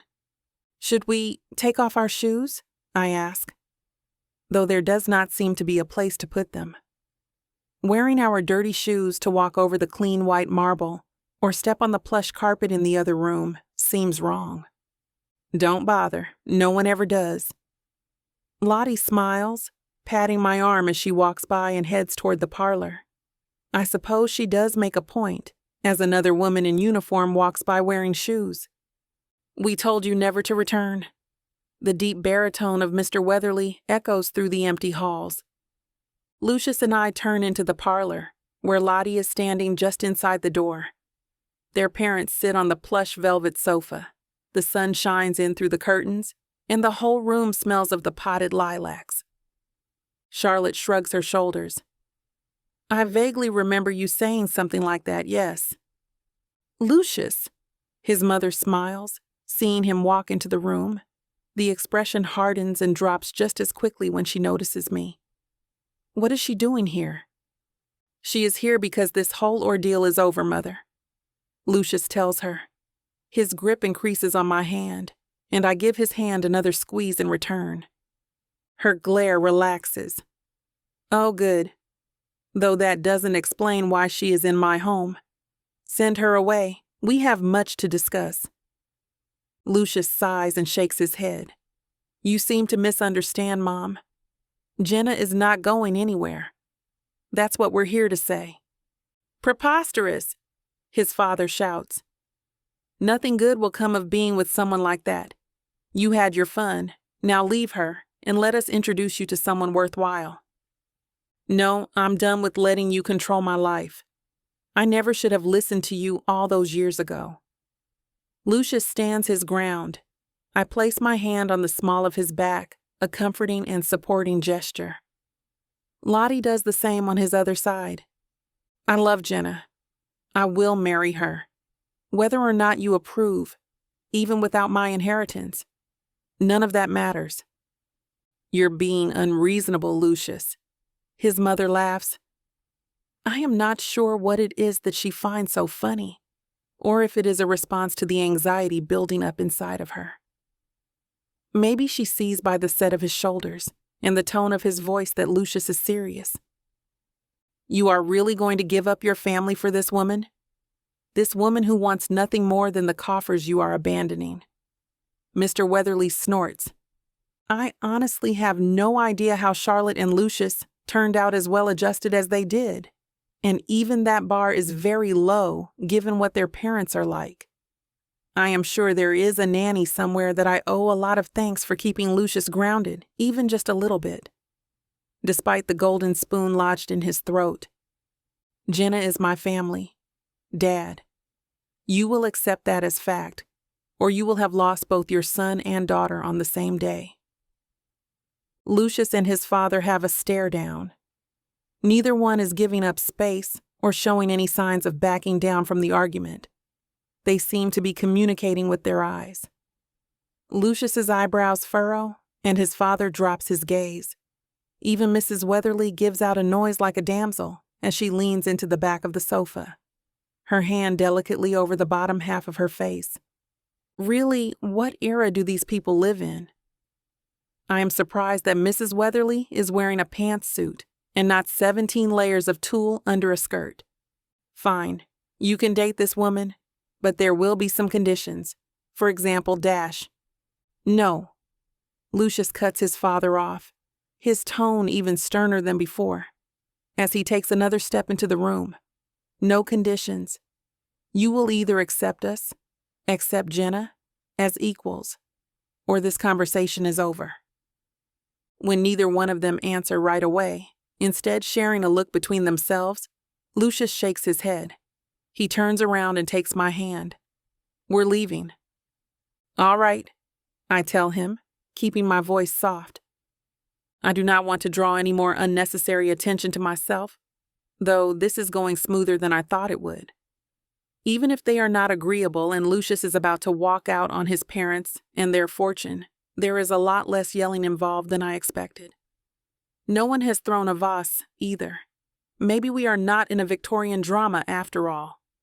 Lucius, wait, his mother calls after us. Her voice is not very loud, but we had not gotten very far. We agree to give Jenna a chance and try to see her as a daughter-in-law, if that means we get to keep you as our son. She sounds pained, pausing a lot, and she nearly chokes on my name. There are a lot of firsts happening today. I can see the tension leave Lucius's shoulders, even if he does not relax his stance right away. He turns back to face his parents. A trial run then. It will be good for all of us. A chance for you to get to know the woman I fell in love with. I know he is still just as worried as I am that this is another scheme of theirs. Will they act nice and work their way into our lives just to finally drop the other shoe and squash us both under the same thick heel? Chapter 25.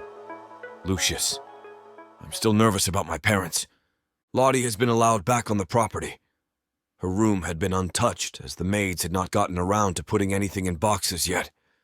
All she had to do was unpack her suitcases, and it was like she never left in the first place. I'll keep an eye on our parents. Don't worry, Lottie says, a bright smile on her lips as she pats my shoulder while we stand on the steps. Jenna has already gone back to the car to wait for me. Call me if they do anything that seems weird. I still do not know how far I can trust my sister either, but the first step needs to be taken somewhere. At the first sign of trouble, Lottie nods. She gives me a light shove and I take an awkward step down. Now go. I'm sure Jenna would rather be anywhere than here. You're right. Thank you, Lottie. I give my sister a hug before making my way down the rest of the steps. Getting into the car, the blast of AC is pleasant compared to the rising temperatures outside.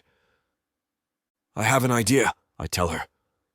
I start the car and flip through my playlist, giving a long pause for an overly dramatic flair.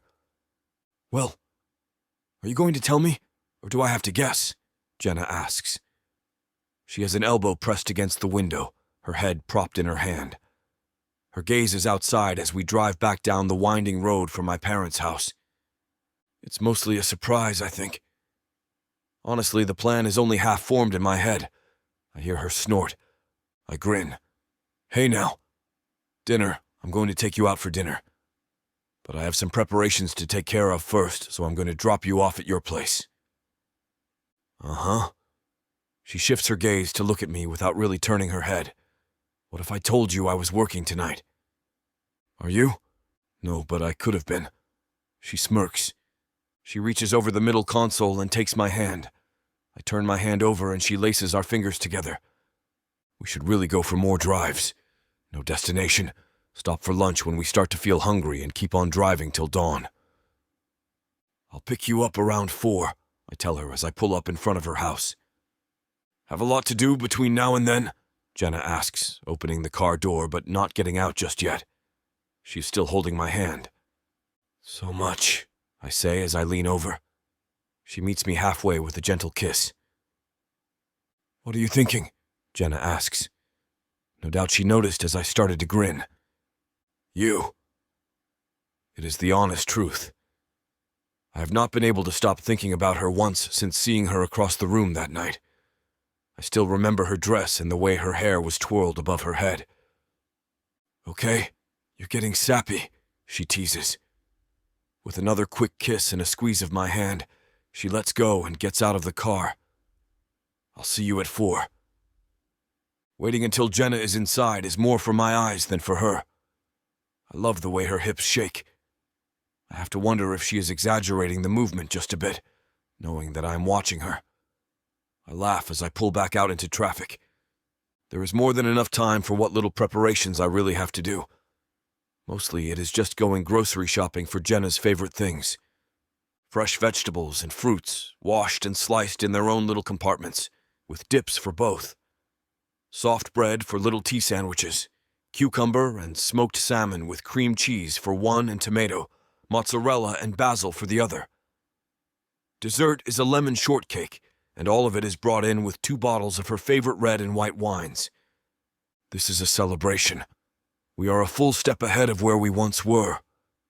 No longer is there any doubt in either of our hearts about what our relationship is or where it is going. We both want the same outcome of this, I am sure. We faced my parents head-on and came out on top. I cannot think of a better way to end the night than with the grand surprise I have planned. I pull into the driveway just as the clock changes to 4 o'clock. It is a bit of a drive out to where I want to take her, but it will be worth it. Jenna comes out dressed up. Where to? She asks as she climbs into the car. A surprise, I say, waiting until her seatbelt clicks before driving off. Can I get a hint? Jenna asks. She sets her purse down at her feet. Her heels and dress, while lovely, are not going to be practical in about 20 minutes. You look lovely, I tell her instead.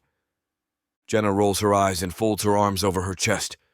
Fine, don't tell me. We'll get there soon enough. Don't worry, I promise you'll love it, I reassure her. Once we met at the beach late at night. We had sat up on the steps overlooking the tide as it moved out, and Jenna pointed to an outcropping ledge near the far end. The fading sunlight danced off her hair and illuminated her in a soft, ethereal glow. I know. That was when I fell in love with her. I still remembered my way to the beach. We have been there a few times since I came back to Essex Bay, but I've never taken her to the ledge she pointed out that day, and we broke up soon after. Are we going to the beach? Jenna asks. She has rolled the window down, and the smell of the salt water carries on the breeze as we continue to speed down the highway. We are. There is no point in trying to hide it anymore. She guessed fair and square. Lucius? She raises an eyebrow as I drive a little ways past the parking lot. I drive the extra few minutes before turning off down a dirt road. Taking the narrow 4-wheeler path as far as I can, I turn the car off and look at her. We're here. I get out of the car and go around to open the door for her. I just hope it's the right spot. Lucius. Jenna laughs as she takes my hand and lets me help her stand. How? Oh my God, it's been years since I was out here. I grin as I move around to the back and get everything out of the trunk. I hope you remember how to get to your favorite spot. Of course I do. She calls over her shoulder, not even waiting for me as she starts walking down the path. The sun is still out, even if it is fading quickly. Following the sound of the crashing waves and screeching gulls, it does not take us long to breach the trees and step out onto the crag. Is it just like you remembered? I ask. I set the basket down near the tree line and lay out the blanket. The space is a little bit smaller than my memory, but I was 14 the last time I was up here, and alone. She sits on the blanket. The light from the setting sun reflects off the water and bathes Jenna in that same ethereal glow as before. Well, I say as I uncork the red wine and pour us each a glass. The trays of finger foods are spread out along the edge of the blanket so we can sit closer together. Here is to second chances, never having to be alone, and the strength of a love that has stood against every scheme set against it. Cheers. Jenna smiles. We each take a drink, and I watch with a fond smile as she starts to pick away at the small, bite-sized sandwiches. I'll admit, I was nervous that my family might have caused too much pain for you to forgive, that I wouldn't have had this chance to be with you. She hums as she swallows before speaking. It's all in the past. It took me some time to realize that, but what we've built up this time around makes up for all the time lost. Jenna. I shift closer to her, taking the small black box out of my pocket. She looks over, her head tilting to the side curiously. I mean it. From the very first time I ever saw you all those years ago, I knew that you were the one for me. I regret ever having let you go, and I'm so grateful that you have blessed me with this chance. Her breath hitches as I snap the box open. The fading sunlight sends a rainbow over our hands as it hits the stone of the ring. Lucius. Jenna, will you marry me and allow me to spend the rest of our lives making up for the 10 years we have lost? She throws herself forward, closing the small distance between us. I smile, wrapping my arms around her. Yes, absolutely. Jenna cries, laughing as she pulls back and kisses me hard. Chapter 26. Jenna. My mind is whirling. Below us I can hear the sound of the waves crashing along the shoreline. Though as high as the waters will get, we are safe on top of the crag. This place is special to me. It always has been. I remember leaving the house early in the morning to get here, always on a Saturday, to give my mother time to herself. She spent all her time with rowdy teenagers, and I had to see her at school, so it was nice to be able to give her some alone time. Filling my backpack with water bottles, snacks, and either homework or a book, I would hop on my bicycle and head to the beach. Sometimes Hannah would join me, other times I would be by myself.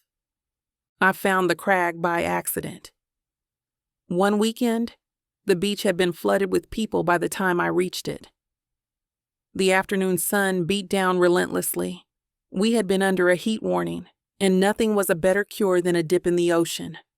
Deciding to go a little further down, I happened across the four-wheeler trail, but instead of following it all the way, I turned right at the sound of the waves and happy screams of everyone down below. It became my hideaway, a shaded spot thanks to the trees, but kept warm as the smooth rock surface absorbs the heat of the sun. I used to come out here almost every day in the summertime, I tell him as we sit together, a glass of wine in our hands. We finished eating a while ago, having rewrapped the remainder of the food and placed it back in the basket. It's a nice spot, Lucius agrees. His head is tilted back as he stares up at the night sky. It is clear. The moon is full and bright, giving us more than enough light to see clearly. I lift my hand in front of me. The ring shimmers in the moonlight, like a star fallen to earth. Do you like it? He asks. We can always go back to the store and exchange it if you don't. The laugh escapes me before I can even think to hold it back. I love it, Lucius, just like I love you. How do you feel about being the next Mrs. Weatherly? He asks. I might suggest we take a different name, I tease. Tilting my head to the side, I turn to face him. Letting go of my wine glass, it is only a moment later that I realize I dropped it into the ocean. Lucius laughs. I think we've had enough wine for tonight. Shame, I sigh, capturing his lips with my own. I feel the sharp intake of breath as he tightens his hold around my waist. His fingers dig into my hip as he pulls us back up to the blanket. When he first said that he was going to be picking me up at 4 for dinner, I assumed that it was going to be a restaurant. I had dressed up for the occasion, a nice dress that was not too short but still clung to my curves the way I know he likes. I also wore the pair of sheer stockings that he liked, since these ones were bought to replace the ones he ripped before. Getting out of the car, I regretted not asking more questions about where we were going. I was just worried that I was going to ruin another pair of tights, and probably my heels as well. Now, as Lucius presses me into the blanket, I do not worry about these things. He uses his hand to cradle my head, keeping it just off the hard surface of the ground. Too bad he did not have the foresight to slide a pillow into his picnic basket. I hate to burst your bubble when things are just getting started, but this platform won't allow us to air the steamy content coming up in this chapter. If you want us to keep bringing you free audiobooks, we have to abide by their rules. Luckily for you, the unabridged version of every Vixa Vaughn audiobook is available at billionaire.com. And with promo code VIXA40, you can get 40% off any digital product.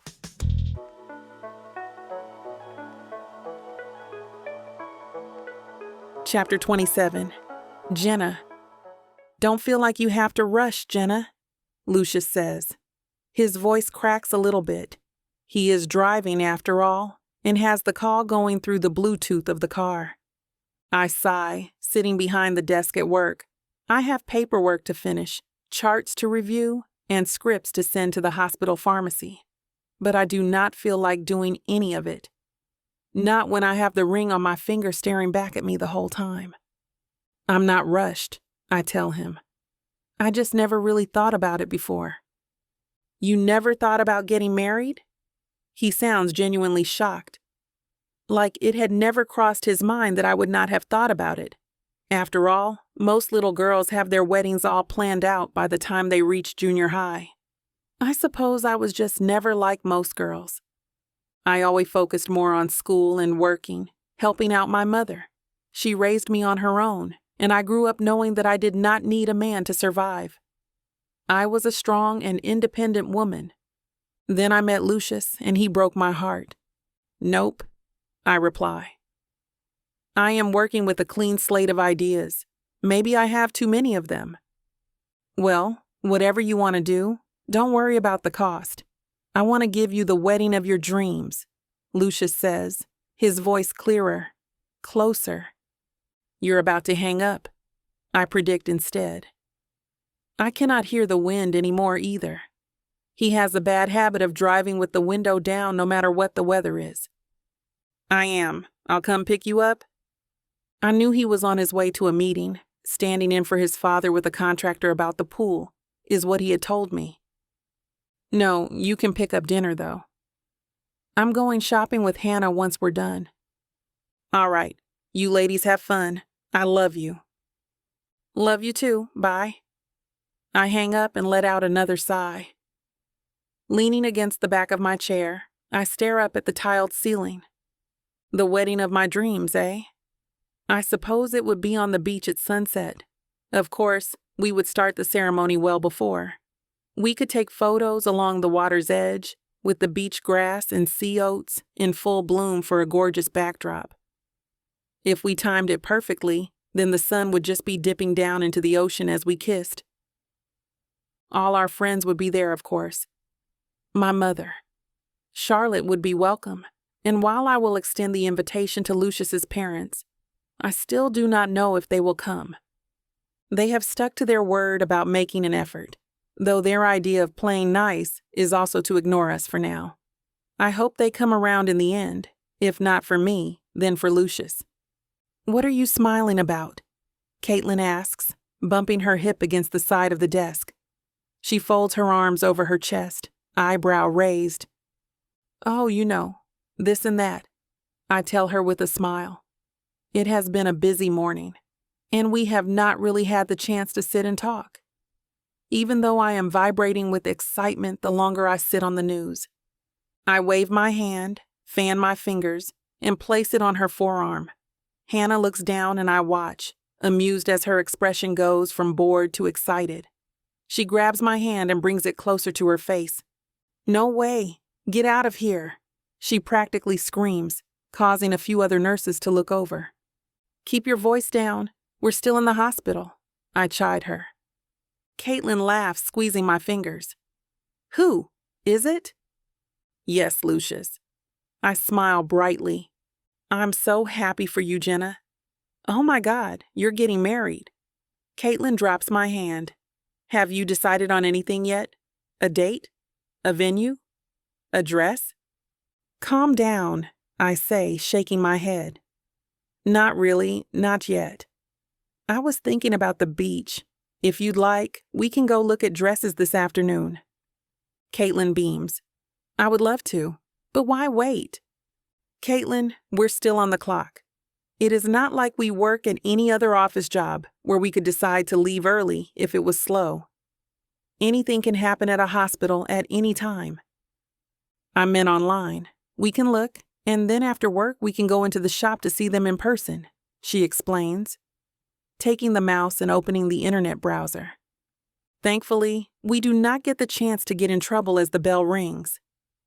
I push away from the desk, and Caitlin straightens up as we both get into high gear. The thought of silk and lace gets pushed to the side for now. I still have work to do. Someone really needs to tell Mrs. Glenn that the alarm is for emergencies only. Caitlin groans. It's later in the day as she leans against the lockers, out of her scrubs and with a towel around her shoulders. "She has been," I tell her, pulling my jeans up and sliding the belt through the loops. "Again then." We both laugh at the absurdity of it all. Though relieved that nothing was the matter, the old woman simply wanted to ogle the male nurses again. Really, I hope that I will still be that spry and sly when I reach my 60s. "You ready?" I ask, grabbing my purse and clicking the lock closed. "Yes." "I'm also starving." Caitlin rubs her stomach as we make our way out, taking the service elevator down to the staff underground parking. "You can come over for dinner if you want," I offer, digging out the key fob and unlocking my car. Lucius is picking food up on his way home. I can ask him to get more. "Nah, I'll swing by Foe's after we're done." She grins, sliding into the passenger seat. The mid-afternoon traffic is not so bad. It is still too early for the end-of-day rush hour, and mostly everyone has gone back to work from their lunch break. Sometimes having to work strange hours has its perks. I pull up in front of the bridal shop. A stenciled sign that reads Kay's Dresses is etched on the large window, covering the front of the store. The font is cursive and punctuated with a needle and thread, though that is only what caught my eye. What keeps my attention is the dress in the window. It has impressively intricate beadwork on the deep V of the neckline. It's so white that the sun would have blinded me with the reflection if not for the orange UV protection film on the inside. "Come on then." Caitlin takes my hand and pulls me into the store as Hannah gets out of her car to join us, having met us here. A bell dings as the door opens, and a portly woman steps out from behind a rack of dresses. "Hello, dears." She smiles, pulling her glasses down from the top of her head. "Hello," Hannah and I say at the same time. My eye catches the dress in the window again, and my feet move on their own. Hannah walks over to the woman, though I am not paying attention to what they are saying. I gently finger the fabric. The soft, smooth silk, the loose draping of lace over top. It is gorgeous. "Would you like to try it on?" the woman asks. "I would love to," I tell her, standing back as she climbs up on the platform. She strips the mannequin in the window and carefully gathers the dress in her arms. "Follow me." Caitlin pops her head from around a rack and grins. "Found one already?" "I think so. I hope so." Though the chances of finding the perfect dress in the first one is rare. I have seen enough movies and read enough books to know that. I step into the changing room and slid the curtain closed. "Oh, Hannah." "Yeah?" she calls from the other side. I hear her let out a soft breath and hear the sound of old leather creaking. She must have sat on the chair. I was wondering, would you like to be my maid of honor? I ask her. No sooner have the words left my mouth does she pull the curtain back. Thankfully, I have the dress up and nothing is revealed to the world, even if we are the only people in the store at the moment. Hannah! Jenna! She yells back, eyes watering and the biggest smile I have ever seen on her face. Of course I do. Now get out here so you can twirl in front of the mirror. I feel like crying, just from the sheer joy of knowing that Hannah will be standing beside me at the altar. I still have to give my mother the good news. Maybe I should have done that first. I am sure she would want to be here for this. I will have to take her with me to taste test cakes. Oh, Jenna. Hannah's voice is no more than a whisper. Caitlin joins us, leaving the racks, and gasps. Dear me, I'd say that's the one. The other woman smiles, resting a hand on her cheek. I turn to look in the mirror, seeing how the soft silk clings and hugs all my curves perfectly. It accents everything just right. The plunge of the V-line is not as deep as I thought it was. The lace comes up and drapes over the shoulders, creating the illusion of a shawl that flows down into the train. The embroidery, the beadwork, everything about it is perfect. I need this dress. My voice cracks. The image of Lucius and I on the beach, dancing under the stars, while the band plays on a bamboo stage fills my mind. It is everything I have ever dreamed it could be without even knowing it. Chapter 28. Lucius. This was not what I had in mind when I asked my friends to go out. I was thinking of a nice steak dinner, a few beers, and a round of pool down at the Legion. Not the deafening sound of a bass dropping every 20 seconds, barely drowning out the off-key singing. The club is packed. Fortunately, despite how crowded and cramped it was, we're able to get the VIP balcony. Why did we have to come here of all places? Ashton shouts over the music. Because it's the best club in town, Dave answers as he walks around him. He made a trip to the bar, having lost the last match of rock, paper, scissors. He sets the 2 pitchers of beer on the table between the 4 of us and leans back in his seat. This is nice, though. The 4 of us are together and drinking, like we used to, Scott chimes in from beside me. Ashton groans, slinking down on the sofa. His legs stretch out and sprawl on either side of the small table. But I work here. Are you supposed to be working tonight? I ask, even though I already know the answer. He had said that he was going to get the night off no matter what it took. Yes, he says. Ashton folds his arms over his chest and risks a peek between the railings of the balcony. He had worn a ball cap inside and sunglasses, as though any of that was going to keep his identity hidden from the bar manager he had lied to. Serves him right. Come on, Ash. If someone was going to call you out on your nonsense, they'd have done it already, Scott reassures him, reaching over to fill our empty glasses. It just means he can't lose a bet. Dave grins. I want to agree with Ashton. We did not have to come here. We could have just as easily stayed at my house and done the exact same thing, without worrying about anyone getting fired. Dave is also right. Midnight Clear is the best dance club and bar in town. It's clean, the staff are friendly, and they have an excellent selection of top-shelf liquor and cocktails.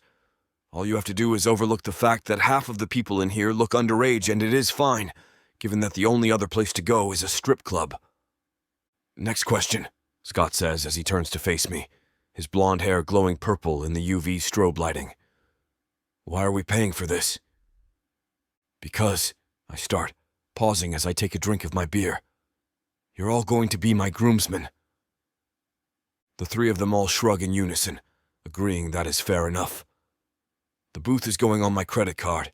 The least these guys can do is pay for the drinks. Especially Dave, since it was his idea to come here in the first place. It's a shame that Minjun couldn't make it. Ashton rolls his eyes, taking a drink of his beer. You know he doesn't like places like this.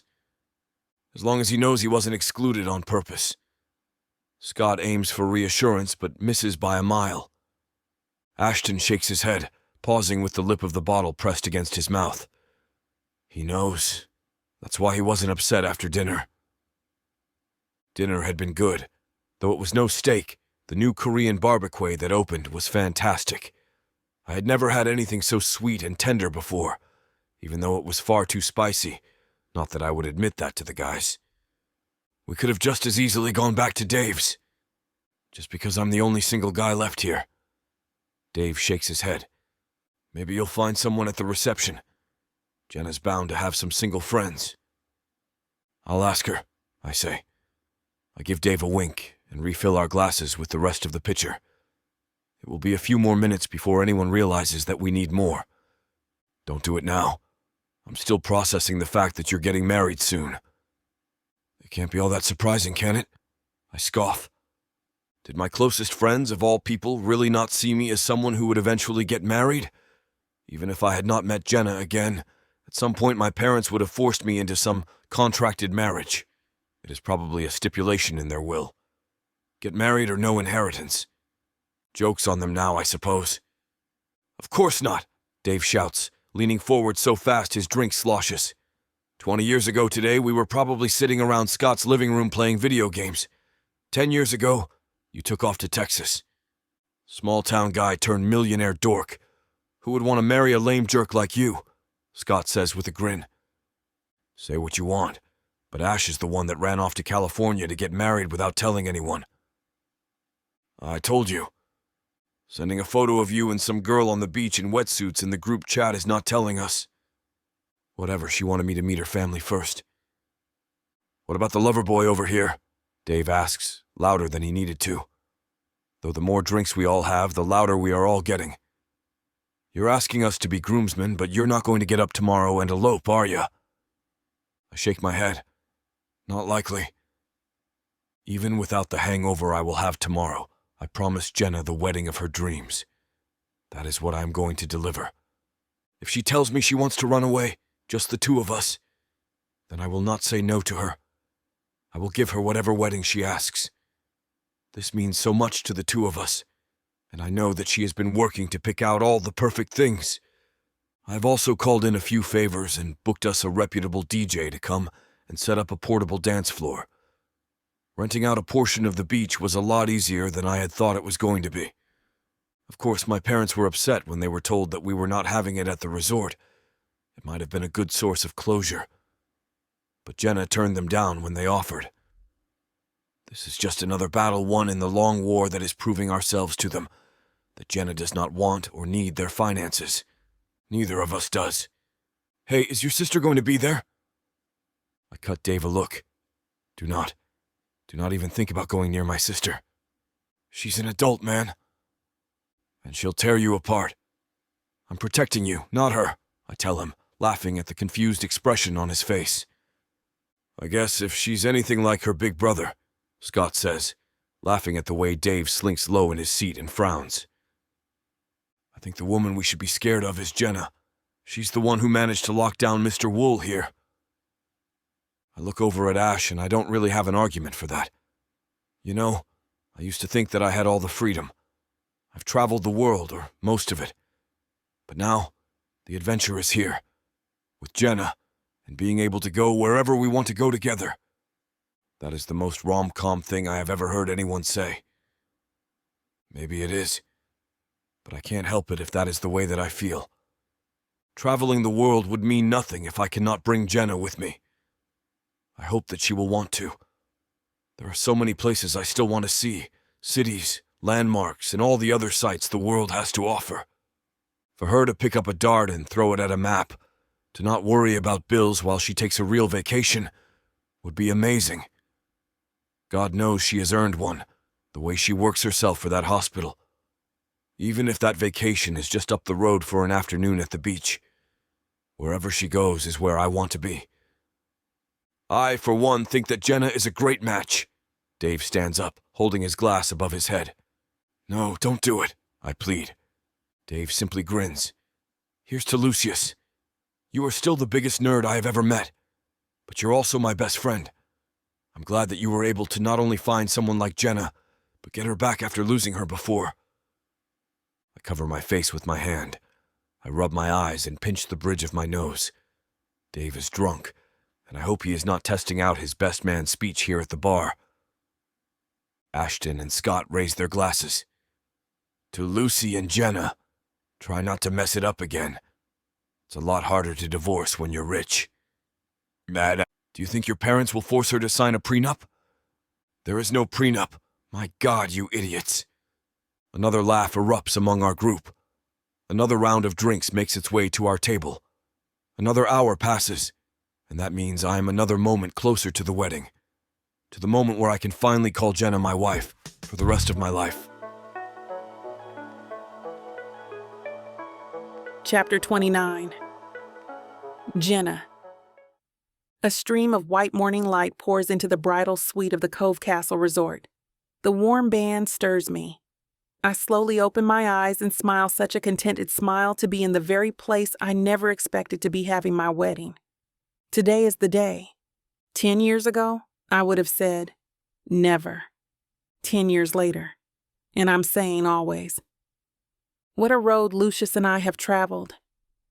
Well before the ceremony, the Weatherly family members got together and hashed things out. Mr. and Mrs. Weatherly, and even Lottie, finally saw the light. Saw what Lucius and I did for one another together rather than apart. They essentially begged us to celebrate our wedding here at the resort, and for the first time, the request felt genuine. It no longer felt like a desperate bid to control our lives. Instead, it felt like they truly understood the error of their ways and were trying to make it right the only way they knew how. How could we say no? Lucius was still willing to back me in whatever I decided, but all I ever wanted above anything else was family harmony. It seemed like we would never get there, but maybe there is still hope after all. I reach up and touch the wall behind me. Lucius is sleeping in that room. The 2 bedrooms are linked, but neither one of us unlocked the adjoining door. For one night and one day, we could be apart for tradition. It was the longest night of my life and will be the longest day. A feather-light knock comes to the front door. Come in. I gather up the covers and roll over. I hear the key card. I know it's Hannah. She's my maid of honor and my savior for the day, making sure things run smoothly, both the wedding and me. Good morning, Missy. How are we feeling on this bright and shiny day? Hannah runs and leaps onto my California king. Her landing force practically bounces me out of bed. Wow. Somebody's awfully happy today. Are you sure you're not the bride of this shindig? I smirk. Funny. Listen, I have a waiter outside with a table full of room service breakfast goodies. Are you ravenously hungry? I could eat. I smile. Roll the table in. Hannah springs back off the bed and gets the boy to bring in the food. The pimply-faced server smiles at me. I smile back uneasily. I've never met a strange teenage boy in my bedroom before while wearing pajamas. On the rolling table is an array of solid silver cloches covering all manner of culinary delights. The scent of the freshly brewed Columbia instantly wakes me. Enjoy your breakfast, ladies, and may I offer my heartfelt congratulations on your upcoming nuptials, ma'am. Thank you.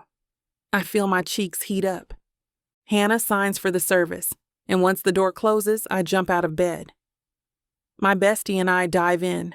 Chocolate-dipped strawberries and cream, warm scones and real butter, eggs Benedict for 2, a side order of crêpe Suzette, and a carafe of mimosa with 2 crystal flutes. I'm agog at the sight. Holy cow. If I thought I could eat like this, I'd have gotten married here ages ago, I joke. No kidding, Hannah mumbles as she gobbles a strawberry and swills it down with the champagne and orange juice. After finishing, we take our coffees and mimosa out onto the patio to take in the warm California sun. So, after all these years, are you shocked you're finally here with Lucius? Hannah asks with shades over her eyes, gazing upwards at the sun, catching some sun-tanning rays before the ceremony. I think about her question for a bit. You know I should be. I know. But deep inside, even when we were apart all those years, I knew we'd end up finding one another and living our lives together. I don't know if you call it soulmates, but we never had to work at loving one another. It just fits. Hannah laughs. Yeah, you're right. This is like a happily ever after, where there's no other ending that would fit. The morning turns into the afternoon, and with all Hannah's to-dos for me and everyone else in the wedding party, time has no meaning and flies like a rocket ship to the moon. Soon, I'm standing in front of the full-length mirror and gazing at the beauty reflected inside the looking glass, having a tough time believing it's me. Oh, Jenna, my God, you're simply angelic. Hannah wipes tears from her eyes. No, don't cry. Our mascara. But yes, I think you're right. I do feel like an angel in this gown, with all its fine lace and pearls. The gown is form-fitting, with a high neck and a sleek and heavy lace train. Hannah is similarly dressed in a lace gown of soft lilac. Our hair is in swirling updos. Are you ready? I turn away from the mirror and face my maid of honor. Completely. Let's go. Our walk to the oceanside veranda takes some time. We each are carrying cascading bouquets of immense calla lilies in long green stems, mine ribboned in white satin, Hannah's in lilac and gold. We both hesitate at the veranda's double doors. The evening sun streams in and catches my engagement ring. The flawless diamond sparkles and dances in the light. The music begins. This is it, girlfriend. To my future. I serenely smile. As I appear on the white carpet with its scattered lilac petals, I see Lucius at the temporary altar. His expression, I've never seen it from him before. Shock, pride, love, amazement. I don't know the mix. I'm so happy he approves. All the way down the aisle, I see no one, although the guest list is huge. My eyes never leave Lucius. He is a princely wonder in his white dinner jacket and black tuxedo pants. Hand in hand, we reach the altar as the sun turns a majestic purple hue in front of us. The sun is setting on our single lives, and it will dawn on our beloved marriage. I, Lucius Weatherly, promise to love and cherish you, Jenna, offering truth, understanding, and abiding devotion to you as long as we both shall live. I repeat the promise. It is one we made for ourselves, and it's as pure and right as our union. The justice of the peace finally utters the words we have been waiting for. And Lucius, you may now kiss your bride. Lucius takes me in his arms so gently, as if he thinks I will break, and kisses me so warmly on the lips. We embrace for what feels like a second, but to the onlookers, it must have been an eternity. I don't worry about having to let go of his luscious lips.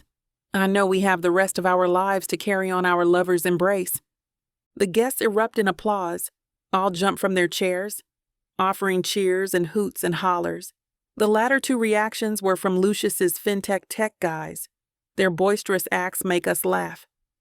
After the reception line, the dinner, and the toasting and speeches, the marquee's white twinkling lights dim on the veranda dance floor, and the mini orchestra plays our song. It's time for our first dance. Lucius sweeps me onto the parquet floor, and we go round and round in dizzying joy.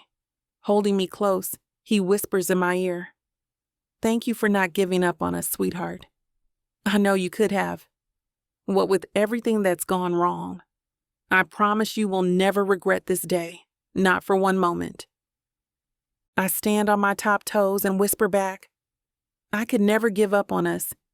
Even a decade in and alone without you, I never gave up. We are meant to be. That's all there is to it. You and I starring in our own lifetime adventure." As romantic strains of music fill the air, Lucius leans down and kisses me deeply. I can tell by his expression alone, he is bursting with pride for me, his bride, the woman. After all the familial trials, he can finally call his wife. Even Lucius's parents and sister look thrilled for us. They've been trying to show us that they're willing to come around, though at this point the truce feels very tentative. Still, on this joyous occasion, more tears lay in their eyes for us than from us alone. That culmination may be the true icing on our wedding cake. "Have a happy honeymoon," the guests cry out, spraying us both with heaps of glittering confetti as Lucius carries me to his convertible. We changed our wedding clothes into activewear earlier in the party. With shades affixed, Lucius wheels us out of the curving drive of the Cove Castle Resort and to our future, together as one. Lucius stops the car at the lip of the hill, and we turn and wave to the cheering crowd of well-wishers. They will party at the resort until dawn, but Lucius and I have other plans. "Are you ready, sweetheart?" Lucius looks over at me, grabs my hand, and kisses it lightly.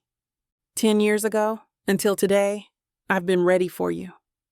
Lucius smiles, honks his horn 3 times, and revs out to the coast highway. Mr. and Mrs. Weatherly, the junior, the new and improved version, the couple with an unbreakable bond woven in love and honesty, loyalty and devotion.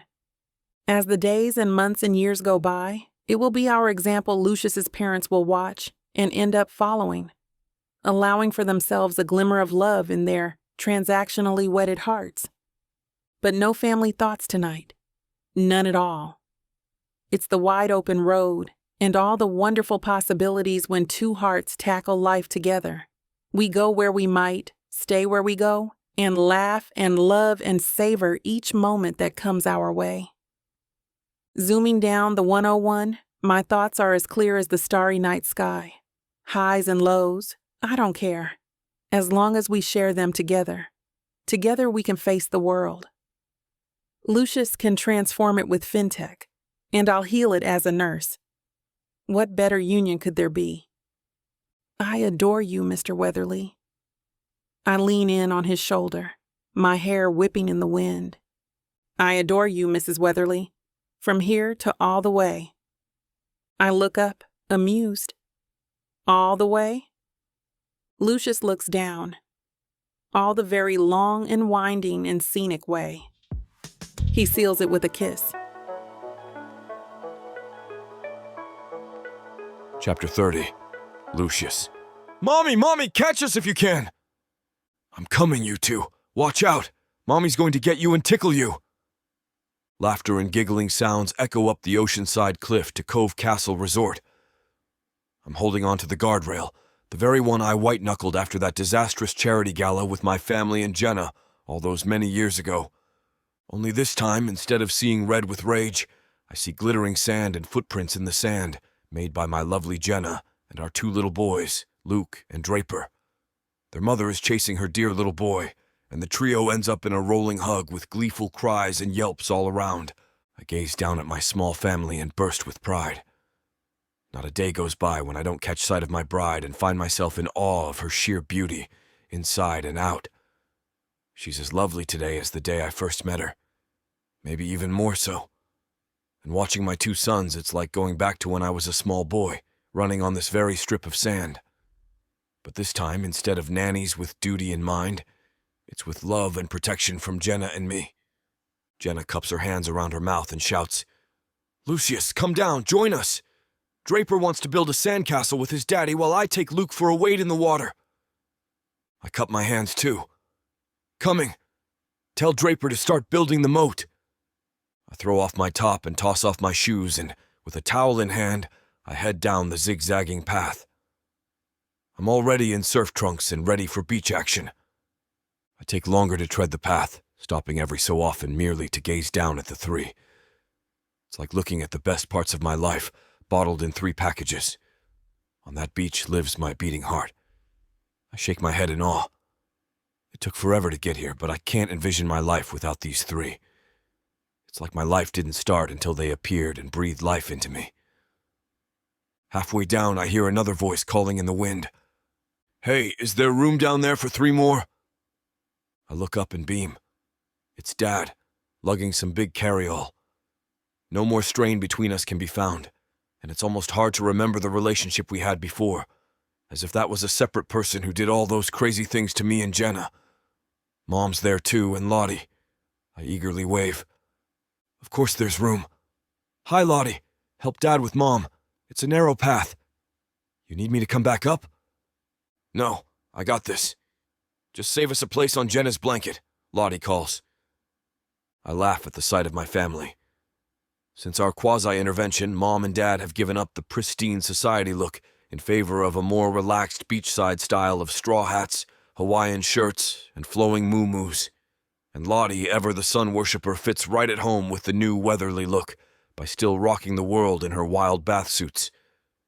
I figure it won't be long until there's another wedding in the family. But Lottie says no. Yet the one thing I know is good fortune finds the patient. I don't think her love story is done. I wait at the bottom of the trail for the three. Mom, you look a picture. I give her a light kiss on the cheek. We do that now. Oh my, Mom giggles. You're too much. Help me down. I pick her up and spin her in the air, then gently put her down on the sand. My dad laughs. Zilla, I don't think you've been swung around like that since our wedding day. You know, you're right. Mom giggles some more, this time with flushed cheeks. Okay, lovebirds, enough now. I have 2 nephews I have to chase. Lottie runs off squealing after my boys. Draper and Luke laugh too much and are easily caught and tickled again. I get Mom and Dad situated under the giant beach umbrella and blanket. Earlier, I had lugged down 2 beach chairs for the pair. Their limbs aren't what they used to be for roughing it on the sand. I crack open the cooler and offer drinks all around. 2 sippy cups full of cold apple juice for the boys, blackberry vodka coolers for Jenna and Lottie, 2 ice-cold lagers for Dad and me, and a pitcher of mint juleps the bartender up at the resort made especially for Mother Weatherly, as the staff affectionately call her. I pour her a tall glass and add a sprig of fresh mint on the side, just how she likes it. Love has entered the Weatherly clan, but my mother still holds fast to some of the finer things in life, at least at cocktail hour. As the boys play with their beach toys, we 4 gaze out onto the big Pacific blue. Its slow heaving mass glitters like an endless Cartier diamond parade. I've traveled the world, but nothing beats the California sun. Somehow the sun's rays here are more placid and warmer. Its rays kiss you, and if you're a local, you kiss them back. It's a beachside wonder all its own. Dad clears his throat to talk. I think he's as caught up in the emotion as I am. You know, son, it took us your entire life to get here. What do you mean, Dad? We've been here for ages. No, I mean, for us. For this family to be given the breath of life. So much your mother and I missed when you were little. So very much. I will carry that regret to my dying day. But look at us now. We are really relishing life, and look. Nobody cares how messy their hair is. Everyone howls with laughter at my dad and his happy realization. Dad, the day you and Mom showed those snobby A-listers the proverbial door and stuck with your genuine friends, well, that was the first day of the rest of your lives. If you two are being honest, you didn't enjoy those affected galas, did you? My mom gracefully takes a sip of her julep. Honestly, no, not one bit. It was the thing to do, you know, to see and be seen. It's what your father and I were trained to do from the first day he wore long pants to when I came out at my debutante ball. Yes, but that's no life. What's the point of working hard to earn a good life if you refuse to live one? Well, Lucius, I think I have your Jenna to thank for showing me the way. I so admire her challenging work at the hospital. I'm volunteering, but now where it counts. They have me in the children's ward. I tell the little ones stories and get them tucked into bed at night. It's like I'm a grandmother to all those boys and girls. And my, how they look up to me. I'm truly making a difference, just like Jenna here. Mom reaches for Jenna's hand and clasps it in hers. My only regret is, I didn't appreciate and love you sooner, my child. Oh, how the young can teach the old if the old are willing to learn. Jenna reaches over and gives my mom a hug, tears in their eyes. Remember Hannah on our wedding day?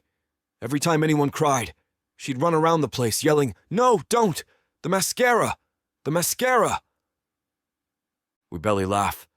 Gosh, yes! And they say brides turn into bridezillas. I was the world's first normal bride with a maidzilla. We laugh some more. That wedding day feels like yesterday. Only look at those two tykes playing in the sand. Dad points and smiles, bursting with grandfatherly pride. Dad, you're not already picturing them at your country club, are you? What? And train them to be Tiger Woods 2 and 3.0 ? Never. Dad winks. Jenna and I sigh. What we have now are grandparent-zillas, and we know it. Refills, anyone? There's a positive chorus all around. The boys come running for a sippy cup refill and race off just as fast. I freshen everyone's drinks and take particular care with Mom's. Mom, Dad, you know the best deal you two ever made? What's that, dear? Mom sips at her julep. I point up above the cliff. Cove Castle, naturally. Look at this place. No matter what's going on in the world, no matter our family's trials, this place is always here to lighten our hearts and our workday loads. Dad turns his head as best as his arthritis allows. You know, you're right, Lucius. No matter how dreadful things get, they always end up good here. This is where you and I had it out, yes. But this is also where my family finally came together. I'll always have a soft spot in my heart for the resort. I see a tear form in Dad's eye, and he swiftly brushes it away. Some old habits die hard, and crying in front of ladies would be one the old man would fiercely cling to. I know I came late to the story, but the resort is home to me too. It brought Lucius and me together at last, and that love and joy gave us those two little ones. I mean, look at them. If they aren't the epitome of California surf boys to be, nobody is. Ah, yes, that reminds me. Dad winks, snaps his fingers, and gets out of his beach chair with a little help from me. He walks over to a big suitcase he lugged down the path. Is this what you mean, Jenna? Bart pulls out 2 miniature surfboards with the boys' names painted across the tips. The boys catch sight of the beauties, squeal, and run for their gifts. I see Jenna's eyes fill with fear, so I jog after the boys. And with Dad's help, we hold on to the boys' waists and give them their first lesson on how to be a true beach boy. Yet, my eyes and ears aren't far from the women staying beachside. Life, California style. Is there nothing better? Lottie reaches for our mom's and Jenna's hand. Jenna flashes a serene smile, the very one she had on our wedding day. Nothing better, Lottie. Nothing better in the world. We are living an Essex Bay dream come true.